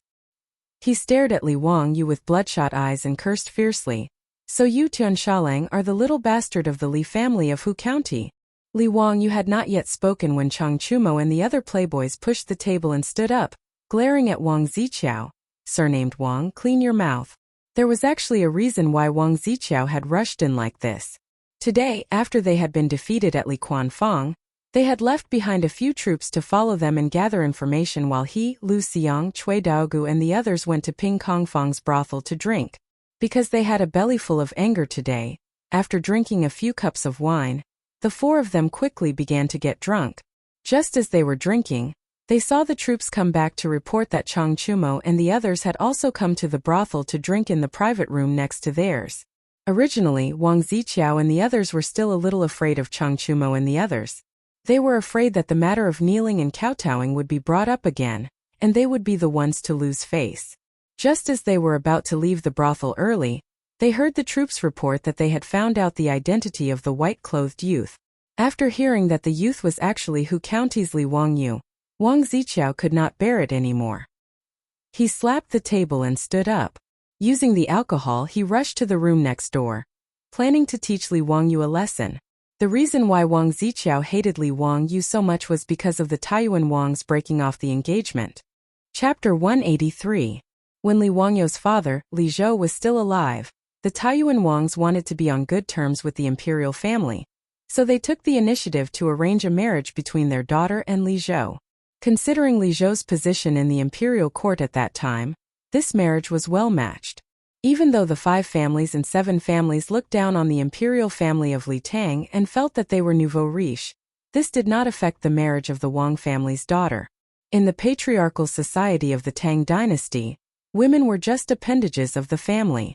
As the daughter of the Taiyuan Wangs, in the eyes of the Wang family, she was not that important. It was very appropriate to use this to win over an important official in the imperial court. Who would have thought that after the Xuanwu Gate incident, Li Yuan would abdicate and Pai Lupi would ascend the throne. Then Li Zhou would be demoted and dismissed, and then die of illness. This naturally made the Taiyuan Wangs want to break off the marriage. Although it was not very pleasant to hear, the Taiyuan Wang clan would definitely not sacrifice a daughter of the Wang family to marry a disciple of a ruined family. Originally, whether it was the Li family or Li Wangyu's previous owner, They would not break off the marriage even if they were beaten to death. If the Taiyuan Wang clan were forced to do so, they would really cause trouble in the yamen. If it really came to that, no matter how unwilling the Taiyuan Wang clan was, they could only pinch their noses and let their daughter marry over. But it just so happened that Li Wangyu's soul transmigrated to the Tang dynasty and replaced the stubborn Li Wangyu. After receiving 170 taels of gold from the Taiyuan Wang clan, he happily wrote a letter to break off the marriage and ended the marriage. Logically speaking, Li Wangyu and the Taiyuan Wang clan should have nothing to do with each other anymore. But who would have thought that in just a month, the Li family, which the Wang family thought was ruined, would actually be made famous by Li Wangyu. Li Wangyu's stunning performance at the Zhujiangpool poetry meet began to spread in Chang, and along with those legendary masterpieces. Although Pai Lupi had left in a huff that day, as news of what had happened at Chongping County Duke's birthday banquet spread, many people began to speculate. The officials and nobles of the imperial court were all discussing this. If nothing unexpected happened, this Qilin son of the Li family would soon restore the family's glory. 2 days ago, the eldest son of the Zheng family in Xinjiang set fire to a carriage shop in the East Market, which made Empress Zhongsun furious. This made the nobles in Chang and even more shocked. With the methods of the nobles, they quickly found out that this carriage business was originally the property of the Li family in Hu County. Now it was a joint venture with Empress Zhongsun. Not only did Pai Lupi appreciate him, but he could also connect with Empress Zhongsun. This made the nobles in Chang and think more highly of Li Wangyu. Of course, Li Wangyu did not know about this at all. How could he have known that the bearded man he had dissed several times was the emperor of the Tang dynasty, Pai Lupi? The more outstanding Li Wangyu was, the more short-sighted and snobbish the Wang clan of Taiyuan was. These days, the Wang clan of Taiyuan had taken the initiative to annul the marriage with the Li family in Hu County. This had become a joke among the nobles in Chang'an. At every noble banquet or gathering, the matter of the Wang family annulling the marriage would be brought up and ridiculed. Even Prince Chao, the eldest son of the Wang clan of Taiyuan, was ridiculed by the nobles in Chang, and because of this, Prince Chao was engaged to Li Wangyu, and he was the elder brother of the little fat girl of the Wang family. If not for the annulment of the marriage, Li Wangyu would have to call him brother-in-law. Now, Prince Chao hated the Li family in Hu County to the core. The Wang family did not feel that they had done anything wrong by annulling the marriage. Everything was the fault of the Li family in Hu County, and it was all Li Wangyu's fault. In the Wang family's view, Li Wangyu's actions today were deliberately slapping the face of the Wang clan of Taiyuan. What right did a farmer have to be so domineering? Prince Chao was planning to go to Hu County in a few days to seek revenge on the Li family, but he did not expect that the culprit who had caused him to lose so much face today was Li Wangyu. So when he heard the troops explain Li Wangyu's identity, he felt his blood boil. Coupled with the stimulation of alcohol, he brazenly barged into the VIP room where Li Wangyu and the others were, wanting to get even with Li Wangyu. Of course, Li Wangyu did not know the whole story. After being scolded by Prince Chao, he still did not understand what had happened. On the other hand, Du He, Du Go, Wei Shuyu, and the others remembered that the nobles in Chang and had been laughing at the Taiyuan Wang clan for annulling the marriage. They immediately realized what had happened. Surnamed Wang, do you have any shame? Fang Yai also slammed the table and stood up, pointing at Prince Chao and scolding him. Prince Chao's face was gloomy, and he did not even look at the group of wastrels. Today's matter has nothing to do with you. I only want to get even with this Tian Shalang. If you insist on interfering, then you will be making an enemy of the Taiyuan Wang clan. Bastard! Do you think I'm scared? So what if I become an enemy of the Taiyuan Wang clan? Do you think my Cheng family is afraid of your Wang family? The 3 brothers of the Cheng family also angrily rebuked. Fang Yai, Yuqi Baolin, Yuqi Baoqi, Wei Shiyu, Niu Zhangping, Chai Linggu, and the Du brothers also pushed aside the singers beside them and stood behind the Cheng brothers. Do you Taiyuan Wang still want to cover the sky in Chang'an with one hand? Today we will protect Li Jia Shaolang. What are you going to do? You. Prince Chao really wanted to ignore everything and order his troops to rush up and beat up all these bastards. But even if he had drunk too much wine, he did not dare to do so. Although the 5 families and 7 hopes had great political and economic power, If they really fell out with these founding dukes, it would not be good for them. Li Wangyu was a little confused. Why did it seem like the spearhead was now pointed at him? He and the Taiyuan Wang clan had no enmity in the past, nor did they have any recent grievances. What did this Prince Chao mean? Brother Chumo? What's the situation? He whispered to Chung Chumo. This question stunned Chung Chumo. Well, they are about to fight and you still don't understand the situation? Chung Chumo had no choice but to tell him about the Taiyuan Wang clan's annulment of the engagement with him. Li Wangyu was dumbfounded. Was this considered sitting at home, but trouble fell from the sky? The Taiyuan Wang clan was ridiculed by the nobles in Chang'an. How could this be blamed on him? Was there any law? Was there any reason? After all, Li Wangyu was not a playboy like Chung Chumo. He could not act unscrupulously and unscrupulously. If he could, he did not want to be enemies with the 5 families and 7 hopes. For him there was no benefit at all. Even that bastard Zhang Kongbua. If he had not coveted his beautiful boss, Li Wangyu would not have meddled. He touched his nose a little helplessly and said to Wang Ziqiao, "It was your Wang clan who proposed the annulment of the engagement. What did it have to do with me? Isn't it a little overbearing for the Wang clan to blame me?" Wang Ziqiao did not expect that Chung Chumo and his group of playboys would really go against the Taiyuan Wang clan for the sake of Li Wangyu. For a moment he was embarrassed. And Lu Xiang, Cui Daogu and Cui Hong, although they were on the same side as Wang Ziqiao, were not willing to get involved in this matter. After all, the annulment of the Taiyuan Wang clan's engagement was not something they could talk about openly. Even the 4 families secretly made fun of the Taiyuan Wang clan because of this matter. Wang Ziqiao did not care about losing face. He stared fiercely at Li Wangyu and said, "Don't say these useless things. I just ask you, do you dare to bet with me?" Chapter 184. Wang Ziqiao didn't give up and wanted to make trouble for Li Wangyu, which made Li Wangyu a little impatient. "Why should I bet with you?" Li Wangyu asked. He didn't see any advantage in betting with Wang Ziqiao. Whether he won or lost, it didn't seem to be good for him. If he won against Wang Ziqiao, he was afraid that his entanglement with the Wang clan of Taiyuan would be deeper. But if he lost, he knew that he would be the unlucky one. Wang Ziqiao snorted. "Humph, as expected of a young man, you don't even dare to bet. If you want to be a coward, I have nothing to say." Before Li Wangyu could say anything, Chung Chumo waved his hand and said, "Zio, just bet with him. Whether it's batting, cock and dog fighting, quail fighting, leaf card games, or even Tiehu or Hulu, we brothers will accept it for you. If it's a game of wager, do you think you'll lose to him?" "Yes, Xiaolang, bet with him. Wang, you won't deny it after you lose, right? How dare he? If he doesn't admit it after he loses, does he still want the face of the Wang clan of Taiyuan? Zio, just bet with him." "That's right. Wang, tell us, what do you want to bet?" "No matter what you want to bet, we brothers will accept it for Li Jia Xiaolang." Fang Yai and the others were also enjoying the show and started to urge Li Wangyu to bet with Prince Chao. Seeing that the playboys wanted him to accept Wang Ziqiao's bet, Li Wangyu was a little dumbfounded. The people of the Tang dynasty really liked to gamble. Many emperors of the Tang dynasty liked to gamble. Emperor Xuanzong of Tang and Yang Guifei often gambled for fun. Wu Zetian also once hosted gambling games and invited civil and military officials to join in. Under the influence of the imperial court, the officials and the people of the Tang dynasty were also very fond of gambling, which almost became a fashion. What Chung Chumo said just now, batting, cockfighting, quail fighting, leaf card, hurling, and hurling were all the ways the Tang people were used to gambling. Batting, similar to polo, is also called batting. Running dog racing is dog racing to see whose dog runs faster.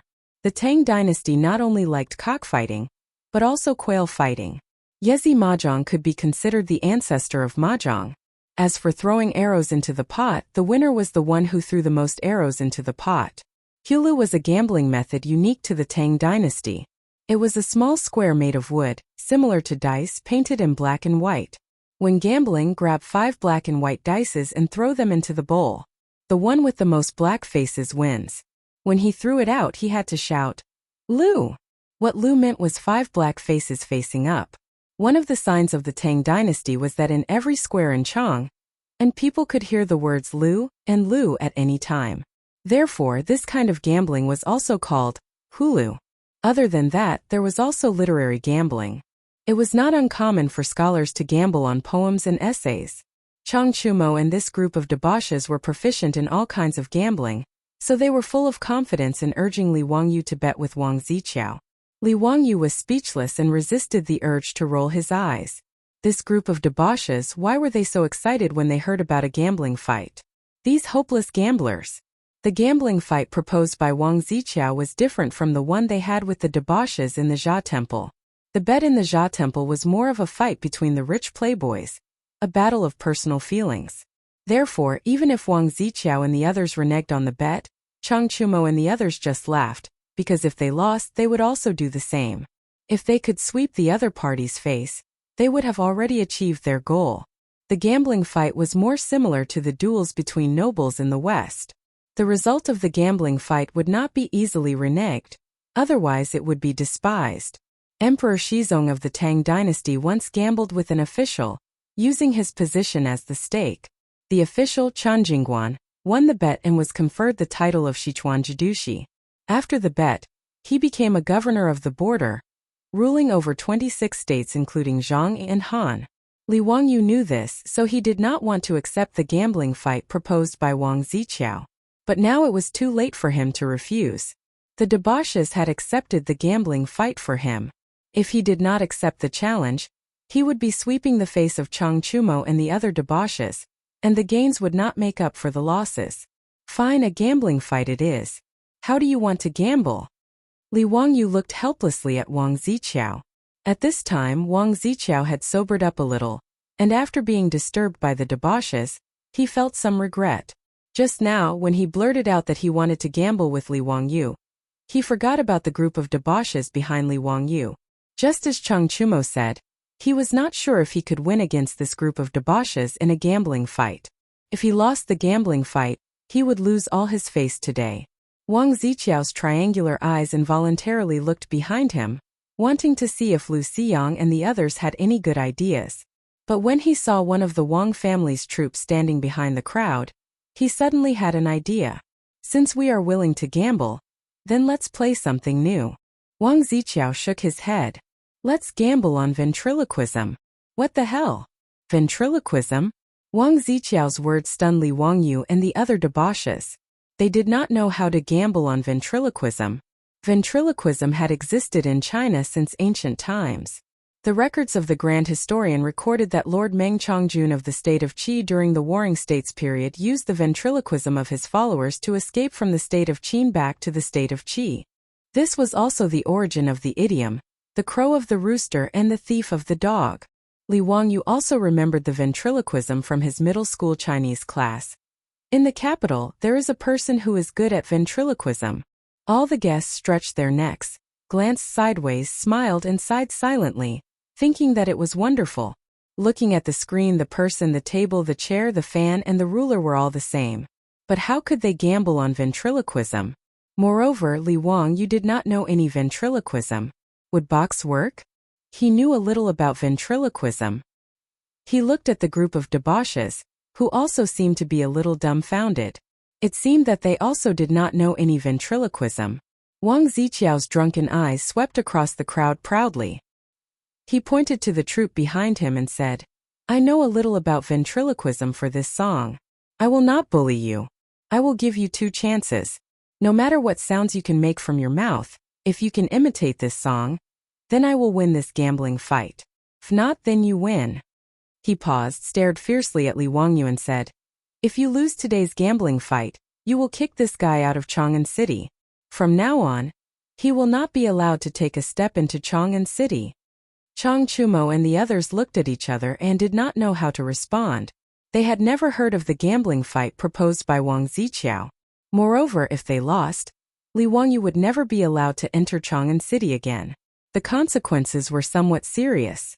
The group of debauches was checkmated by Wang Ziqiao. They could not help but feel a little embarrassed. They had spoken too confidently just now, and now it was difficult to clean up the mess. Fang Yai saw that everyone was in a difficult position and wanted to act shamelessly. He wanted to lose some face and ruin this gambling fight.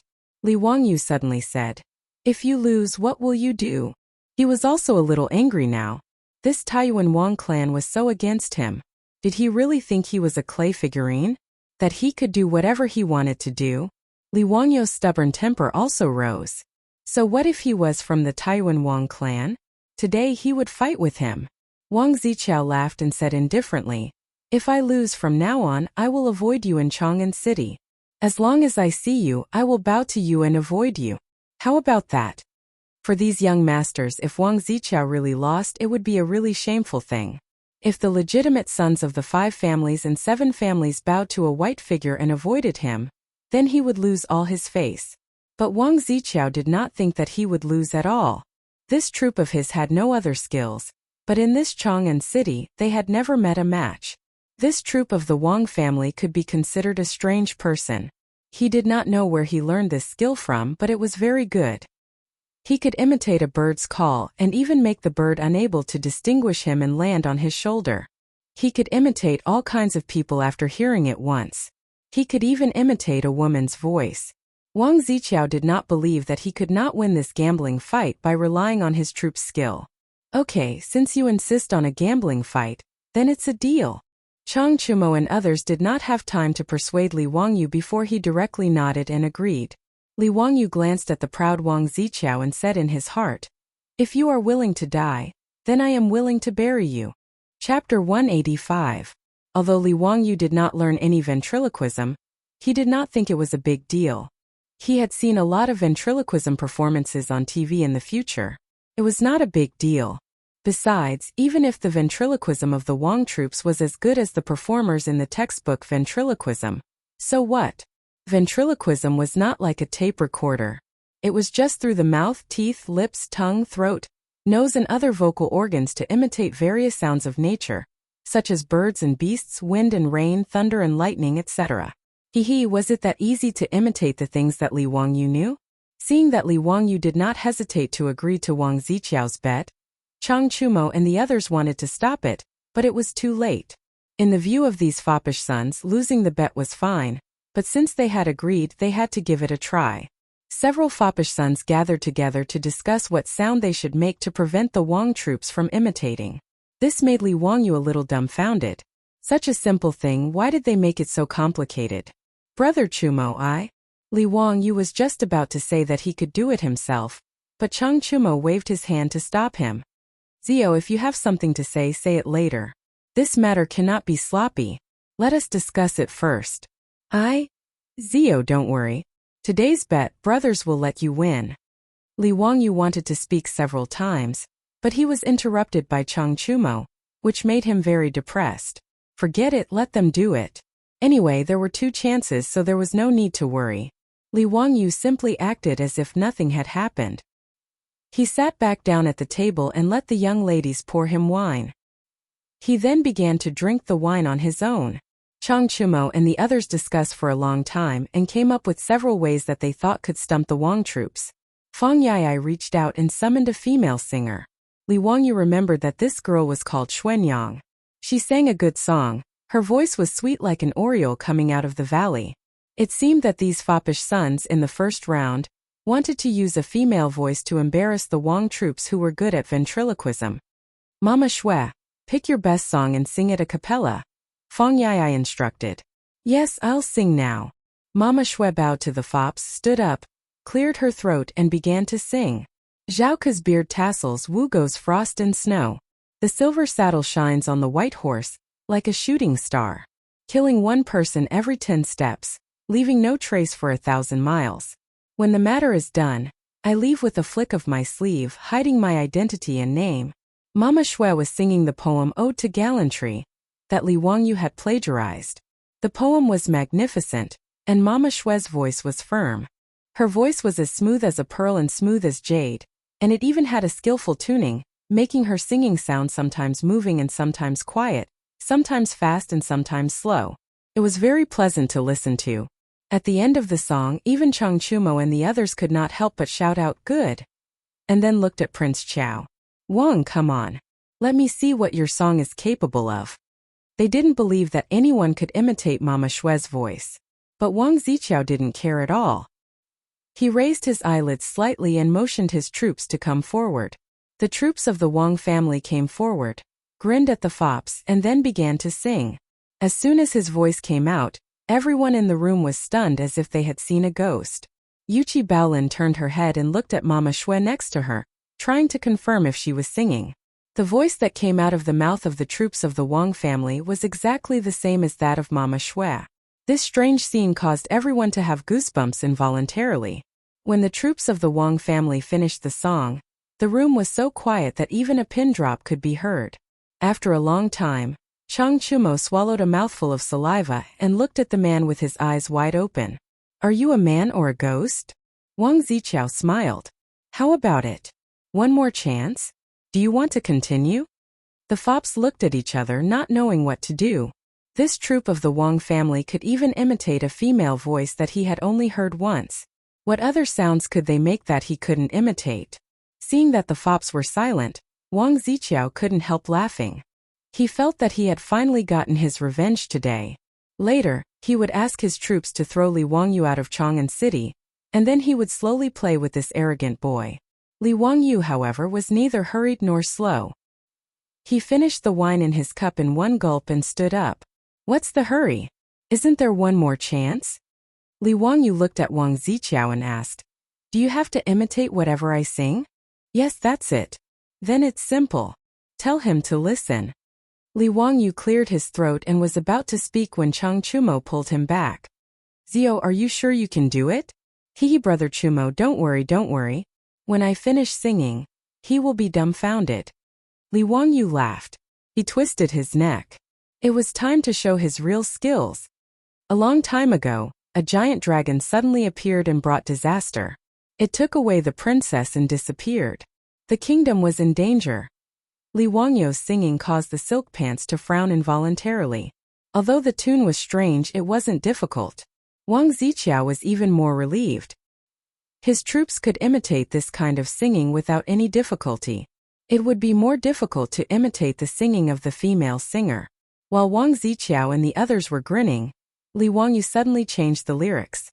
The king was very happy and hurriedly asked for his name. The young man thought for a moment and said, "Your Majesty, my name is Darabamba Band Bidip Dobruing." Again, Darabamba Band Bidip Dobruing. "Isn't that right, Darabamba Band Bidip Dobruing?" Yes, Darabamba Band Bidip Dobruing." "What the hell is this, a ghost?" Wang Ziqiao's mouth couldn't help but open wide. He stared blankly at Li Wangyu, who was still singing. The originally relaxed troops beside him were sweating profusely. What was this bastard from the Li family singing? Li Wangyu was laughing in his heart as he sang. The song he was singing was called Darabimba. It was a song sung by the virtual singer Luotiani in the future. The melody of this song was very brainwashing, but it was impossible to remember the lyrics. The lyrics of Darabimba were simply magical. When Li Wangyu heard this song for the first time, he was completely dumbfounded. Li Wangyu spent a whole week memorizing the lyrics in order to learn this song. He didn't memorize the lyrics because he had nothing better to do. He just wanted to show off. Back then, Li Wangyu had to attend the company's annual meeting in order to impress everyone and show his face in front of his beautiful boss. That was why he had spent so much effort to learn this song. Who would have thought that after transmigrating to Tang Dynasty, there would come a day where he could use this song? After Li Wangyu finished singing, he smiled at Wang Ziqiao and said, "Come on, let your troops imitate my song with their ventriloquism." In the private room, the fops were dumbfounded. The singers were also dumbfounded. Wang Ziqiao was even more dumbfounded. "Imitate your ass." Chapter 186. Wang Ziqiao's face twitched. He really wanted to grab Li Wangyu's collar and spit on his face. "You call this a fucking song?" He looked at the equally sluggish troops beside him and knew that he would not be able to imitate this song with his mouth technique. Humph. Let's go. Wang Ziqiao knew that he had lost this gambling fight again.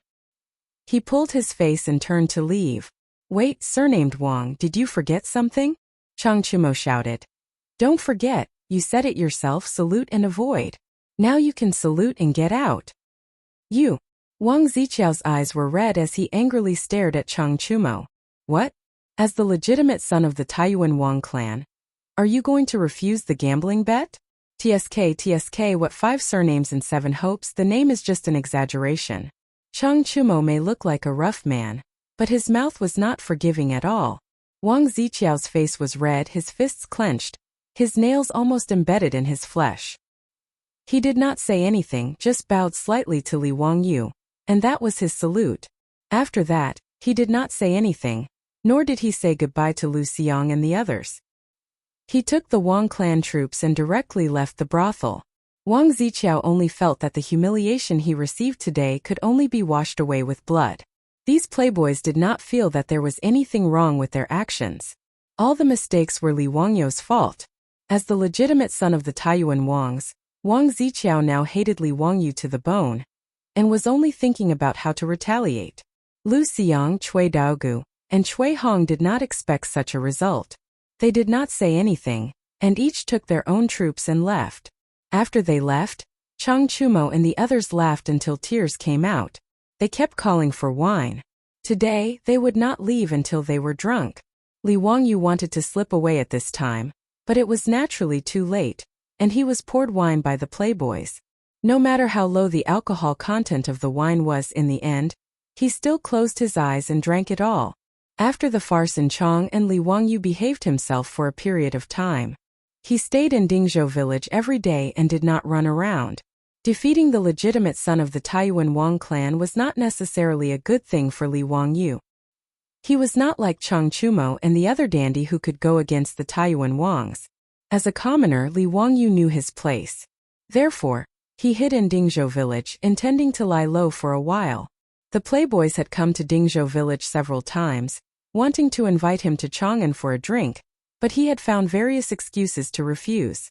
He spent his days at home cultivating his relationship with his beautiful boss, chatting with Aphrodite about life, teaching Ma Zhou and Yin Liben, and discussing with Lu Shenwei how to build a Taoist temple. His days were rather carefree. In the third month of Zhongguan, the plague of locusts had begun.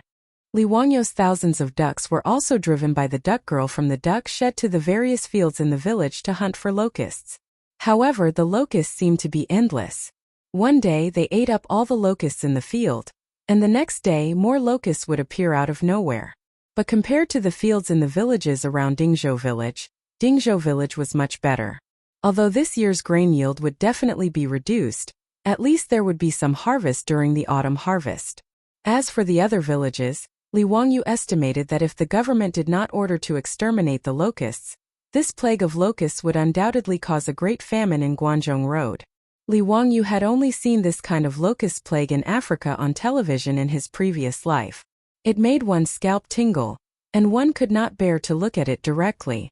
In the camera, the locusts covered the sky like dark clouds, and wherever they passed, not a single blade of grass grew. In his previous life there were planes spraying pesticides in Africa, but they still could not stop the plague of locusts. Li Wangyu could not imagine that he would soon face such a situation. But he could only do so much. If the Tang dynasty wanted to save itself, it could only rely on itself. Li Wangyu was not God. Saving a village was already his limit. People could only save themselves. He could not save thousands of people. Having thought this through, Li Wangyu heaved a long sigh and decided not to dwell on it any longer. On this day, Li Wangyu had nothing to do, so he went to the Ganha River to fish to pass the time. While he was leisurely, he heard a noisy voice not far away. Li Wangyu curiously looked from the bushes and was surprised to see Yang Quan leading a group of people to the Ganha River. They were pointing at the 5 water wheels and his 300 mu of paddy fields. He noticed that Fang Xianling and the bearded man were also among them. In the crowd there was also the man who had eaten breakfast at Chongren Fang. What are they doing? Tang dynasty cadres going to the countryside for inspection? What are they doing in Dingzhou village? Such a group of officials in the capital, and their official positions were much higher than Yang Quan, who was a 7th-grade county magistrate. Li Wangyu felt sorry for Yang Quan. Receiving superiors was not necessarily a good job. Li Wangyu did not want to be nosy. He just pretended that he did not see this group of people and continued to fish. He had a fixed fishing position on the riverbank, located under a bush. There was no sun here, and it was difficult to see him from the outside. But he could see the situation around him. Lang Jun, could it be that these people are here for you? Niu Wu asked in a low voice. Li Wangyu signaled him to be quiet. Sure, don't worry about them. Just pretend that you didn't see them. But Li Heng led them here. Niu Wu pointed at the thin figure in the crowd and said. When Li Wangyu saw this, his nose almost went crooked from anger. As expected, who else could that old man be but Li Heng? Once there was a traitor in the family, it was not easy to hide.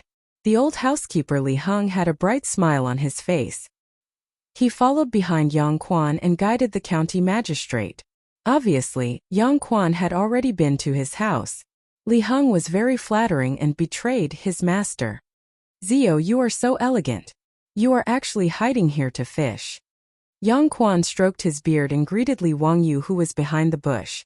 Seeing that he couldn't avoid it, Li Wangyu patted his butt helplessly and stood up to greet Yang Zhua and the others.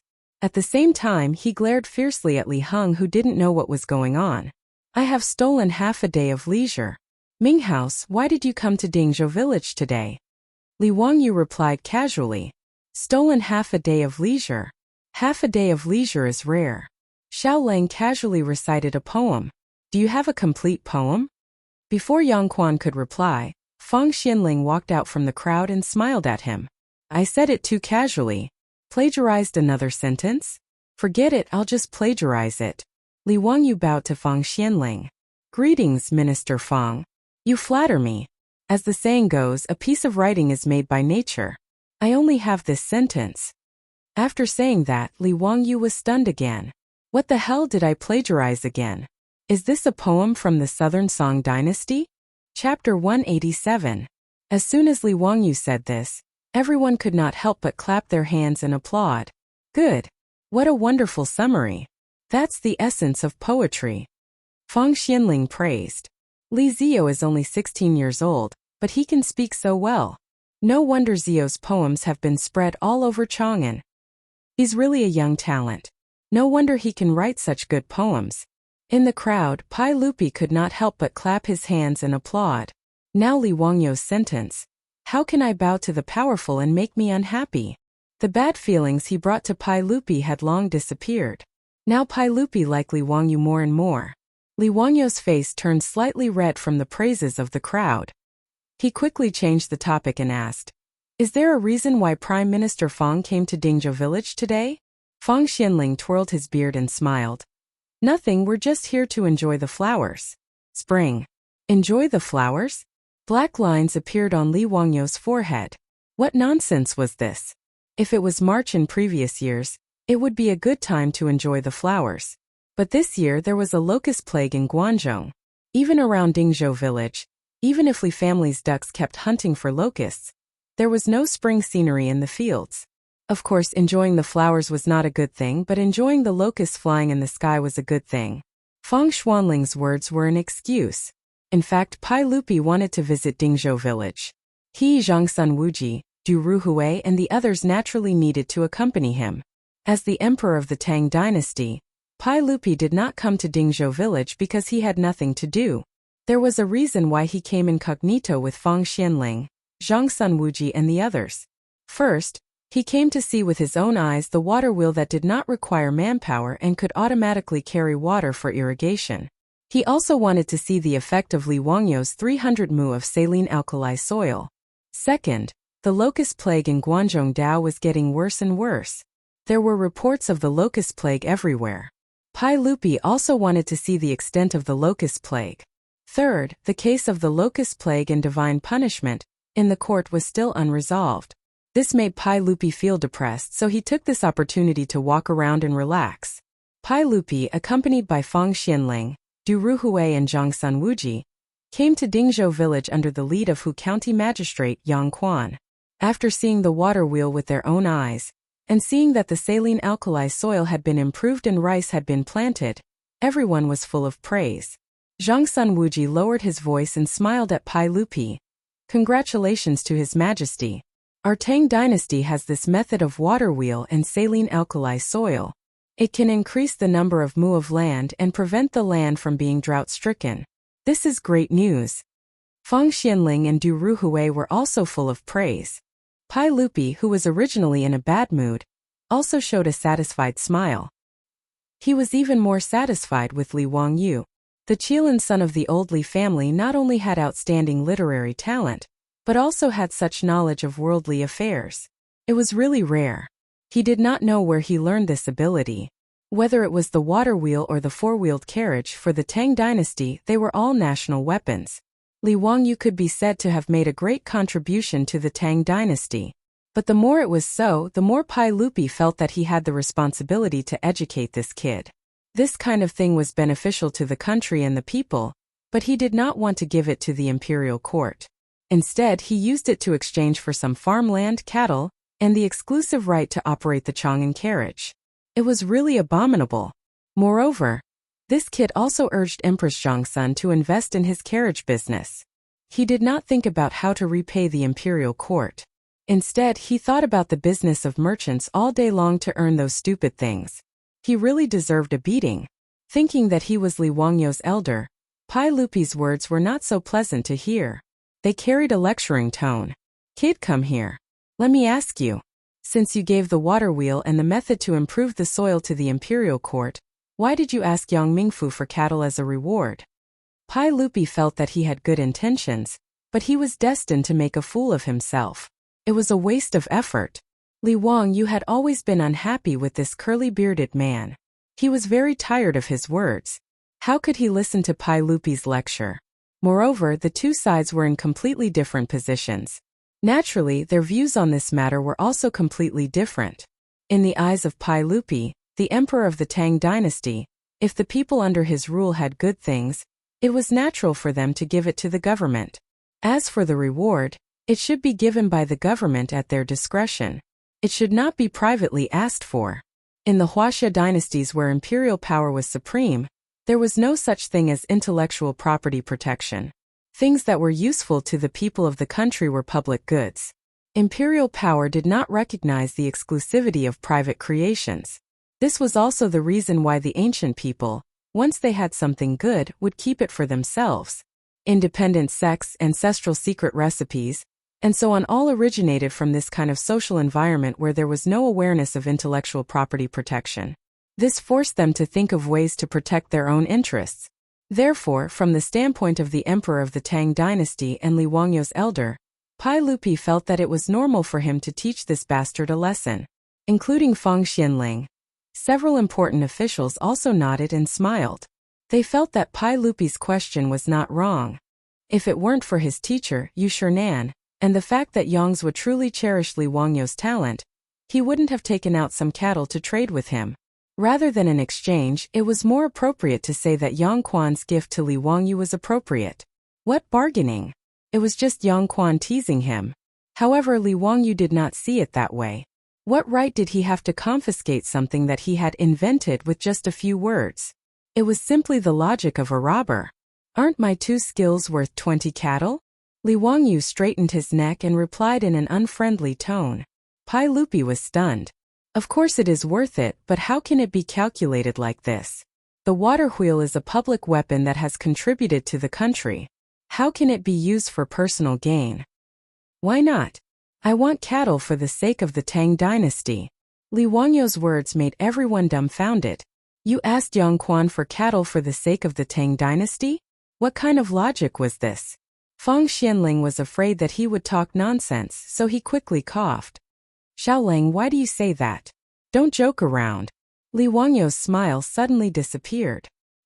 He felt that he had the obligation to explain to these officials of the Tang dynasty why intellectual property protection was necessary. You should have read Lu's Spring and Autumn Annals, right? These bigwigs of the imperial court were all learned scholars, including Li Er, who was familiar with the classics. Naturally, they knew what Li Wangyu was talking about and nodded. Li Wangyu continued. In Lu's Spring and Autumn Annals, Zigong redeemed people and Zilu received cattle. Have you forgotten? His words made everyone stunned. What did Zigong redeemed people and Zilu receive cattle have to do with this? Chapter 188. Zigong redeeming a person and Zilu receiving an ox were stories recorded in the Spring and Autumn Annals of the Lu family. There was a law in the state of Lu. If the people of Lu saw their compatriots in a foreign country suffering misfortune and becoming slaves, as long as they could redeem these people and help them regain their freedom, they could receive compensation and rewards from the state. Confucius's student, Zigong, redeemed the people of Lu from a foreign country, but refused the state's compensation. Confucius said, "If you take the gold, you won't lose anything. If you don't take the gold, you won't be able to redeem the people." What he meant was that if Zigong didn't accept the money, no one would redeem the people of Lu in the future. Because Zigong didn't lack money, it didn't mean that other people didn't lack money. However, because of Zigong's example, other people of Lu might not be willing to accept the state's compensation and rewards. As a result, no one was willing to redeem the people of Lu from a foreign country. When Zilu saved a drowning person, that person thanked him and gave him an ox, which Zilu accepted. Confucius said happily, "From now on, the people of Lu will be brave enough to save drowning people." Zigong redeeming a person and Zilu receiving an ox were mainly to show that going against common sense and against human morality was the most evil thing in the world. Raising the standard of morality infinitely, or treating one's own morality as public morality, these two methods would only lead to one result, which was to make morality awkward. It would make ordinary people's faces change color when they hear about morality, and then they would distance themselves from morality.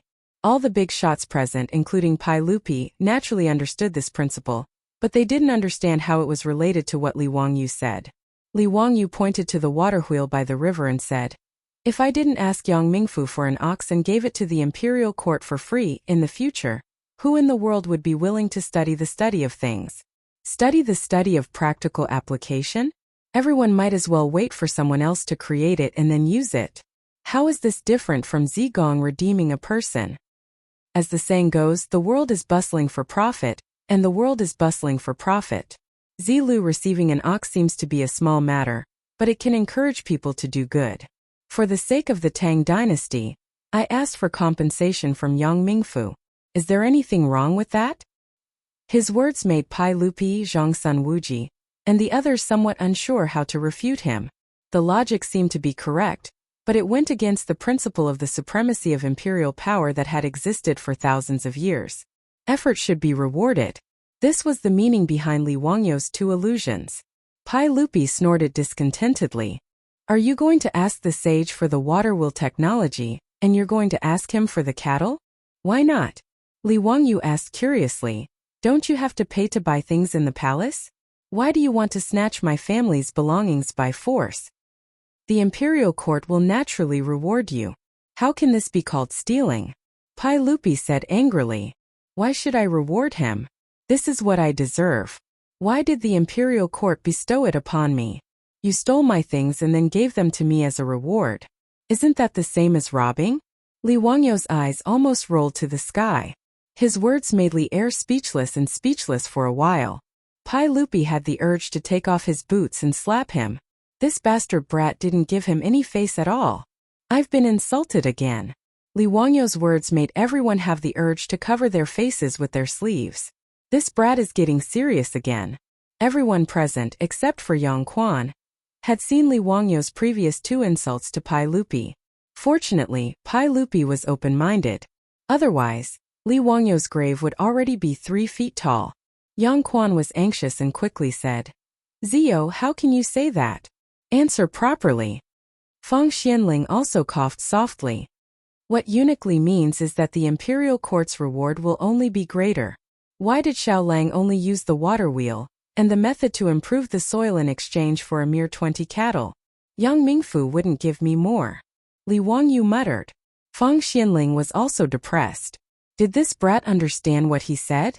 In fact, Li Wangyu naturally knew that if he offered the method to make the water wheel to the Tang dynasty in the name of offering, he would receive far more. It was even possible that he would be promoted to an official. But the problem was that he wasn't willing. First, he didn't want to be an official. Second, Li Wangyu was also a stubborn little donkey. As he said, it was obviously his, and he was willing to sell 20 cattle. Why should the imperial court's bigwigs reward him in the form of charity? "I don't want to serve you." Pai Lupi was angered by Li Wangyu's words. He almost wanted to fling his robe and leave. This bastard brat should be caught and taught a lesson by Cheng Yaojin. Otherwise, he wouldn't be able to learn how to speak properly. He began to regret that he didn't bring Cheng Yaojin with him when he went out today. That day in Zhang Liang's mansion, Chang Yaojin beat Li Wangyu's butt. It made Pai Lupi feel very happy. This bastard brat should be taught a lesson like this. Pai Lupi, who had been humiliated, simply ignored Li Wangyu. He said, "Amazing skill." Then he turned around to observe the 300 mu of rice field that had been improved from saline alkali soil. Looking at it, Pai Lupi couldn't help but want to take off his boots and beat Li Wangyu. He couldn't be bothered to waste his breath on Li Wangyu, this scoundrel. He turned his head to look at Yang Zhua, who was standing respectfully at the side, and said angrily, "Yangming residents, why are the seedlings in this paddy field planted in such a mess? Is this how the county government supervises the farming?" Pai Lupi was referring to the 2 mu of rice field that Li Wangyu had people use the rice seedling tossing method to plant. Compared to the surrounding rice fields, the rice seedlings in these 2 mu of rice field were simply too horrible to look at. In the other rice fields, the rice seedlings were all horizontal and vertical. The rows and rows were very neat and pleasing to the eye. However, in these 2 mu of rice field, the rice seedlings were haphazardly inserted into the rice field. Seeing this, Pai Lupi was very angry. Even Zhangsun Wuji, Fang Xianling, and the others shook their heads. They felt that Li Jia Xiaolang was still young and didn't care about farming at all. If he planted the rice seedlings so casually, when the autumn harvest came, what good harvest could there be? Even if the Li family didn't need to rely on the harvest in the fields to live, it was disrespectful to waste the land like this. It could even be said that it violated the Tang dynasty law. In the Tang dynasty, if the land was abandoned, they would be arrested by the county government and beaten with a plank. In an agricultural society, as long as the emperor wasn't extremely muddle-headed, he would place great importance on farming. In Pai Lupi's view, Li Wangyu's 2 mu of rice field was completely wasting the land. Therefore, when he asked Yang Quan, there was a bit of anger in his words. How could Yang Quan understand why Li Wangyu planted the rice in such a way? Hearing Pai Lupi's unfriendly tone, he couldn't help but feel a little scared. He quickly looked at Li Wangyu for help. Zio quickly explained to Eunuch Li. Li Wangyu rolled his eyes. Just as he was about to diss Pai Lupi again, he heard a creepy laugh from not far away. "Wahahaha, nephew, I'm here to see you again." Chapter 189. Other than Chang Yaojin, there was no one else who could make such a sound. When Li Wangyu heard Chang Yaojin's voice, he couldn't help but shiver. This devil incarnate's lethality was too shocking, and he couldn't help but be afraid. He turned his head stiffly and saw that the one who made such a terrifying sound was Chang Yaojin. Qin Qiong was also with him, and behind him was a group of personal guards. "Wahahaha, nephew, why aren't you coming over to welcome me and your Uncle Qin?" Chang Yaojin urged his horse to gallop in front of Li Wangyu. Just as he was about to laugh heartily, he raised his eyes and saw Li Er and the others behind him. He hurriedly rolled down from his horse and prepared to greet them.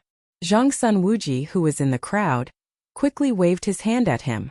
This old fellow was also a smart person and immediately understood. "Greetings to all of you. What brings you here to Dingzhou village today?" Chang Yaojin and Qin Qiong understood that this was Pai Lupi's incognito inspection, and didn't intend to reveal his identity. Thus, they vaguely greeted them. "Haha, we heard that this Li Jia Xiaolang built a water wheel and improved 100 mu of saline alkali soil, so we came to take a look. Why are the 2 high dukes here?" Zhangsun Wuji explained with a smile. Chang Yaojin laughed. "I'm here to eat the pig slaughtering feast." He pointed at Li Wangyu. The pig slaughtering feast made by this fellow, although he used cheap meat, was very delicious and left a lasting aftertaste. After eating it once, I missed it so much that I asked Brother Shubao to come over today. I'm prepared to let this bastard give us a meal again. Li Wangyu was dumbfounded. What the heck? Eating the pig slaughtering feast again? Chang Yaojin, this old glutton, despised him. He was freaking ready to freeload again. Li Wangyu suddenly wanted Niu Wu to quickly go home and hide the things at home. The bandits were coming again. After Chang Yaojin finished speaking, the others did not think much of it, but Yang Quan could not help but swallow his saliva. He nodded in agreement and said, "What Lu Guogong said is true. Ziyu's pig-slaughtered rice is the best in the world. It is rare. This lowly official has eaten it once, and it is indeed unforgettable." After the 2 of them finished speaking, Zhangsun Wuji's eyes lit up. He turned to Li Wangyu and asked, "Xiaolang, can you treat us to a taste today?"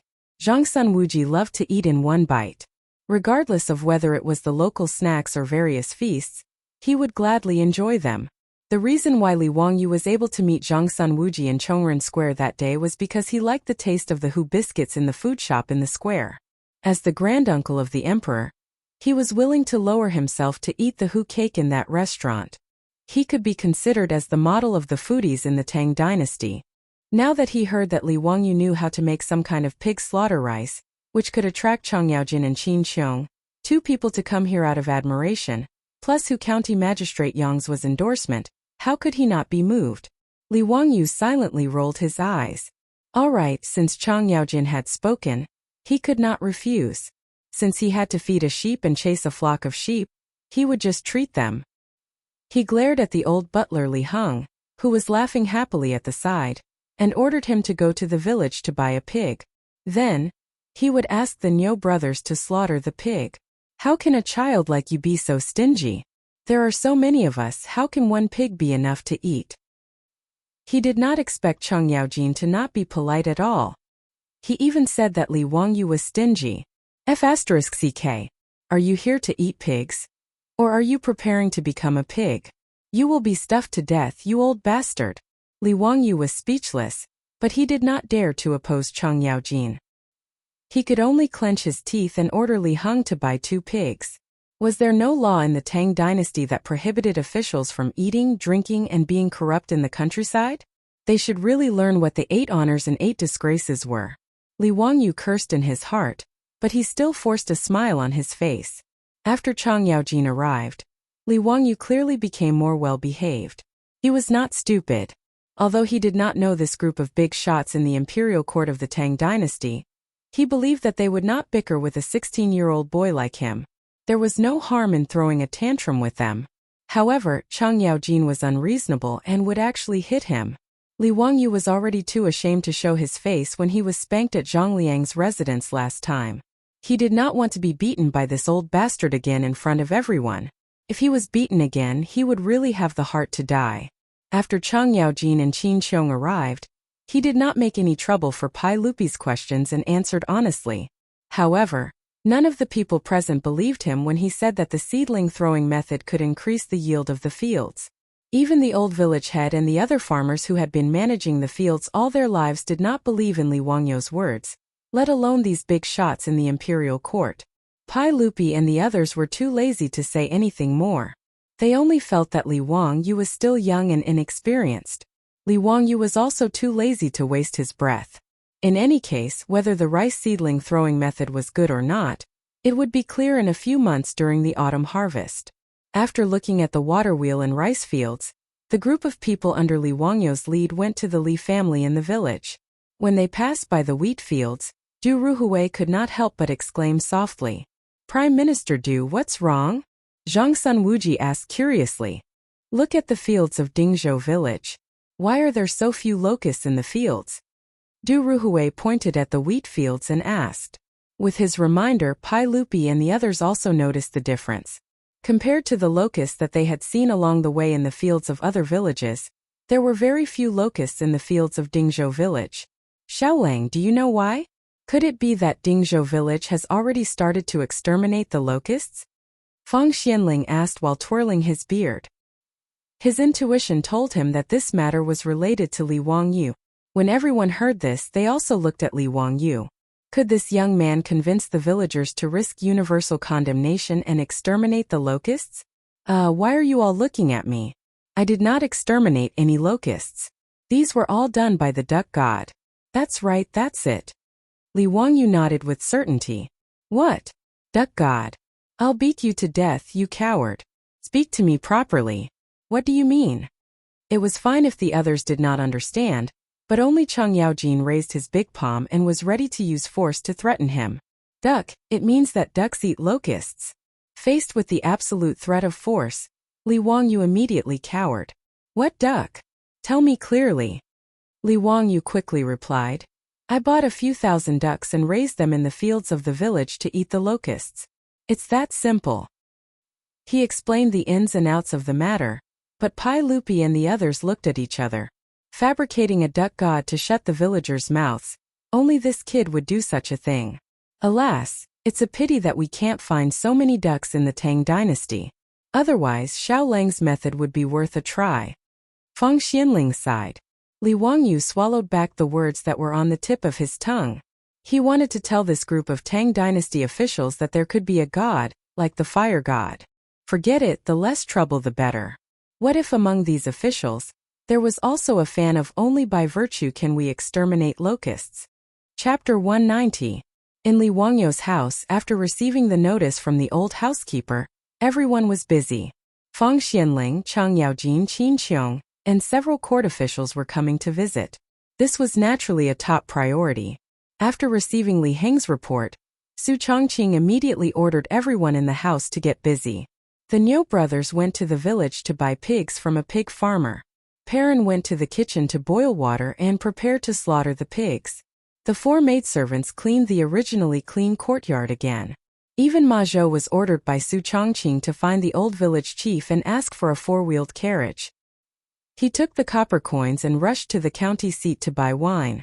With so many people, the wine in the house was obviously not enough to drink, not to mention the old hooligan Chang Yaojin. Knowing that the honored guests had many guards, Su Chongqing asked Li Heng to find the old village chief and borrow a mat and a short table. He laid it on the ground in the front yard as a place for the guards to rest and eat. When Li Wangyu returned home with Pai Lupi and the others, the Niu brothers had already slaughtered the 2 pigs. They were waiting for him to come back and personally cook them. Li Wangyu invited Chang Yaojin and the others to sit in the central room. He also had Su Chongqing bring the Medicine King tea for everyone. Su Chongqing very generously came out to greet the guests. When Li Wangyu introduced Su Chongqing to everyone and said that she was his distant cousin, Pai Lupi had a strange expression. This bastard was spouting nonsense again. Recently, Su Chongqing often went to the Tai Chi Palace to teach yoga to Empress Zhongsun and Yang Fei. Pai Lupi already knew about this. As for Su Chongqing's origin, the 100 Horsemen Department had also investigated, but they had no clue. However, Pai Lupi didn't care who Su Chongqing was. After all, she was just a woman. He didn't care. Even if Su Chongqing's identity was suspicious, Pai Lupi wouldn't worry about it. However, Yang Quan's heart was beating like a drum. Madame Su's marriage to the Li family was handled by the Huxian County Yamen. At that time, he and Lu Xiao were just 2 people. Who would have thought that Li Wangyu, a down-and-out boy, would actually invite Pai Lupi, the emperor of the Tang dynasty, to his home? Su Chongqing bowed to everyone and personally went forward to brew tea for Pai Lupi and the others. Different from the fried tea popular in the Tang dynasty, this kind of tea was brewed with boiling water without adding scallions, ginger, and garlic. It was very novel to Pai Lupi and the others. The white porcelain teacup was custom-made by Li Wangyu at the magnetic kiln. In each teacup, 2 pinches of tea leaves were poured into the boiling water. A moment later, a strong tea fragrance wafted in all directions. Su Chongqing liked to drink tea in her previous life.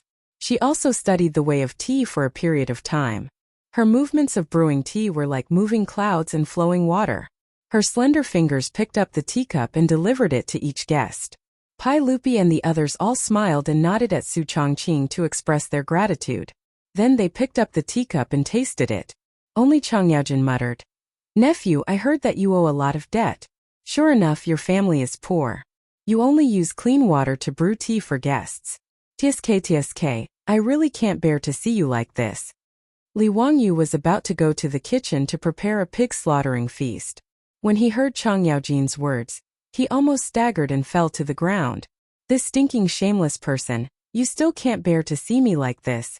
Who was it that told me to prepare 2 pigs for you to eat? Who was it that lost a game of mahjong last time and reneged on a debt? Who was it that freeloaded at home and stole a bunch of things? I don't believe you.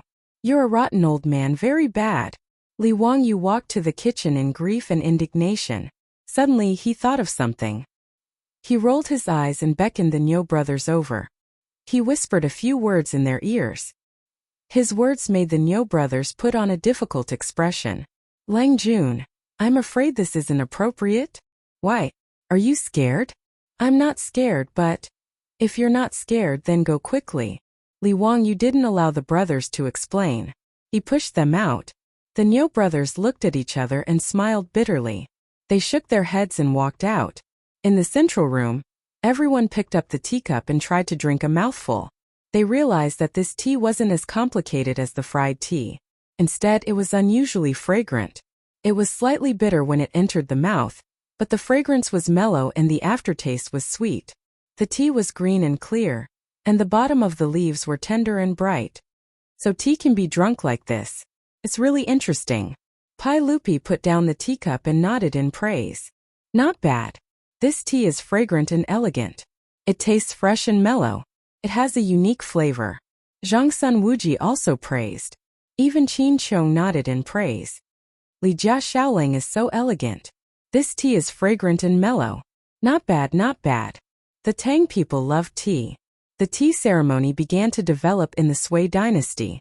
In the Tang dynasty, the tea ceremony culture had formed the palace tea ceremony, the temple tea ceremony, and the scholars' tea ceremony. However, the tea ceremony at that time was still mainly about frying tea.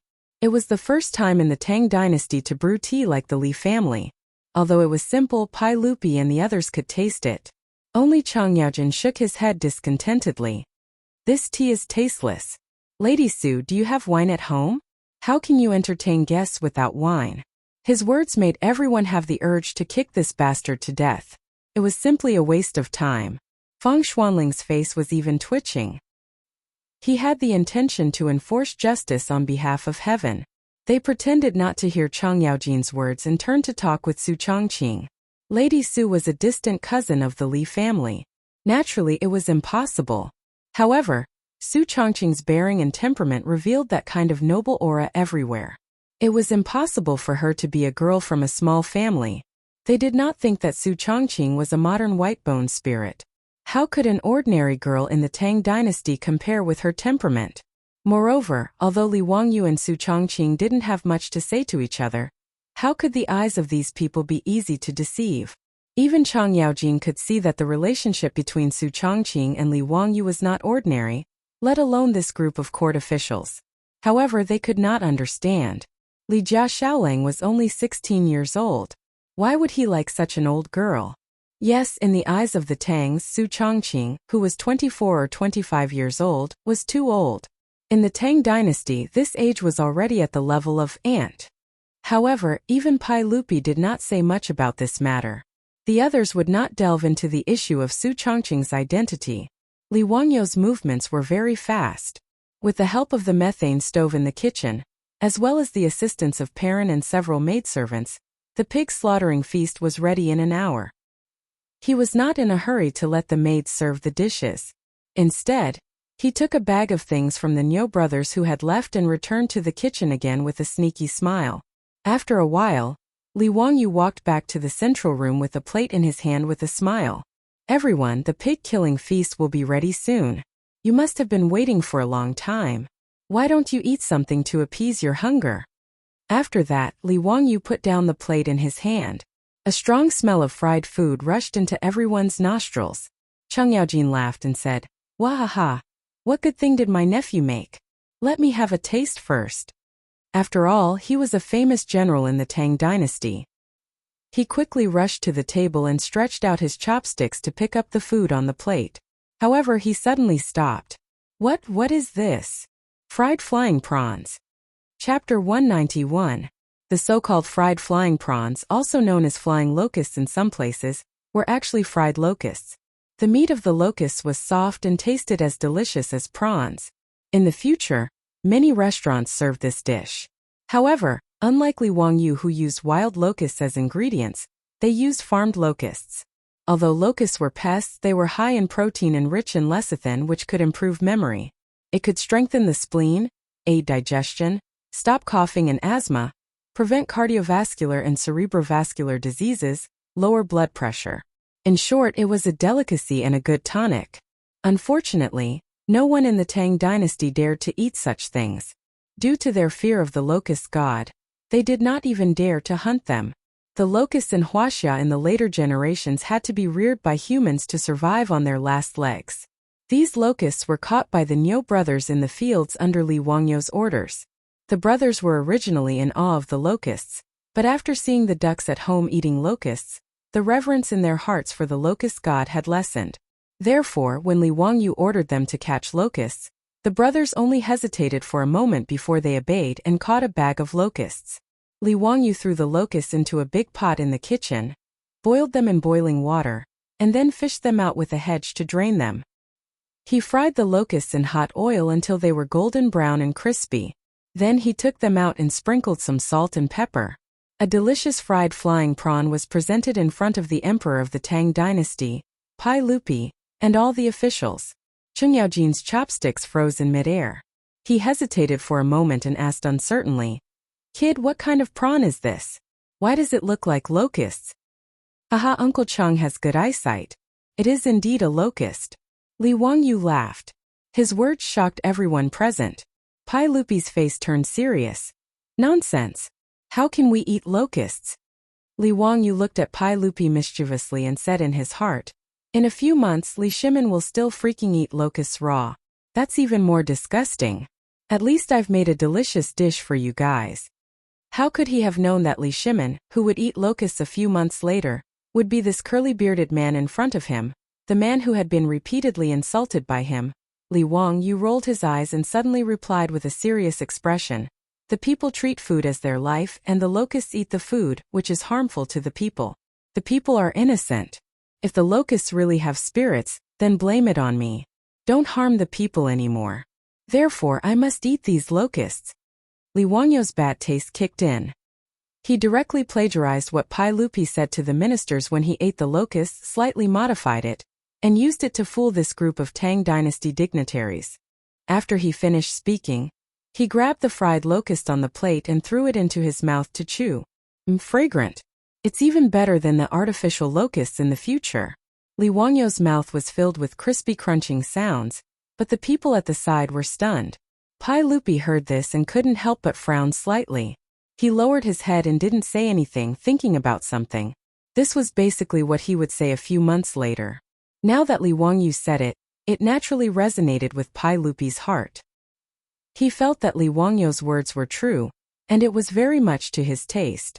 Including Cheng Yaojin, whether it was Zhangsun Wuji, Fang Xianling, or Du Ruhui, they all looked at the plate of fried locusts on the table and didn't know what to do. But the beautiful boss at the side, after seeing the fried locusts, reached out with her chopsticks with interest, picked up a crispy yellow locust, put it into her mouth and slowly chewed it. "Wangyu, these locusts are delicious. It really tastes like prawns. It's better than what I've eaten before." Su Chongqing laughed. When she traveled to Yunnan in her previous life, she had tried all kinds of fried insects, so she wasn't afraid of them. "Lady Su, have you eaten them before?" Zhangsun Wuji was stunned and asked curiously. Su Chongqing blinked and knew that she had said something wrong. She didn't answer, but just nodded with a smile as a response. Li Wangyu made these fried locusts for two reasons. First, the cynical man's bad taste kicked in, and he wanted to make this group of officials feel uncomfortable. "Don't you know that I'm as poor as a bitch right now?" After transmigrating to the Tang dynasty, Li Wangyu's debt of 2 million didn't reduce. Now it had become more than 2.6 million in debt. "I'll let you eat locusts to discuss these freeloaders." Secondly, it wasn't just a prank. He also wanted to try to persuade this group of officials to realize that locusts could not only be killed but also eaten. By the time Pai Lupi ate the locusts a few months later, it would be too late.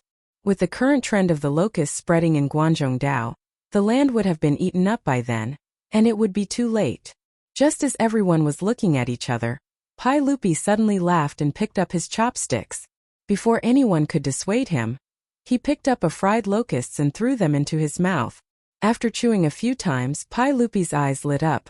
"These locusts are delicious after being fried. It tastes like eating prawns." As he spoke, he picked up a few fried locusts with his chopsticks and ate them with relish. Seeing that Pai Lupi had started eating, Cheng Yaojin and Qin Xiong, the two generals, naturally wouldn't fall behind and started eating as well. The fried locusts were naturally delicious. Otherwise, they wouldn't be reared as food in the future. Cheng Yaojin and Qin Xiong also nodded as they ate, and their chopsticks couldn't help but pick up the locusts on the plate. Zhangsun Wuji, the glutton, also couldn't help but reach out his chopsticks. Fang Xianling and Du Ruhui looked at each other and smiled bitterly. They could only reach out their chopsticks. For many things, once you tried it for the first time, everything else would follow naturally. After overcoming the psychological barrier of eating locusts and tasting the deliciousness of the fried locusts, Pai Lupi and the other high dukes and high officials swung their arms and ate happily. Soon, the plate full of fried locusts was eaten clean. Their beautiful superior only reached out her chopsticks once and didn't have the chance to taste a second bite. This made her speechless for a while. Cheng Yaojin was addicted to eating. He shouted loudly at Li Wang. "Kid, quickly go and get another plate. Is this enough to fill the gaps between our teeth?" Li Wangyu rolled his eyes. This bunch of gluttons. He called the Niu brothers to catch more locusts from the fields and then bowed solemnly to everyone. Fang Xiang, Uncle Chang, Uncle Qin, everyone, not only can these locusts be eaten, they can also fill one's hunger. The locust god's words are pure nonsense. With the impending disaster, I beg everyone to persuade the saint in the imperial court to give the order to exterminate the locusts. Save the world. His words came from the bottom of his heart, and there was no pretense in them. Everyone secretly looked at Pai Lupi, wanting to see how he would react. Pai Lupi pondered for a moment and then sighed. Exterminating the locusts, how can we not want to? Sigh, we still need to plan for this. Li Wangyu was anxious. It was this bearded man again. Was he trying to flirt with a blind man? Was he doing all this for nothing? His temper rose and he straightened his neck. Then please, I don't have any extra food at home. Forgive me for not being able to entertain you. When these words came out, everyone was stunned. To chase Li Shimin and a group of high dukes and high officials out of the house, how dare you say that? Chapter 192. Li Wangyu was so angry that he wanted to chase him away. However, he did not even look at his own small arms and legs. Did he even have the strength to say such big words? Just as he finished speaking, a familiar scene played out again. The moment he was caught by Chang Yaojin under his armpit, Li Wangyu regretted it. He had forgotten that there was still this unreasonable person here. When he thought of his beautiful superior watching from the side, he definitely did not want to be beaten up in front of Su Chongqing. A strong desire to live made Li Wangyu shout at the top of his lungs before Chang Yaojin's slap landed. "Uncle Chang, a gentleman uses his mouth and not his fists. Kid, I was wrong. You little brat, do you still dare to tease me in the future?" Chang Yaojin's slap did not land as he angrily rebuked. "I don't dare anymore. It's all my fault. I was muddle-headed and said the wrong thing." Li Wangyu wanted to cry but had no tears. Could they still play happily? Using violence just because of a disagreement, I despise this kind of boorish person. "Bastard brat, hurry up and cook. If you're too slow, I'll loosen your bones." Chang Yaojin put Li Wangyu down and scolded jokingly. "Bandit." He was simply a bandit. Li Wangyu was so angry that his liver hurt, but he could not do anything. He could only run back to the kitchen gloomily and make fried flying prawns again. His beautiful superior was not angry at all. Instead, she covered her mouth and snickered. Chang Yaojin was indeed Li Wangyu's natural nemesis. She called for the maids to start serving the dishes. She brought the pork delicacies that Li Wangyu had prepared earlier to the table. Pai Lupi and the rest pretended that they did not hear Li Wangyu's words. They all stretched out their chopsticks and tasted the pork delicacies. Since ancient times, food was the most important thing in Huaxia. Whether it was Pai Lupi or Zhang Sanwuji, they could not resist the temptation of delicious food. Pork, such a cheap meat, could actually be made into such a wonderful delicacy. It really surprised everyone. They could not help but increase the frequency of eating. By the time Li Wangyu brought out another large plate of fried flying prawns, the central room in the front yard was almost a complete mess. Li Wangyu was so scared that he almost didn't dare to enter the room. Were they really a group of high-ranking officials of the Tang dynasty? Are you sure they're not from the beggar sect? This action of snatching food was simply too frightening. While everyone was eating happily, Ma Zhou also came back from the county town with the wine he bought. He used a four-wheeled carriage to bring back 10 jars of wine, but seeing this, Li Wangyu felt a burst of heartache. Did this unlucky disciple not know how expensive the wine was? Du Fu once wrote in a poem, "Fleas come to drink a bucket of wine, exactly 300 bronze coins." A bucket of wine cost 300 renminbi, which didn't seem expensive. However, there was a difference between good and bad wine. Could Maotai and Erguotu of the future be of the same price? Old Du had lived a hard life and did not have a good life. The wine he drank was also cheap. Li Bai was obviously richer than Old Du. There was a line in his poem, 10,000 gold wine buckets of wine. Wang Wei also said, 10,000 gold wine buckets of wine. There were many similar poems in the Tang dynasty, and most of them used the word 10,000 gold wine buckets. A bucket of wine was 20 caddies. 10 bronze coins was equivalent to 40,000 renminbi in the future, which was almost the price of Maotai. Ma Zhou bought this kind of wine. A jar of wine was half a bucket of wine. These 10 jars cost 50 bronze coins, which made Li Wangyou's heart ache. Would the beautiful boss let Ma Zhou use all the bronze coins at home to buy wine? This prodigal woman, I really can't have her anymore. Li Wangyou called the Niu brothers with a pained expression. They brought wine for everyone and introduced Ma Zhou to the officials at the banquet. When Ma Zhou heard that Fang Xianling, Prime Minister Fang, Duke Lu, Duke Yi Qin Xiong, and other officials were sitting at the banquet, he immediately bowed respectfully. He was even more impressed with this young teacher of his. These big shots were able to come to his home as guests.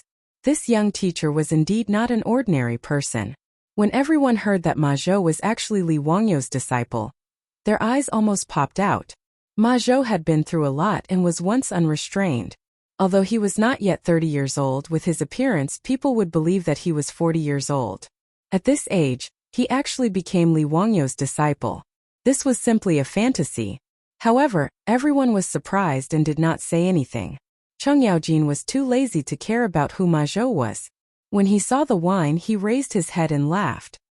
He slapped Li Wangyou's shoulder heavily. Kid, at least you have a conscience.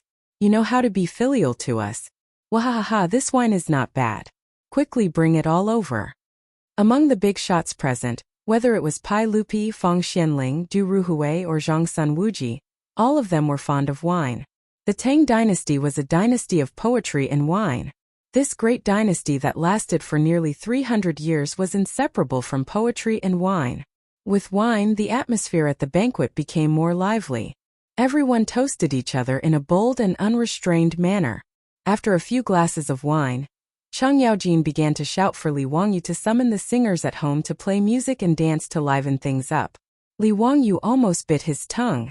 Damn it, you old bastard. It's not like you haven't been to my house before. Don't you know what kind of people I have in my house? Where did these singers come from? Oh no, there's also Aphrodite. But how could Li Wangyou bear to let the teenage version of Angelina Jolie come out and dance for everyone? Before he could speak, Cheng Yun slapped his forehead again and laughed at Pai Lupi. Waha! I forgot that this kid still owes a lot of debt. His family is so poor. Tisdatiske, how pitiful. Qin Xiong held a wine bowl and said, Nonsense, how can this kid from the Li family be poor? Look at this wine, it's all 10 strings of wine. How can it be as poor as Jijia said? Cheng Yun glared at him. Second brother, if I say he's poor, then he's poor. Look at Madame Su, does she have any jewelry on her? When he mentioned this, everyone turned their eyes to their beautiful boss. Indeed, ever since they transmigrated to the Tang dynasty, Su Chongqing had put away all the jewelry she used to wear. Now she was barefaced. Not to mention jewelry, she didn't even have any women's powder or rouge. She looked extremely simple. Li Wangyou figured out something. Why did Cheng Yaojin seem to be crying poor for him? But who was he talking to? Fang Xianling? Or the other bigwigs? Li Wangyou was a little confused by Cheng Yaojin's actions, but he didn't notice that the bearded man was glaring fiercely at Cheng Yaojin. Cheng Yaojin naturally saw the look in Pai Lupi's eyes, so he didn't say anything more. He just laughed and went to drink with Qin Xiong. In fact, everyone except Li Wangyou and the beautiful boss understood the meaning of Cheng Yaojin's words, because they didn't know Pai Lupi's identity. On the surface, Cheng Yaojin was crying poor for Li Jiaxiaolang, but in fact, he was using his words to squeeze Pai Lupi. Li Wangyou was a member of the imperial family, and the elders in his family had all passed away, leaving him as a young man with a lot of debt. How could this uncle, who hadn't even made 5 generations, have the nerve to look at him like this? Pai Lupi's face was as black as the bottom of a pot. This Cheng Yaojin was really not a good person. He glared and pointed at Li Wangyou. Come here and talk. Li Wangyu was confused. Why are you glaring at me? He stammered and walked to Pai Lupi. What can I do for you, Lang Jun? Let me ask you, do you hate the sage for taking away your family's position? When he asked this, everyone looked at Li Wangyu to see how he would answer. Chapter 193. Li Wangyu was confused by Pai Lupi's question. He didn't understand what the bearded man meant. Resentment? Why should I? Your father was originally in charge of Huxian, but because he offended the saint, he was stripped of his position and caused your life to be difficult. Don't you have any resentment? Pai Lupi asked. His words made Fang Xianling and the others nervous. They were afraid that Li Wangyu would speak without thinking and annoy Pai Lupi again. Unexpectedly, Li Wangyu smiled. What's there to be resentful about? My family owed money because my father was forced by the clan to lend money. It wasn't the imperial court that exploited us, so we can't blame anyone. As for losing his position, that's even less of a problem. Although the son doesn't blame the father, in my opinion, my father was wrong. Oh? Why do you say so? Pai Lupi didn't expect Li Wangyu to answer like this. As a white-collar worker in his previous life, Li Wangyu had seen a lot of ups and downs in the workplace, including himself. He felt that Li Zhou's EQ was too low. Just because the company had a new boss, he went against the boss. If one couldn't stand being wronged in the workplace and even fought with the boss, then they should just go home and eat themselves. Li Zhou was like this, but he angered himself to death. Li Wangyu felt that it was unwise. Li Wangyu remembered a chicken soup for the soul class he attended in his previous life. He felt that the chicken soup for the soul class could answer this question. Noble but not arrogant, power but not arrogant, second best, support but not hidden, ups and downs without chaos. This is the nature of a subject. My father didn't do that, so he can't blame the saint. As the saying goes, be indifferent to favor or disgrace, watch the flowers bloom and fall in front of the court, have no intention of leaving or staying, watch the clouds roll in and out of the sky. His words made his beautiful superior laugh. This guy was plagiarizing again. She had also heard the content of the Emerson Headhunting Company's lectures in his previous life. Fang Xianling and the other ministers were stunned. They did not expect that such a principle of becoming an official would be summed up so brilliantly by this 16-year-old boy. Zhang Sun Wuji clapped his hands and applauded. Xiao Lang is really impressive.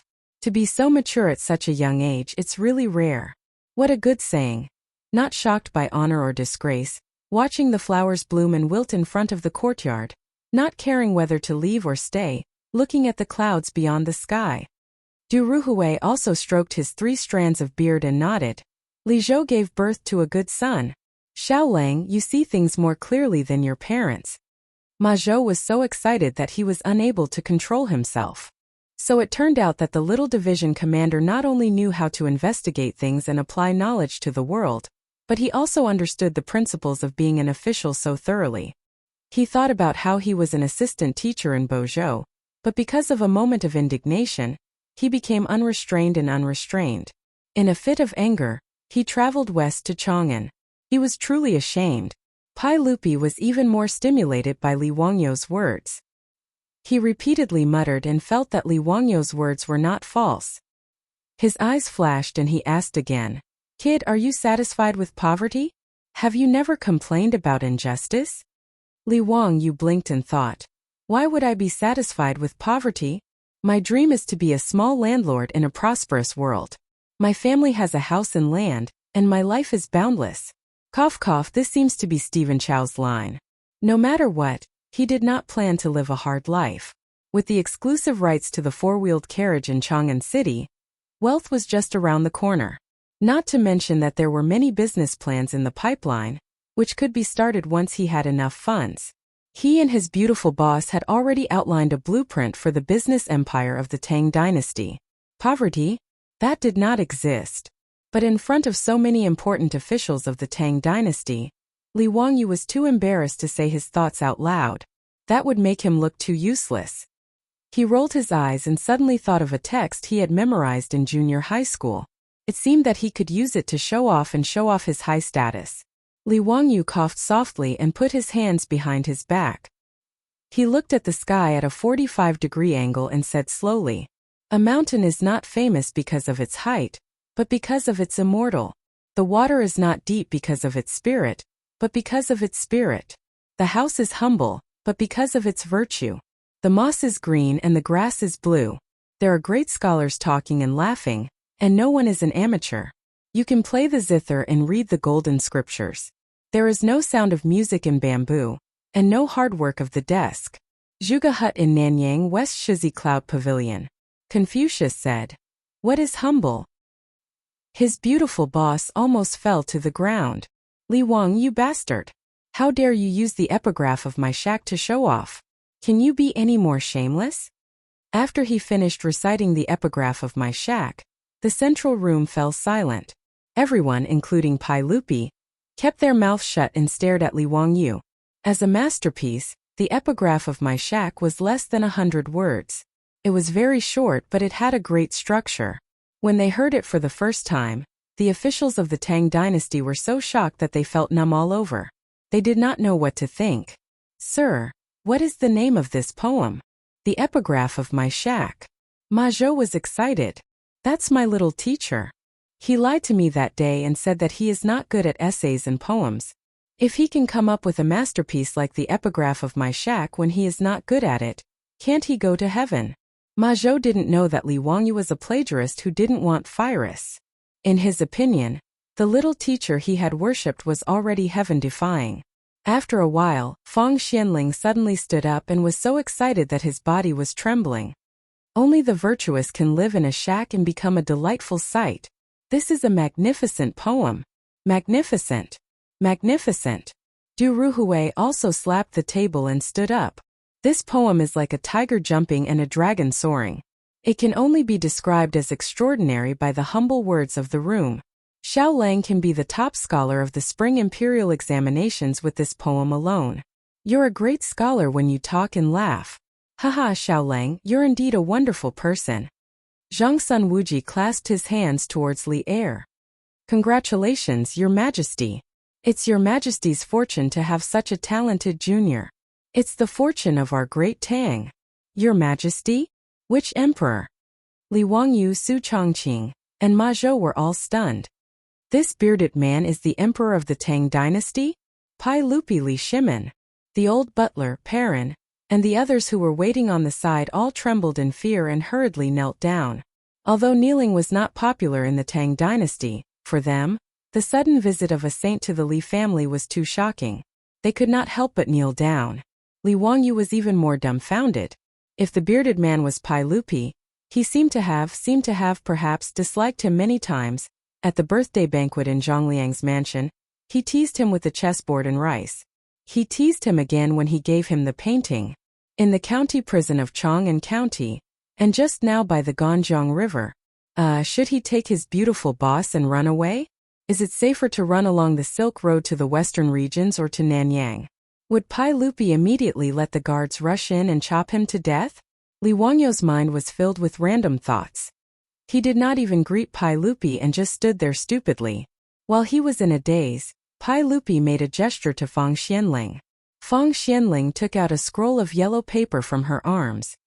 "Li Wangyu of Hu County, receive the imperial edict.